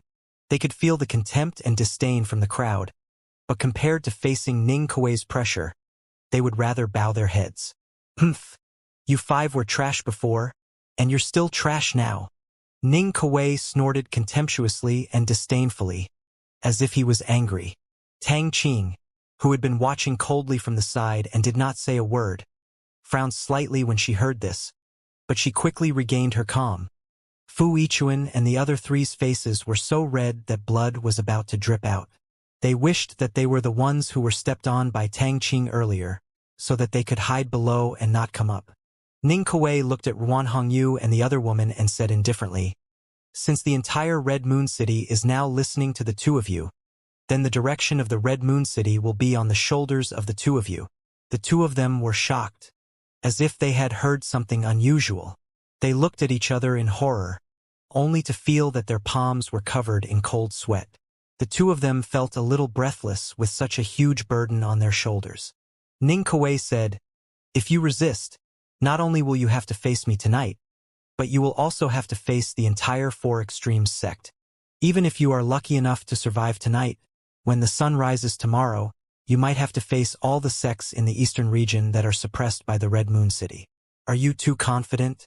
Ruan Yuanxi and his sister's faces were as white as a sheet. How could they be confident in such a thing? The Red Moon City had stood in the eastern region for countless years. God knew how many enemies were hidden in the dark. If their power declined, the result would be unimaginable. Ruan Yuanxi's gaze turned to the red, yellow, and blue elders, seeking their opinion. At this moment, his entire body was already drenched in cold sweat. The 3 old men all sighed inwardly and gave him an encouraging look, meaning that he could make the decision. The 3 of them were good at fighting, but their ability to deal with important matters was very limited. They knew their own limitations, so they did not participate in political affairs. Ruan Unc swallowed with difficulty as she looked at the burning gazes of the martial artists of the Red Moon City and the cold expressions of the Four Extremes sect. She would rather think about the unfathomable thoughts of the black-robed man. It was as if he had made the most difficult decision in his life. "I agree," he said through gritted teeth, his body trembling. This sentence used up all his energy, and his entire person became dispirited and dejected. The heavy snow fell on the hearts of every strong man in Red Moon City, and it was difficult to dispel the chill. It seemed to be announcing the end of an era and the arrival of a new one. The purple cloud peak was shrouded in clouds and mist, and the divine sense couldn't penetrate it. Under the moonlight, it was like the shadow of a monster, devouring all light. Ning Qiue's face became more and more unsightly. The restrictive spell in the mountains had changed. It was no longer a means set up by the Red Moon City. Then, the strong men of the Red Moon City who were guarding the mountains were probably dead. Snowflakes filled the sky, and the atmosphere between heaven and earth became increasingly heavy. Her face was extremely gloomy. She raised her hand, and a golden light gathered into a blade shadow, which directly chopped down at the mountain. Hiss! There was no huge tremor as expected. Instead, a ray of restriction light was torn apart like a piece of cloth, like the coat of a mountain being torn apart, revealing the white flesh inside. Ning Qiue instantly turned into a golden light and entered it. After a few flashes, she appeared on the top of the mountain. Under the moonlight, it was like the setting sun. A tragic scene appeared in front of him. All the disciples of the Red Moon City were dead. The entrance to the ancient place in the sky was blocked by a layer of white mist. It seemed to be the smoke coming out of the entrance, and no one could enter it. Ning Qiue's face was frighteningly calm. She walked to a corpse, bent down and gently picked it up. It was Zhang Bieli. His body had been pierced through the heart and there were no signs of a battle around him. He had been killed in one move. A Tier 7 martial emperor had been killed in one move. Zhang Bieli's eyes were filled with fear. It was obvious that he had died with grievances. Suddenly, Zhang Bieli's hand that was hanging down moved as though it was spasming. Ning Qiue was shocked and hurriedly grabbed his hand. Perhaps she still had a chance to live. At this moment, Zhang Bieli suddenly opened his eyes and a green radiance shot out from his eyes. He opened his eyes and spat out a mouthful of thick smoke and poison. Ning Qiue reacted very quickly. A beam of Emperor Qi burst out of her body to block in front of her. But the smoke could directly corrode the Emperor Qi. It reached her in an instant. Swish! Ning Qiue shouted. A strange note suddenly appeared and blew away the poisonous smoke. She quickly retreated a few meters and looked around vigilantly. All the corpses on the mountain peak began to move. One by one, they got up from the ground, shaking their heads. Their movements were very slow, and their flashing green eyes proved that they were already dead and controlled by someone. "Who is it? Die!" she shouted in a gloomy and angry voice. Her killing intent was released without any restraint, shooting out like a sharp wind. These were all disciples of the Red Moon City. Not only had they been killed, but their bodies had also been used by others. Ning Qiue's heart was burning with anger. She spread her divine sense in all directions, but she could not find anyone. The restrictions on the mountain seemed to be able to be used by the other party to hide their tracks. The dozens of corpses had already stood firm at this moment, and the aura on their bodies began to rise. It was mixed with an extremely rotten smell, which made people feel nauseous. Ning Qiue's face was so gloomy that water was about to drip out. She made a gesture of playing the flute with her hands and gently placed it at the corner of her mouth. She began to play a tune, which was like the murmuring of water and the dew of bamboo leaves. It was shocking in the snow. The aura of the corpses that were emitting a sense of decay stopped rising, as if they were listening. Time passed unknowingly, and the melodious sound of the flute changed slightly like an elegy for whom and for whom. Plop! Suddenly, a corpse lost its balance and fell down. Its entire face was buried in the snow, and it stopped moving. Plop! Plop! Plop! Then, a series of corpses began to fall one by one, And in the end, no one stood up. The mournful sorrow intertwined with the elegy of the flute, flying in the sky of snow. Jiang Bieli's corpse was lying on the white snow with his head facing the sky. His eyes were closed and he looked peaceful. Eh? A questioning voice suddenly came from the air, as if it was unbelievable. Ning Qiue's pupils shrank. She changed the sound of the flute and turned it into a sharp sound wave that shot out directly, rippling the snow in the sky. In the direction of the sound wave, the space fluctuated, revealing a gray figure who casually slapped down. The two forces collided in the air, shattering the flying snow like thousands of rags scattering in the sky. The shadow appeared and then disappeared rapidly, as if it did not dare to confront it directly. "Trash, come out!" Ning Qiue shouted, and the scepter immediately appeared in her hand. It immediately glowed with golden light, illuminating the entire mountain. Her right hand trembled slightly, and an ancient sound spread out. The entire space fluctuated with the frequency of the ancient sound, pushing forward layer by layer. In the upper right corner, the gray figure appeared again. He quickly made a hand seal, and rays of light gathered from all directions, turning into a mini mountain in his hand. With a point of his finger, the mountain immediately pressed down on Ning Qiue. Upon a closer look, the mini mountain looked exactly like the purple cloud peak. Ning Qiue was also shocked. She said in surprise, "Extracting the mountain soul?" The other party had actually extracted the mountain soul essence with a simple gesture, borrowing the power of the mountain to resist the opponent. Song of subduing the soul, the business of 5 tones. Ning Qiue's face darkened. She released a shang-yin from the Song of Time. A strong power of the 5 elements broke through the air and blocked the mountain soul essence. Song of subduing soul's feathers of 5 tones. The melody of the shang music changed, and the mountain soul essence trembled. With a bang, it scattered in the air and turned into countless rays of light. They flew back to the purple cloud peak. The gray figure's eyes were filled with shock, but he didn't dodge again. Instead, he stood in the sky and slowly said, "He's stronger than I expected. It seems like I've underestimated him." Ning Qiue's eyes were full of killing intent. She said coldly, "Who are you? What is your intention?"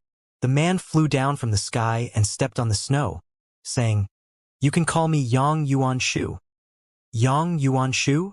Ning Qiue frowned. Such a strange name, but he was so powerful. "As for the purpose, it's to kill you," Yang Yuanshu continued. "Kill me? Just you? What a joke." Ning Qiue sneered coldly. "You're indeed stronger than I'd expected, but don't look down on me," Yang Yuanshu said seriously. "The entire purple cloud peak is within my spell formation, and I've long since set up all sorts of killing moves." Ning Qiue frowned and pointed to the white mist at the entrance of the planet.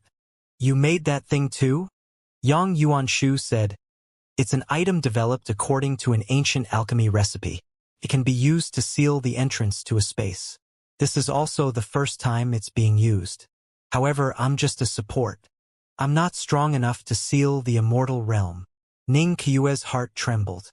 She felt that there was a huge trap coming toward the Red Moon City. Although the man in front of her was ordinary, he had amazing means. He was not the leader yet. Ning Qiue said coldly, "You're a secret alchemist? Who is the person behind you?" "So what if you know who's behind me?" Yang Yuanshu asked. "It can't change your fate." Yang Yuanshu quickly drew a few formation talismans in front of him and threw them into the ground. Immediately, the mountain peak trembled violently. With a rumble, coffins broke out of the ground one after another, as if they were tombstones standing on the summit of the purple clouds. Ning Qiue was shocked. These coffins all gave off a rotten smell, and the shape and material were the same, but they were of different ages. It seemed that they had been excavated from the same place. Walla walla! The lids of the coffins immediately flew out, and the corpses inside all exuded an unusually powerful aura. The putrid smell of decay also hit them in the face. Ning Qiue's face suddenly turned pale. Not only was the smell disgusting, but the bodies in the coffins were also strange. Many of them had been dried up, and some had more than half of their bones exposed. It was chilling. What really changed her appearance was the chi on these mummies. Each and every one of them was unusually powerful, and 3 of them gave her an extremely oppressive feeling. The cultivation of these 3 people was definitely not below her when they were alive. Which sex tomb did you rob? Ning Qiue was furious. Yang Yuanshu's eyes flickered with extreme excitement as he looked at the corpses. He let out a strange laugh and said, "Haha! What do you think? In order to exchange for these corpses, you almost made me go bankrupt. All of them are my treasures."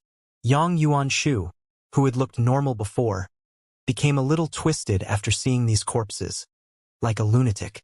He even stretched out his mouth and kissed them a few times, which made Ning Qiue feel nauseated. She thought to herself that these alchemists were all abnormal and unreasonable, but what shocked her was that the positions where these corpses appeared seemed to be arranged in an extremely powerful array. Each person's position had a hidden profound weapon. Yang Yuanshu laughed strangely and said, "These 36 ancient corpses were all 9 stars martial sovereigns before they died. Moreover, the 3 that I love the most were peak 9-star experts when they were alive. They are not inferior to you at all." Ning Qiue felt a chill in her heart and said angrily, "Such a peerless figure has to be humiliated by you even after his death. He really deserves to die." A cold light flashed in her hand as she struck the nearest corpse. A golden light shot out from the Song of the Ages and turned into a slash. Bang! The coffin behind the corpse was directly shattered by the force, and after the corpse was hit, only half of its neck was cut in, but it could not penetrate through. What? Ning Qiue was shocked. Even an 8th-tier mystic weapon would have been broken by her attack just now. How could this corpse be more powerful than an 8th-tier mystic weapon? Damn it! Yang Yuanshu roared in shock and anger. "How dare you sneak attack my baby? Go!" He shot out a strange symbol in his hand, and the corpses seemed to come to life. Their eyes glowed green and emitted a powerful aura as they charged toward Ning Qiue. The corpse that had been attacked earlier made a hand seal with one hand. A fist radiance flew over, and the fist force roared in the air and blasted down. This month's vote was in 6th place. According to the promise of an additional 10 chapters in September, the time was difficult to determine. Try to arrange it on the weekend. My dear friends, a new month will come after 12 o'clock. A new battle will begin. Our goal will always be the first place. Ning Qiue was shocked. The shock in her heart was indescribable. This corpse could actually use the ultimate technique of his life. She was so shocked that she didn't have time to think. The scepter in her hand immediately turned into a golden sword. The sword chi struck down and cut the fist radiance. The sword chi was about to hit the body, but another sword radiance came from the sky. It was another body. The sword chi in his hand destroyed Ning Qiue's sword chi and saved his companion. At this moment, the formation of the 36 people was activated. Ning Qiue felt her heart tremble. An unknown force came from the ground with a violent and decaying aura, which directly affected the operation of her yuan power. There was no time to think carefully. 3 powerful auras came from behind him. The 3 corpses joined forces to attack. One clenched a fist, one formed a finger, and one formed a palm. The 3 of them were all 9 stars martial emperors when they were alive, so it was impossible for them to join forces and do something so ungentlemanly. However, everything was under Yang Yuanshu's control at the moment, so they would not resist even if he asked them to pounce on dog shit. Ning Qiue turned around and swung her sword. The sword radiance was like a peacock spreading its tail, repelling the 3 of them. At this moment, she also realized that these corpses' strength was far from when they were alive, but their physical bodies were comparable to profound-level weapons. Even with her extremely strong sword force, she could only injure these corpses. Yang Yuanshu laughed loudly and said, "Do you feel that your life is fading away? I've set up the Book of the Nether Ghost Formation under this mountain peak, which can continuously devour the vitality of living beings and strengthen the evil chi of ghosts and corpses. Do you feel that it's very difficult to reduce one and increase the other?" His eyes were filled with greed as he licked his dry lips and grinned. "What a beautiful body. After you are killed, I will definitely dress you up and make you my corpse concubine. As if he was too excited, a tent was erected on a certain part of his body. After the 3 bodies were blown away by Ning Qiue, more bodies fell from the sky. All kinds of light bloomed one by one. It was the ultimate skills of these masters. Ning Qiue was furious when she heard this. Her eyes flashed with killing intent.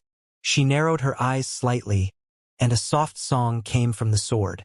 A light sword will spread out and danced on the top of the mountain. Snow flew in the sky, and the desolation of the passing of time spread. Sitting alone in the cool night breeze, watching the snow fall from the mountain peak, listen to Fei Hua's whispers and count the traces of the past. The ultimate techniques revealed by the corpses were all broken by this ancient chill. This was a kind of law of time, and time was like a knife. The peerless powerhouse of the past had become a dried corpse in the traces of time. The 36 corpses seemed to have been touched, and a kind of bone-chilling sadness spread out from the corpses, as if the peerless will of the cultivators when they were alive had been awakened by this song, and they were trying their best to resist. The 3 peak 9-star corpses beside Yang Yuanshu trembled violently in an attempt to break free from this restraint. 2 streams of blood tears flowed down from one of the mummified corpses. Damn it! You can actually break my corpse controlling technique? Shocked, Yang Yuanshu hurriedly formed hand seals with both hands, and a series of obscure notes came out of his mouth. They were actually a stretch of nether words that traveled down the mountain peak. The wavering corpses immediately calmed down, and the corpse chi on their bodies surged as they pounced once more. Yang Yuanshu's face turned slightly green. Gritting his teeth, he sent a few talismans into the 3 strongest corpses, and his aura instantly weakened. As if he had been drained of all his energy, he shriveled up and became much more dispirited. The 3 corpses trembled slightly and immediately emitted a monstrous corpse chi as they charged into the battle formation. The corpse controlling technique could not control the number of corpses at will, but it was based on the caster's strength. Yang Yuanshu's strength was not enough to control these 30 mummies at the same time, so only a dozen or so attacked Ning Qiue, while the others stayed on the side. 3 former peak 9-star experts rose into the air, and the aura of the entire battle formation changed. The other corpses suddenly retreated, and 3 extremely powerful attacks came from the air. Haha! These 3 were no weaker than you when they were alive. Today, this place will be your place of rebirth. From now on, you can be my harem's corpse concubine. Yang Yuanshu laughed maniacally and licked his lower lip, revealing an expression of extreme desire. Ning Qiue's face was cold. She turned the sword chi in her hand, and a strong ancient sound came out. She said coldly, "Every expert here could have killed you wantonly when they were alive. How dare you humiliate them like this? There's no reason for you to live in this world." The ancient music on the sword was mesmerizing and resounded. 1,000 autumns like snow, a half a year like a dream, 1 sword to suppress the soul of time song. Ning Qiue said softly. The sword light pierced the sky and bloomed on the top of the mountain. The wheel of time seemed to be disrupted at this moment. This sword connected the distant past and passed on to the endless future. The corpses of the 3 peerless experts immediately froze, and the 3 powerful attacks also stopped at this moment. Bang! Bang! Bang! Bang! The bodies of the 3 corpses exploded, and a smile appeared on their hideous faces. 2 streams of tears flowed down as if they were looking at the present from the sky a long time ago and saying thank you. Yang Yuanshu turned pale with fright and said in shock, "You? Xianxia, how could you kill them?" "Xianxia?" Ning Qiue stepped forward and said coldly, "They aren't willing to be controlled by you and can only use 30% of their strength at most. How can they defeat me? As for this life-extracting formation, no matter how much my origin energy is suppressed by you, it's more than enough to kill you." Yang Yuanshu was so shocked that he kept retreating. He said in fear, "Save me! Sir, save me!" Ning Qiue's sword chi scared him out of his wits. He couldn't care less about his favorite treasures and turned to escape. Ning Qiue's body trembled slightly. She immediately felt a powerful aura coming toward her, and her expression changed drastically. She was no stranger to this aura. She had encountered it not long ago. The white figure gradually appeared in front of him, and the snow between heaven and earth stopped, as if it did not dare to fall because of this person's arrival. A poem was recited at the peak of the mountain. It's not that I'm the one who evolved the 4 poles. It's just that I'm amazing. It's not my little world. It's just talent. It's not that I've been unrivaled since ancient times. Ling Bai. Ning Qiue's face was pale. She gritted her teeth and said, "So it was you behind the scenes." A huge sense of regret welled up in her heart. She regretted that she had not been able to kill this person when she had the absolute advantage outside of Red Moon City. Now that the time was not right, she had to suffer instead. "Haha! Lord Night Shadow, you're finally here." Yang Yuanshu was overjoyed and hurriedly ran forward with an apologetic smile. "Please kill this woman and leave her body to me, sir." Ling Bai descended from the sky, and his figure fused with the snow. "We meet again, Ning Qiue," Ling Bai said indifferently. His appearance this time was much calmer than the last time. It was as quiet as a snowflake in the mountain, hard to distinguish. Ning Qiue's face was pale. Now that this person had appeared, she knew that it was impossible for her to go back today. She said coldly, "Ling Bai, tell me, was this all your plan?" Ling Bai shook his head and said, "Although I want to kill you, I have my own methods. I despise such methods." Ning Qiue was stunned. She was shocked and said, "Then who is Ing Luo? He even managed to invite you." "Ha ha ha." Yang Yuanshu laughed maliciously. "Master Nightshade is the world's #1 assassin. Since he's an assassin, he naturally has a price. If that master can afford it, Master Nightshade will naturally take action. You didn't expect this, right? The one who's waiting to kill you isn't me, but the 4th-ranked martial sovereign.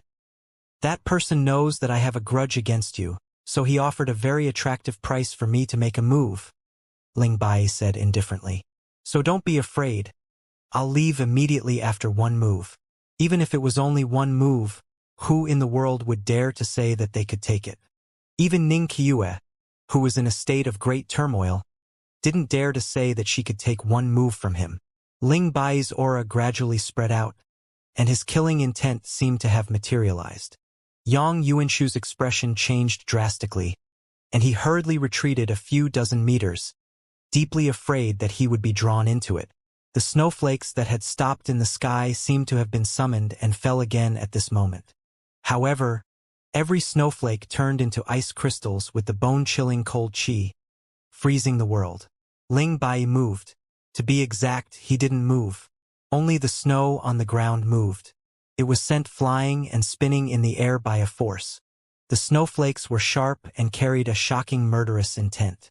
Every snowflake was like a sharp blade that could kill. Ling Bai's face was unusually calm and emotionless. The power of the snowflakes brought great pressure to Ning Qiue, forcing her sword to unseal itself. A golden battle suit covered her body, but she still couldn't help but step back. Ling Bai moved. This time he really did move. He stretched out his hand and a snowflake fell on his fingertip.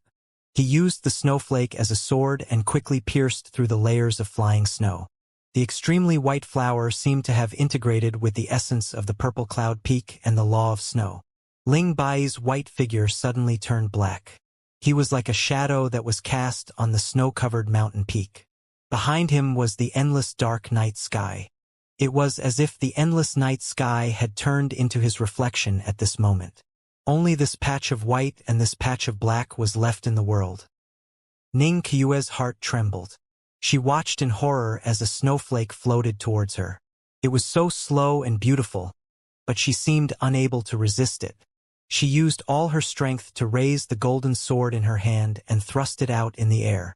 There was no fancy move. Just this thrust was her strongest power. The golden sword emitted a scorching light like a cloud, and the tip of the sword finally touched the white snow.